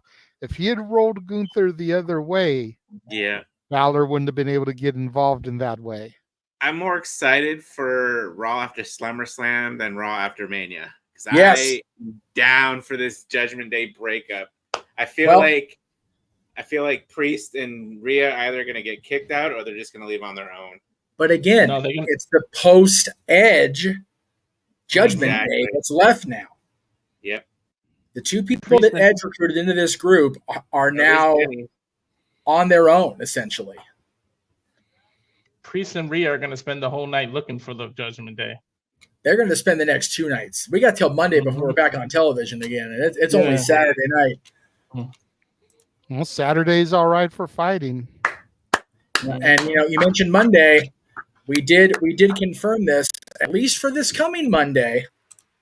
We will be on the air with a watch along of Monday Night Raw. Oh, shoot. Okay, nice. So Thank you, And I JJ, just- for allowing me to call that match with you. Absolutely, bro. I like Jeff said to me in private chat, it's like we knew you wanted to get some practice before Bash in Berlin. We knew you wanted to be here as part of that match. So I was totally down to hand you the floor, just like Noah's done for me on a few occasions when it's been a match I've been really passionate about. That's what we do here, man. We're a team. We all look out for each other. We're all giving of each other. And I So love I'm it. glad I was able to let you do that, bro. That's why I went on mute. I didn't want to take anything from you, so I let you guys Exactly. do it. I'm sure Noah popped. Oh, I'm sure. Hell yeah, he got to see the new champion be his ring general.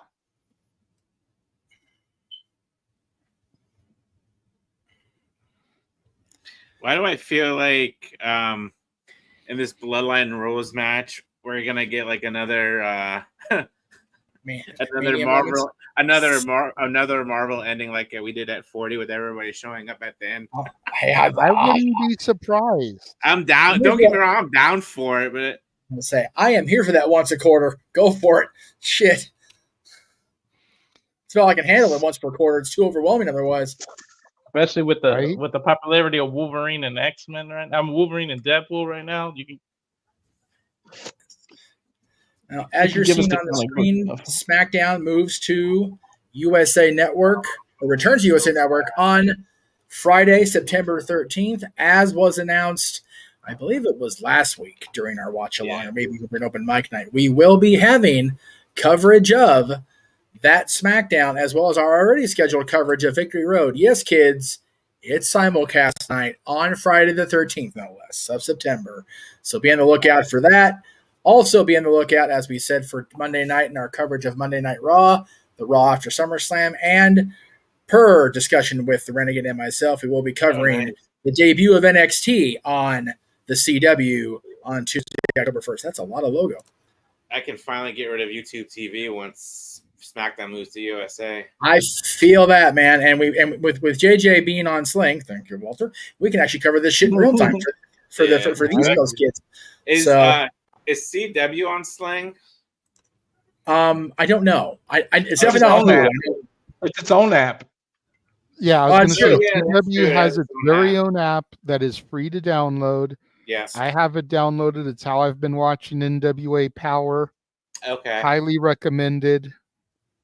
Yeah, I still can't believe I call that shit. Show the replay here. Liv looks surprised, like it wasn't all part of a master plan. I think, in storyline purposes, Dom surprised her with this decision. Mm-hmm. So the whole tear she was shedding after Dom saying he hated her, from a character standpoint, was absolutely real. Man, I love that they went that way instead of having just being one big grandmaster plan. It was truly dirty Dom making the decision to be that asshole. That's great. That puts it on him. That gets him to that next level. Oh, yeah. And in storyline, they got a lot to celebrate at the hotel tonight. That's in storyline. That's a whole 3 p.m. discussion for JJ. And like I said, I know he's going to be like pulling those handcuffs when we're talking about Logan Paul stuff. Because once I turn him loose, I'm gonna hide under my desk. Awesome truth out here, because why the hell not? Yeah, what kind of host barely showed up? Like Miz said one thing at the beginning, and you never saw him again. Didn't need him. That's what's great about it. They didn't really need him. They're about to announce how many total in attendance, probably. There'd be a fuck ton of people in here. That's what's up. They should have our truth think with the jelly roll, and it'd be a jelly donut in his hand. They should have had him do that. We don't need to give Ron any more gimmick ideas. I think he's doing just fine. There you go. There you go, Jay. 57 and change. 57,791 for SummerSlam. That's crazy. Yeah. I don't think that many people have been to a Browns game. Well, everybody, enjoy the Cleveland Browns Stadium being full of people that actually give a shit off. Here's JJ's part of the show, because here are Theory and Waller now. Two former tag team champions. Yep, both former tag team. Matter of fact, both these teams won the tag titles in that ladder match at WrestleMania. Exactly. Waller here with freaking flip-flops. Oh my God. Yeah, well, he's Australian. He'd have to care. Aussie. Is he wearing one of those like one-piece things? Like No, I think he's got shorts in the shirt. I could be wrong. It's hard to tell the camera shot right now. I think No, it is. It is the one piece. Good call. Yeah. I was scared. I'm like, wait a second. He's wearing a one piece and freaking how do you pee in that? Carefully. Very carefully. Probably got say, oh, there's Jelly Roll in there. Okay. So what the hell? Okay. So MJK, are you a face or a heel? What are we doing here? He was a heel for his segment, but now he's sitting there as a fan, just enjoying the show. Boy. I hate when they do shit like that with the celebrities. I know it's nitpicking, but I don't care. It's stupid. I knew R-Truth was out here to do something with Jelly Roll. Of course. And then DX will come out in full DX gear because they didn't book those poor bastards on the show either. Yeah, Gargano and Ciampa. Freaking losing the tag titles last night, but can't be bothered to have a pay-per-view match. Screw them. 3-hour kickoff, not a goddamn thing going on. Right. I'm sorry, but it's the truth. Like shit. I remember nothing with it but talk for 3 hours. Fuck. He called them the Rock and Roll Express. Oh my god. Oh man. That's a big boy swinging that chair if it happens. Oh my god. Jesus. That's a mountain man there. And I don't mean Max Payne. If y'all get that, you're old enough for the room.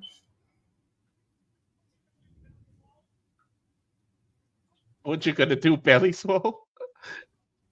Oh my god! Oh my god! Oh man! Somebody's a wrestling fan. I don't care how much you shave that chair; it's gonna hurt. Oh, I'm sorry, wrong company. Go ahead, never mind. Is Jelly Roll but it's a gimmick chair, Jeff. That's what I'm saying. Dude, Jelly Roll is living out his fantasy right now. Jelly Roll's gonna choke slam poor Austin Theory. Oh, holy shit! Dude, Theory got some hops on that choke slam. Holy fuck!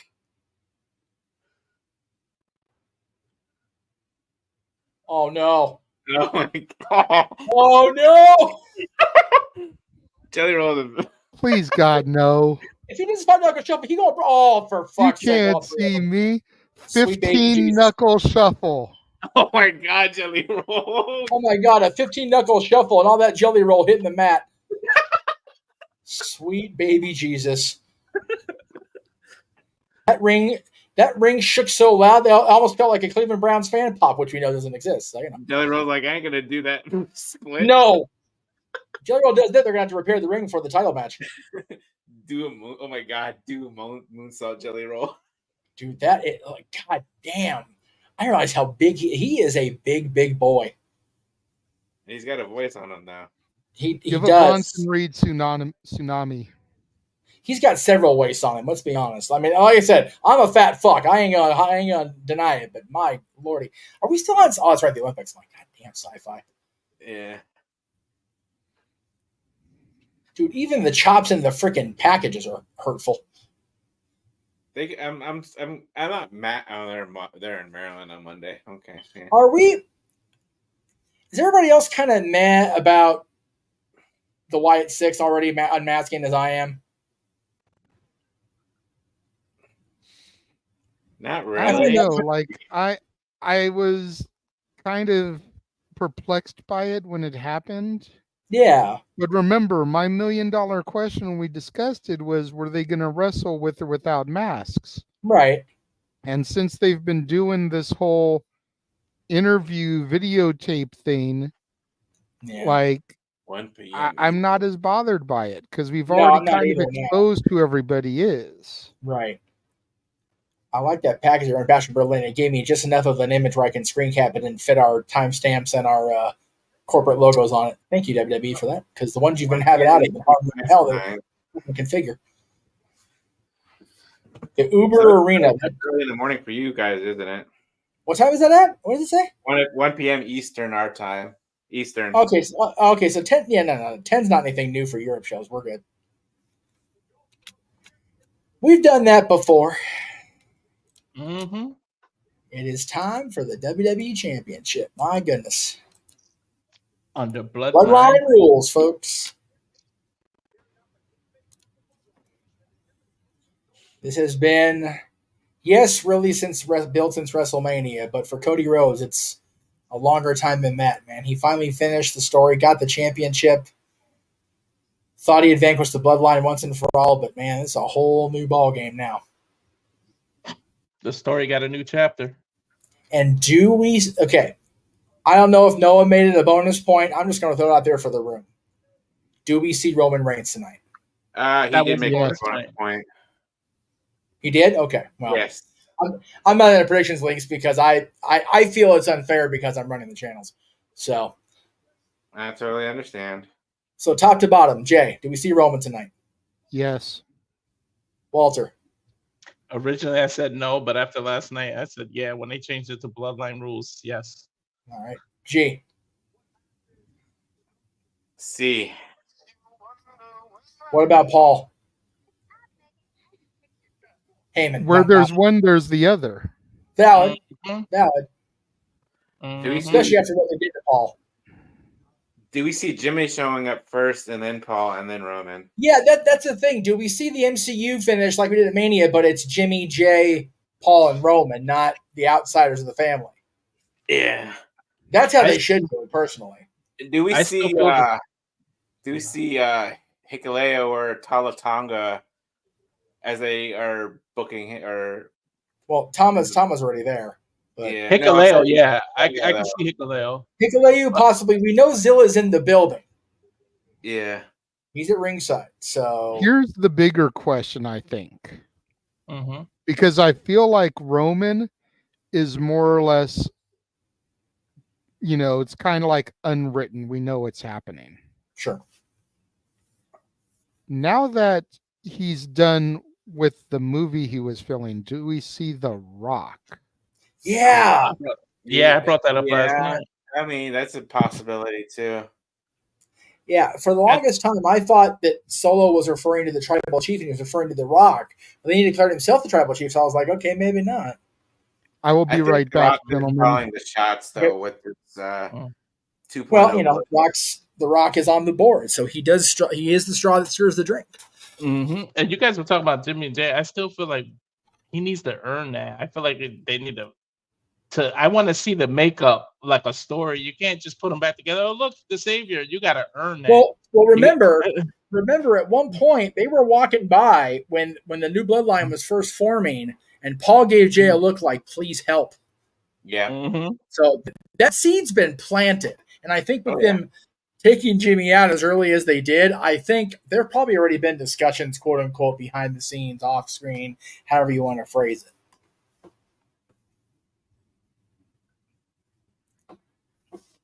So it's highly unlikely, at least in my opinion, they're going to go a full 45, including entrances for this last match. So I am definitely going to start open mic night at as far as the intro to the show, with the assumption that we're going to go live at 8/11. Okay, sounds good. So it's like almost a 9-minute intro anyway, so it'll start at the 10 till we're good to go. A little bit of fantasy. I don't know. I want remember the Bret Hart Owen Hart thing when he was like, you guys are family fighting. I want Rikishi to do that. Like them fighting, and then Rikishi gets them to go back together. You need to be family, you need to be blood again, and then that's how they get back with Roman. Yeah, maybe. Hey, we're back with Roman. Like, it's gotta be, because the pop that you'll earn from it can't just happen, I think. No, I agree with that. They gotta do something different. That goes without saying. Even if it is a throwback style thing. Solo walking out solo. Interesting. Oh, yeah, definitely. Well, no Sons of Haku, no Jacob Fatu. Just him on his own. I like that. Here's my salute to you, Solo Sikoa. 2 of my middle fingers. Oh. I mean, Solo's doing good on his own. No, he is. But he's not my tribal chief, damn it. No, absolutely not. Dude, I'm now that I'm seeing this, I'm like replaying in my head the night that Paul Heyman said, you're not my tribal chief. That pop that he got. It's just so funny to me when you look back at all the calls we've had, all the watch-alongs, and all the Jesus, is this ever going to end? And now it's like, Jesus, is he ever going to come back? So, he's been gone a shorter time than he was champion. So it's like the freaking turnaround has been astounding, man. We went from Jesus, enough already to, oh God, please come back. Yeah, I swear that we want Roman chants got louder and louder every single week on SmackDown. They did, and they were pronounced the Friday after. The crowd was not hesitant. They wanted Roman back as soon as he was gone. They didn't even give themselves time to miss him. Yeah, they were like. Solo singing the national anthem. Great callback to the Rock's line before WrestleMania. Not a whole lot of stats for Solo, unfortunately. First ever SummerSlam match. Self-appointed tribal chief. Former North American champion in NXT, let's not forget. Exactly, yeah. The man who, arguably single-handedly cost Drew McIntyre the championship at Cardiff the first time. Sent Drew on this dark and dangerous path of his.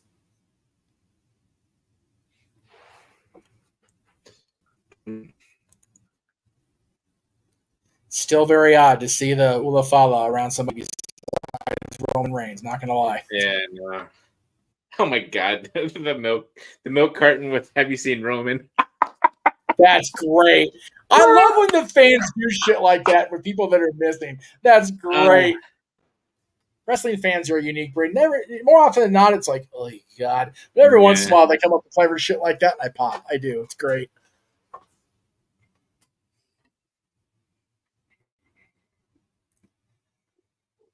Oh.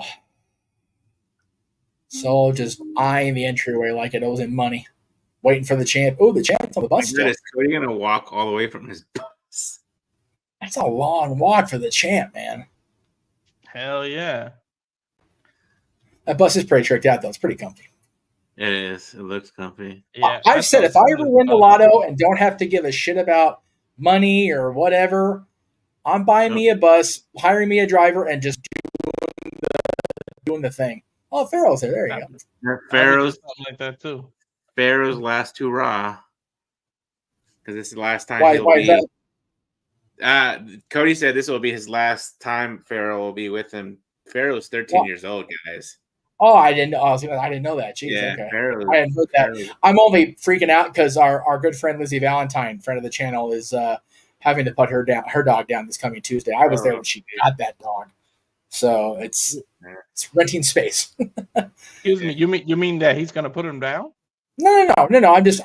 I heard what she was saying. Like, oh shit, they put Pharaoh down. Like, no, they're not putting him down. This is his last time that he'll be on the road with Cody, I should say. I figure, like I said, he's been around since Cody left the company, and that was a while ago. This is a long ass walk. It is, yeah. They actually put the bus right by the arena. Yeah, it's might be foreshadowing Roman Reigns. You know how long his entrance is. Is that Arn Anderson? The handoff. Look at this. First time back on camera since leaving AEW. The enforcer Arn Anderson. I love it. Right on. That is a moment right there. Both these guys that left specifically to give a shot in the arm to the start of AEW, standing there before the main event of SummerSlam together. I'm a little choked up. I can't lie. That's big time. Yeah. That's I'm sorry. Go ahead, Jeff. Sorry. That's about as close we're going to get to having Dusty there at the curtain. Not going to lie. Exactly. Nobody worked closer with Dusty than the Horseman. Especially that man starting 40 straight war games with each other. Did you hear what he said? You still have friends. And they're on their way. And they're on their way. Fuck me. This is going to, okay. Not going to lie, folks. I was in and out at WrestleMania because I was watching at home. So I was watching with my dad and also monitoring the watch along. I didn't get to experience it fully in my seat at the producer's desk. This is different. This is going to be special. Is that his mother-in-law? I believe so. Yeah. I believe so. I believe that's Brandy's mom. Yeah.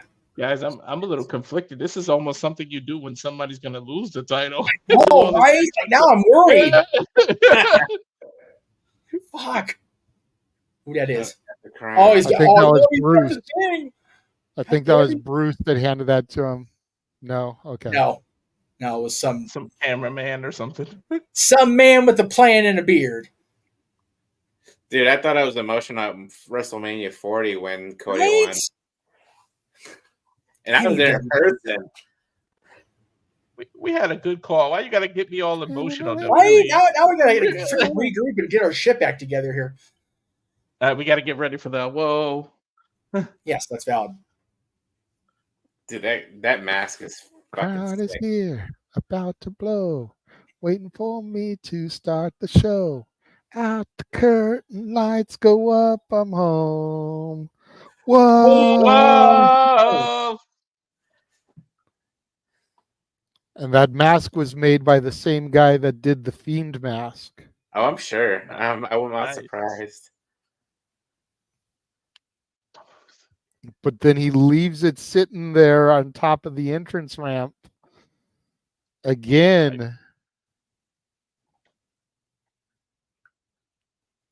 I don't know, guys.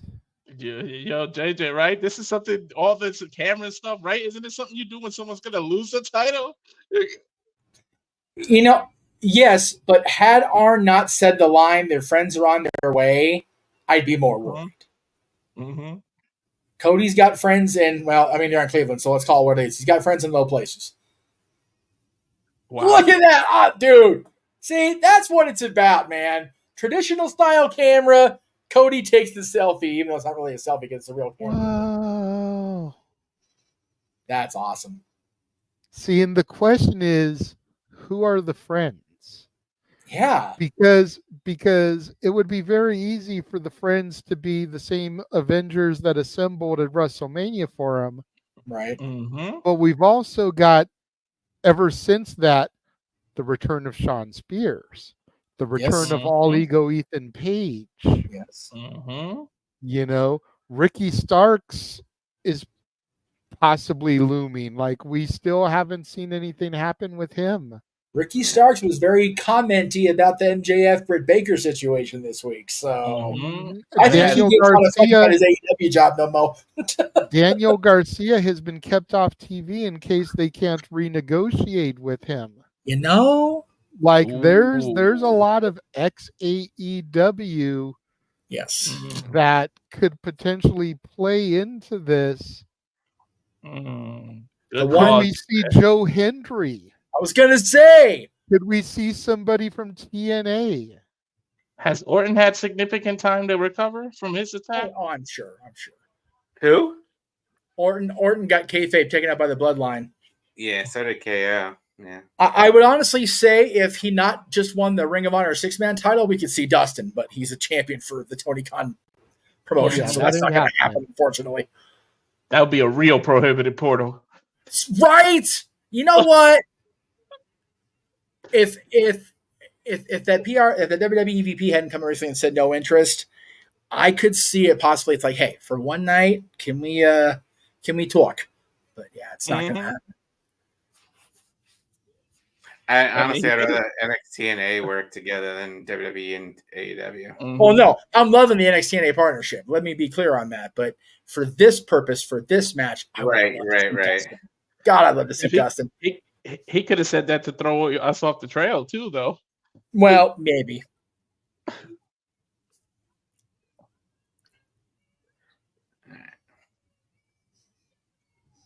We're gonna go down to Samantha Irvin now. She is here. She has been on point tonight, and she's had a lot to announce tonight. Oh, I love that. I do love that image. That was partially Frankie Kazarian, partially me. So big thanks to the King of TNA for the help on that one. Damn, Jeff, you heard the way she said bloodline? It's the bloodline. Dude, she misses the bloodline. Are you fucking kidding me? She was Bloodline's announcer, man. Hell yeah. Is she gonna get him? Has she got the Beatles walking on for a tattoo? Yes, her tattoo. Yes, she does. She's a fan. The Beatles Damn, crossing Abbey Road. Yes, she does. That's why I was like, wait a sec, that looks familiar. I'll take Give Me More Reason to Love Samantha Irvin for 200, please. Right? Damn it. Like I needed more. The question is I was gonna say, is Samantha gonna get choked up again when Cody retains? I don't think she'll get near as choked up. That was so goddamn emotional. Will That she was get more choked up WrestleMania. if Roman returns? Right? Yep. Yeah. If Roman returns and that aids Cody, she may get a little verklempt. I'm not going to lie. I love this. Again, I know it's not his name anymore. I forget his actual name. But Rudy Charles refereeing a WWE Championship match. I will pop for that every single goddamn time. Mm-hmm. The former head referee at TNA, now refereeing a WWE Championship matches on the regular. Is his name Dan Angler? Is that what it is? I think so. All right, Not- gentlemen. Either way. All right, We'll here give it we to go. JJ in the Bell words of rings, and James. here we go. There you go. Solo kissing the Ulufala. That could be the kiss of death, though, guys. Solo has been very just stoic here, not showing a whole lot of. I mean, he's kind of like got a little side smirk on him, but he's still very much staying in his own head, not letting the crowd get to him, not letting this entrance get to him, not the appearance of Arn Anderson, none of it. He's staying in the moment. The fan with the Timu bloodline sign is back. Well, of course. Manifesting the return of Roman Reigns sign. I got chills, guys. Are they multiplying? Depends. We might lose control. You better shape up. Mm-hmm. Because we need Roman. Don't get me started, Jay. It's my favorite movie ever. I swear to God. I will sing that bitch the whole way through. Ooh, nobody moves. That's surprising.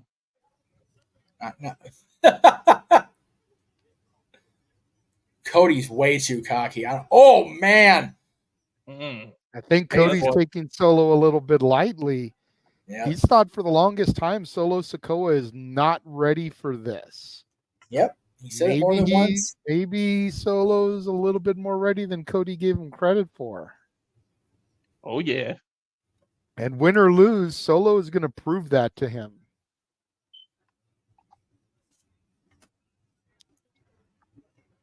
Whether he will admit it on television or in interviews or not, Solo knows he has a lot to prove. Of course. And he's in the main event of a Big Four. This is his opportunity to show he belongs in these type of dances. He has a lot to prove to himself and the bloodline. No quarter given. Cody turns it into a side headlock. Shoots him off the ropes. Baseball slide under Solo. Cody went for that drop down slap, shades of his brother, but Solo had it scouted, caught his hand. Cody definitely off his game here, JJ. Cody definitely thrown off. Solo has been ready every step. Like I said, Solo's remained stoic, remained unemotional. He's just out here to show I'm going to whoop this man's ass. Someone did their homework. Only now is he reacting to the crowd at all. But it's the crowd, not Cody, that's getting in Solo's head. Big elbow rocks Cody Rhodes from Solo Sikoa. Solo coming in to the corner and Cody rolling out of the ring there, getting out of the harm's way. Champ took a powder. Interesting. Interesting approach. Is Cody shaking his head at the moment or at himself for not being prepared? Interesting. I'm liking this dynamic as we start this match, JJ. I am too. Psychology 101, guys. Unexpected start. I figured they would just go for it toe-to-toe, but no. Solo's making Cody play his game here. Big kick to the midsection by Solo Sikoa. Headbutt. Oh, again, no. one of those Samoan headbutts. You don't want to fuck with a Samoan when it comes to a headbutt. And that brutal chop by Solo. Oh. One returned by Cody. Little receipt there. And Solo just slapping the shit out of Cody Rhodes. Jesus Christ. He put Cody's teeth in the fifth row with that. Oh, my goodness. Look, JJ, every time Cody gets a hit, he barely moves, but when he gets hit, it's Solo knocks him Cody's back. skinning the cat there. Pulling Oh. the top rope down. This could be Cody's opportunity here. Get a little bit of momentum. And a grazing disaster kick there, but not much. Suicide dive. Both men out on the outside. Cody back to his feet, though, and you can see he's starting to get pumped up. As a reminder, it's bloodline rules. Referee doesn't have to count. Doesn't have to do anything. Goes for another suicide dive, but Solo ready there, and he catches Cody. Slowing down Cody's momentum. Again, the heel with the slow, methodical, deliberate pace. That's going to be what benefits Solo Sikoa here at the end. Cody's gonna need that with driving Cody's face into those steel stairs. Sorry. Yes, Solo wants to do methodical, slow things down. Cody wants to picking up the pace. Yeah, because Cody figures that he can wear Solo out. Go ahead, Jeff. I was gonna say a couple things. First of all, Cody's gonna need this Wheatley vodka to nurse his wounds after this match, one way or the other, win or lose. But yeah, you're exactly right. Cody wants to keep the pace moving. But you know what? But by the same token, Solo Sikoa 2 count there off that kick. Solo Sikoa can move. You know, he's got that Yokozuna in him. He's got that Rikishi in him. He can move for a big Samoan. And he's not carrying near the weight his father or his uncle Rodney did. He can move around that ring. A faster pace doesn't necessarily disqualify Solo from being the dominant factor. Slowing down the pace more disqualifies Cody, no doubt about it. True. Cody's still down from that Samoan drop that Solo just hit him with. Cody just barely getting to his hands and knees now. Solo in very dominant position. Like I said, Jay, Solo allowed Cody to play his game and just throw all the heavy hitting offense on him, and Solo absorbed every blow and just made Cody, oh my God, another Samoan drop, threw him across the ring with it. Yep, goes for the pinfall, only a 2 count. I firmly believe it's going to be more of a battle of wills here than a battle of strength or speed. It's going to be just wearing the other guy out, be it physically or methodically, psychologically, any of it. They're going to try to wear each other down. Solo looks like he's already setting up for the Samoan spike there. Taking too long to telegraph it. Cody kicks his arm and then a pump kick. Cody Cutter connects. You got him with it too. All of it. Solo quickly to his feet. Cody taking too long, clotheslining Solo to the outside right in front of the announced position. JJ, how often do you see Cody cut somebody and that person gets up before him? Right? It's a rare thing. Solo's again, doing the dominant damage here. That corner of the ring, that post and those steps, getting all the love tonight from the superstars. Oh! Prime to the side of the head of Solo Sikoa. Prime blow to the temple. You're welcome, Logan. Send me my residuals.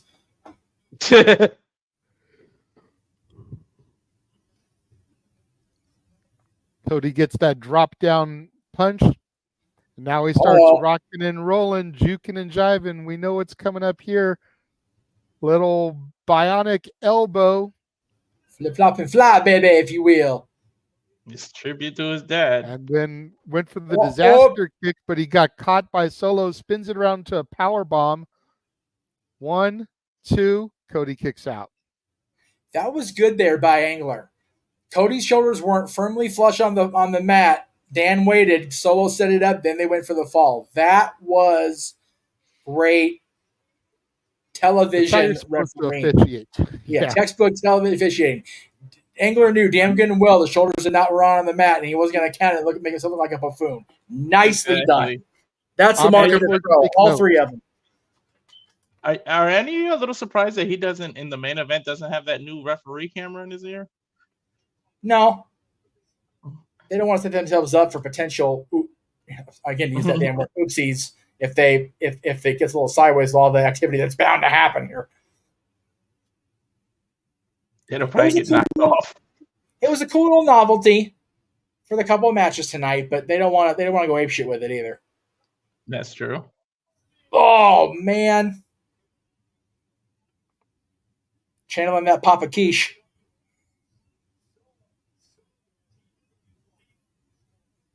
I say the Bloodline does a lot of tributes to Umaga, but I don't think anybody does like Hikuleo. If you guys see his matches, that man he is really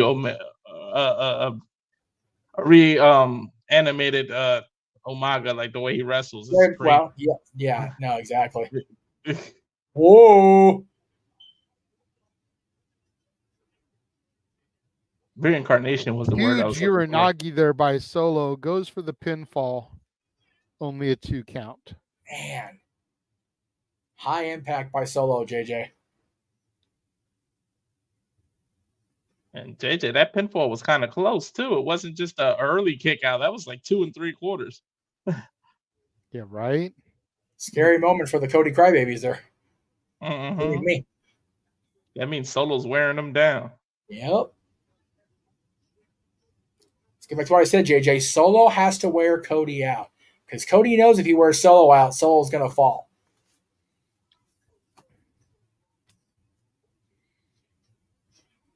And Solo just kind of keeping Cody down there, a little nerve hold.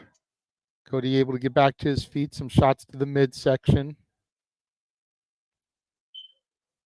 And another Samoan drop. What is that? 3 of them so far from Solo? At least 4? 3. Yeah, that was keeping a Samoan drop count. Right? That was more of a release one. And these are even more impactful than the Umaga ones of old, where Umaga would hit, and he would hit him hard, but Solo's tossing Cody across the ring here. Every single time. And he's landing with impact. No pun intended there. But he's landing forcefully every single time. That takes it out of you. When you're hitting that mat from that velocity and that height, it's going to keep kicking your ass. Mm-hmm. Knocks the wind right out of you.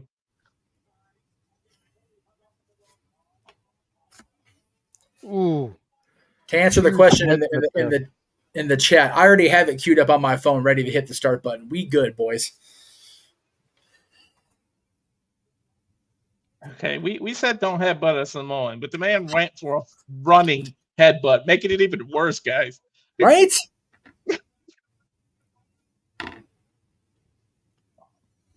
Solo taunting. Beat your ass in front of your whole family. There are a lot of things you can and cannot do to any given wrestler. There are very few things you can do to a Samoan.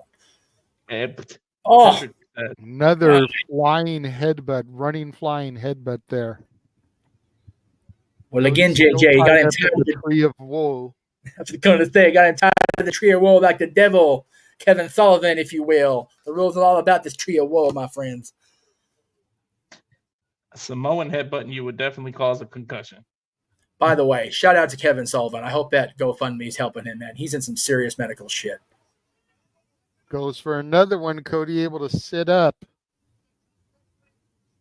Get the counter there. Went to the well one too many times. Back.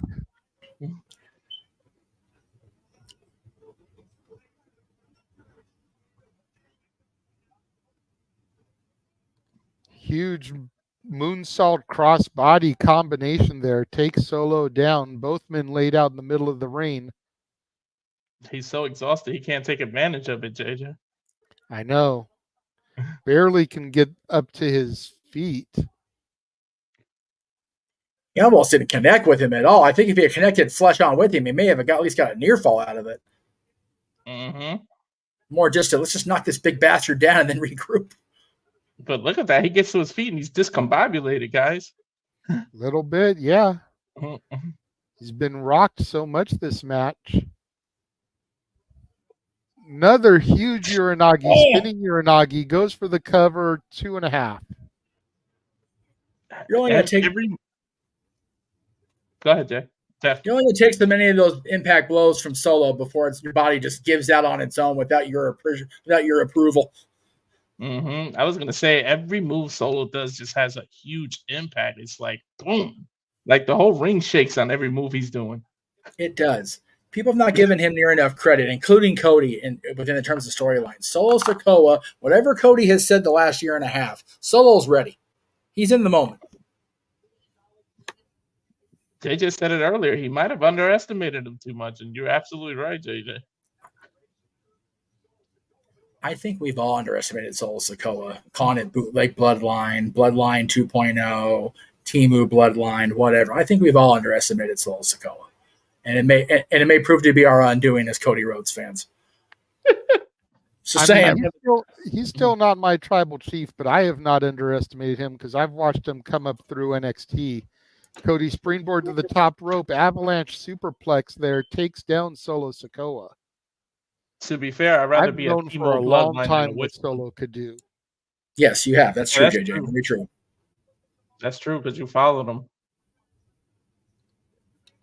But I'd rather be a Temu bloodline than a Wish.com bloodline. At least we gave them some credit. We could have said Wish. Yeah, that's valid. Well, Wish isn't the hip term with the teens nowadays, yo. Nope. All about that Temu hate. Man, Temu's actually Ridiculous. My daughter shops on Temu. She loves that shit. Yeah, hey, you know, if it's there, it's affordable. Fuck it. They have a lot of anime stuff on Temu, so don't hate. We done said what we said. Man, Cody, they're just lighting each other up at this point, man. Who's gonna fall first? Yep. Both men trading punches back and forth. Cody with the upper hand at this point. And to this point, we've got a pretty even regular bout, like without even any bloodline rules. Cody has him set up. Crossroads. But Cody too far away. There's Tama Tonga and Here we go. They heard me say something, huh, JJ? As soon as I said it, interference. Mentioned them and they appeared. Seijo Henry. Right? Here comes Sagat. The Gorillas of Destiny. Big Steiner splash by Tama Tonga, throws him into a clothesline from Tongaloa, turns Cody inside out. Well, we have to call him as 53,000 going yeet. Well, we know the crowd wants out here. That's for sure. Oh, Jesus. Ooh. The hell was that? I forget the name of it, but they've used that in New Japan as well. Yeah, it's pretty much Solo their own version of the pin. 2, no. It's like a bloodline crossroads. Cody again. Staving off defeat for at least another minute. The Gorillas of Destiny still beating the shit. There's KO's music. The prize fighter is in the house. Yeah, First one of the Avengers is coming down. His mother's out of the Here hospital. comes the Incredible Hulk. Incredible. The Blue Hulk. Well, I mean, if we're talking the Avengers, let's be real. Yeah, that's true. He's always angry. That's my secret, Cap. That's it. Let's see. I can't KO be Cap. just getting the piss out of all 3 bloodline members. Double leg takedown to Tama Tonga. He's cleaning That's house. Kevin Owens sticking out the sins of Haku here. Stomping Tongaloa in the corner, walking the mud hole dry. Tama Tonga comes back, clubbing blow to the back of KO. The problem is the numbers games, guys. Now Kevin's gonna pay. Here we go.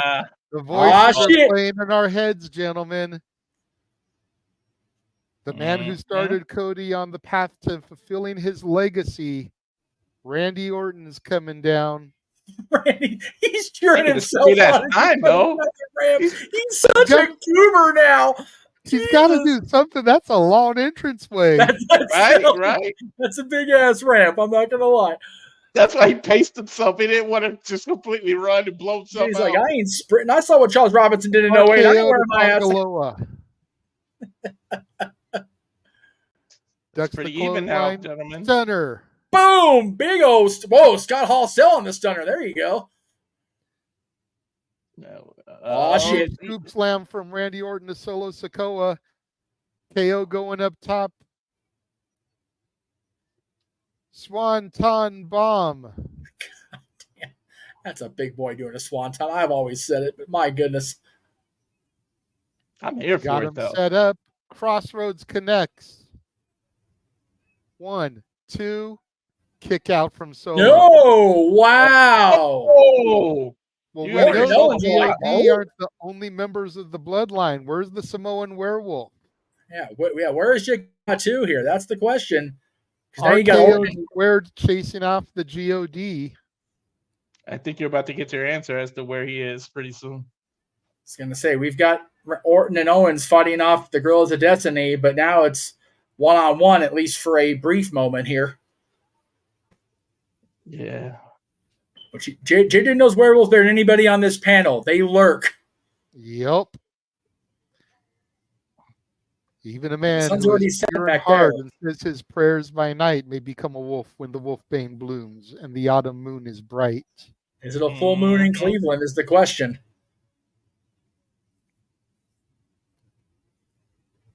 Again, Cody way throws too the full of his stairs own into the shit ring. here. I know. Don't That like was his it. undoing in the beginning. Cody's got the stairs.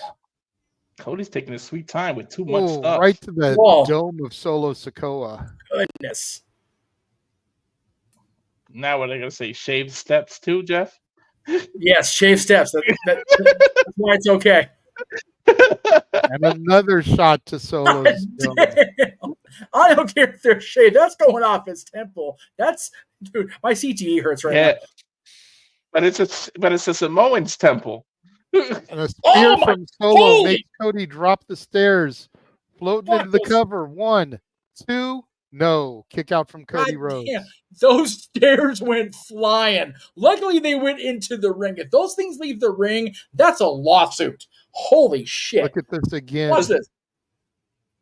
I think You know Cody this- threw him. The stairs went flying so much they almost hit Cody again. They like I know, like, right? As they bounced back.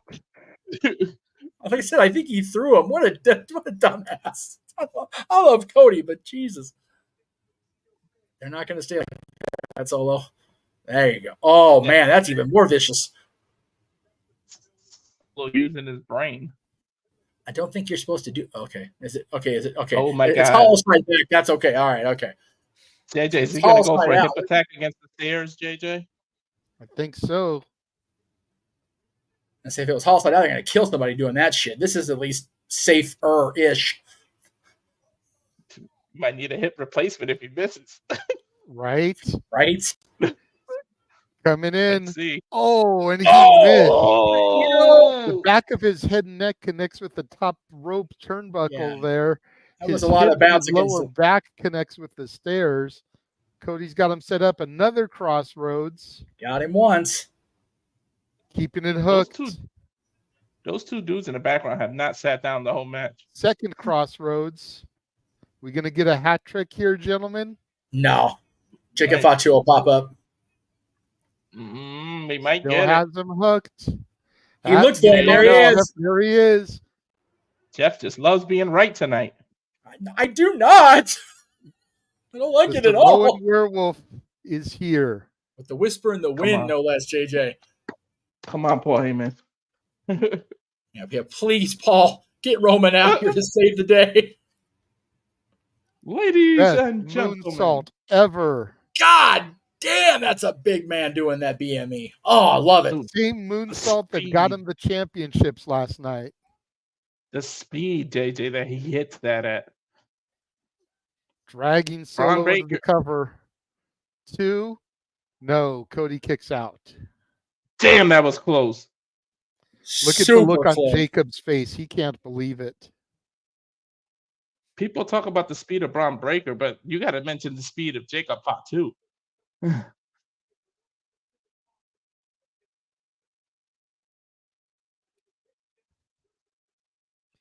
Jacob taking his shirt off now. He's pissed. I think I heard Salo say, put him through a table.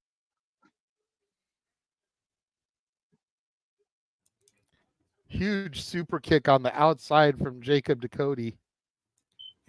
There's And very now few we're people- rearranging the furniture again with the announce table. Corey is like, fuck this shit. I'm out. I ain't messing up. Corey's like, I'm gonna mess up my night suit. I'm out of the hell out of here. My bed sheets. Oh, Jesus. Still better than Seth's outfit. That's valid. Valid. Entrance outfit, yes. Referee outfit wasn't quite so bad. He might be going for that splash on the corner of the table. Think he is, Walter. I don't know. He's up there. Big splash. Connects to Cody. The table breaks this time, but look, Jacob Fatu is clinching his knee and his ankle. He may have done more damage to himself than he did to Cody, gentlemen. Yeah, it looks like he hurt his knee and for ankle. their tag team. Oh, look, he can't even put weight on it. He may have fucked himself up. Yeah. Get a moose. Get a moose. That may have just spelled disaster for the tag team titles that they just won. Exactly. I'm not liking that. Jacob looks like he's legit injured. It does. Big splash from Solo onto Cody. Hooks the leg. 2. No, kicks out. Oh my God. Cody just keeps kicking out. I agree with you, Jay. I'm not liking what I said about Jacob Fatu. That I hope he's just selling really well. Look I hope again. so. Let me see how he lands here. Oh man, that ankle caught the corner of that table. Shawn Michaels him on the ankle. Oh geez. Solo going for the spike, but Cody collapses. Is he playing I'm not sure if possum or he's is he playing really- possum or if he's just had that much damage to him, but that could actually benefit him. Super kick, possum. Nah, possum. Greenboard, Cody cutter. Beautiful. I was trying to see if I saw anyone throw the X up. Solo went right into that cutter, man. He took every bit of that shit. Oh, Is that who I think it is? it is That the head is- of the table. Yes. Acknowledge the true tribal chief.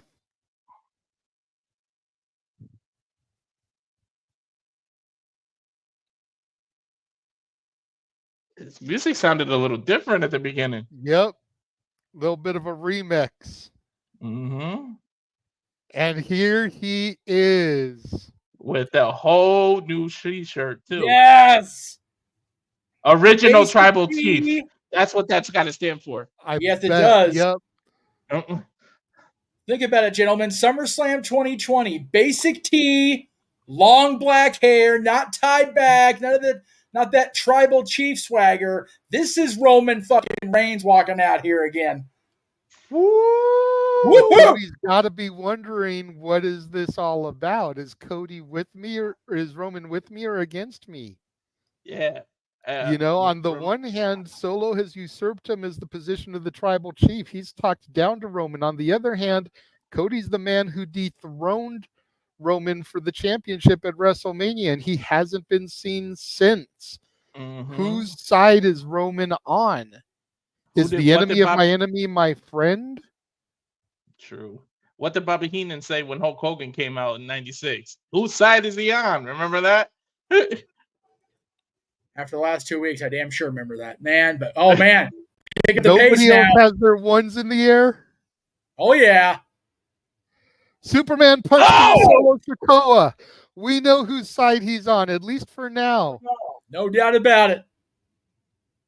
Hoo-ah! Big old ooh-ah coming up. Ooh-ah! Spear. Man, oh man. And now he turns his attention to Cody Rhodes. And What Cody's the got hell? that look of, oh shit. What is going on?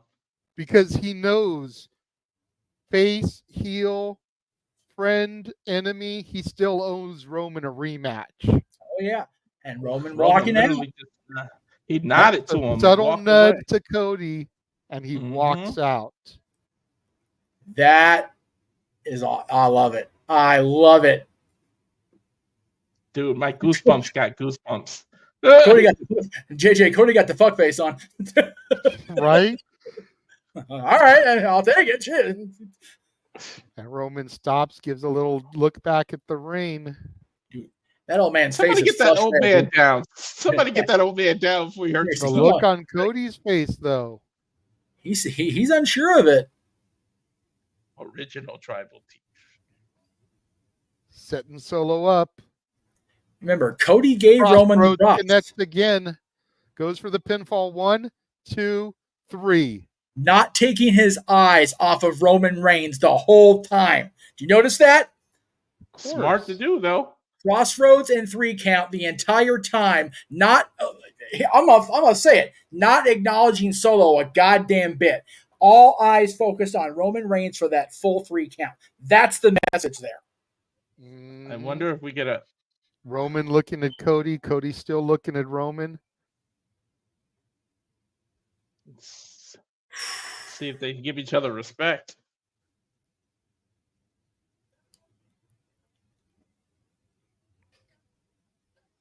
Well, I got a new shirt I got to buy, gentlemen. Cody beat Roman despite everybody and their mother interfering. Cody could not defeat Solo without Roman. Mm-hmm. Think about that. Think about that. As we get off the air here and head for open mic night. Guys, but gentlemen, no Jimmy. Nope. No Jay. Nope. No Sammy. No Wise Man. We got Randy, we got KO, and we got Roman. Right before they went to that cut shot, the Roman blue jumped on the LEDs and the crowd popped hard, like Stone Cold Steve Austin pop, like Glass Shatter pop. Even basically knowing that he was gonna be here, the pop was still there. I love it. Because you never truly know until you know. That's it. So once again, before we go off the air, as much as I love him, I want to say fuck you, Noah. Yeah. All right.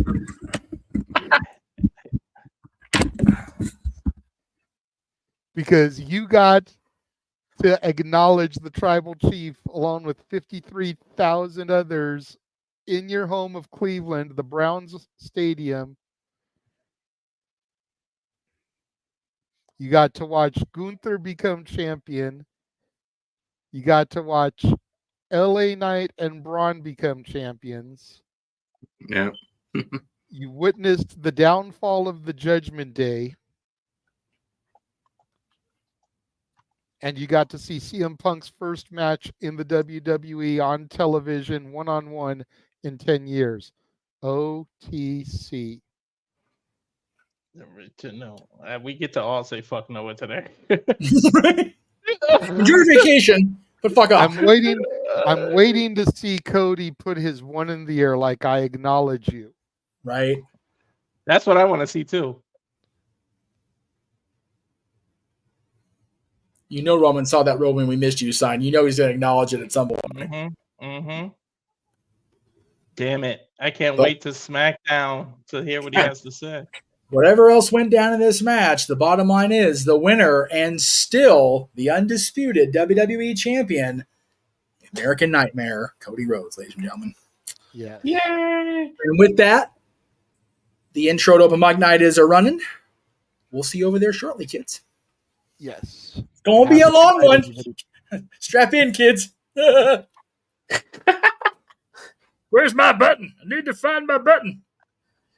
I don't know where I put it. I lost it. Find my mind. Holy hell. There it is. Good night, kids.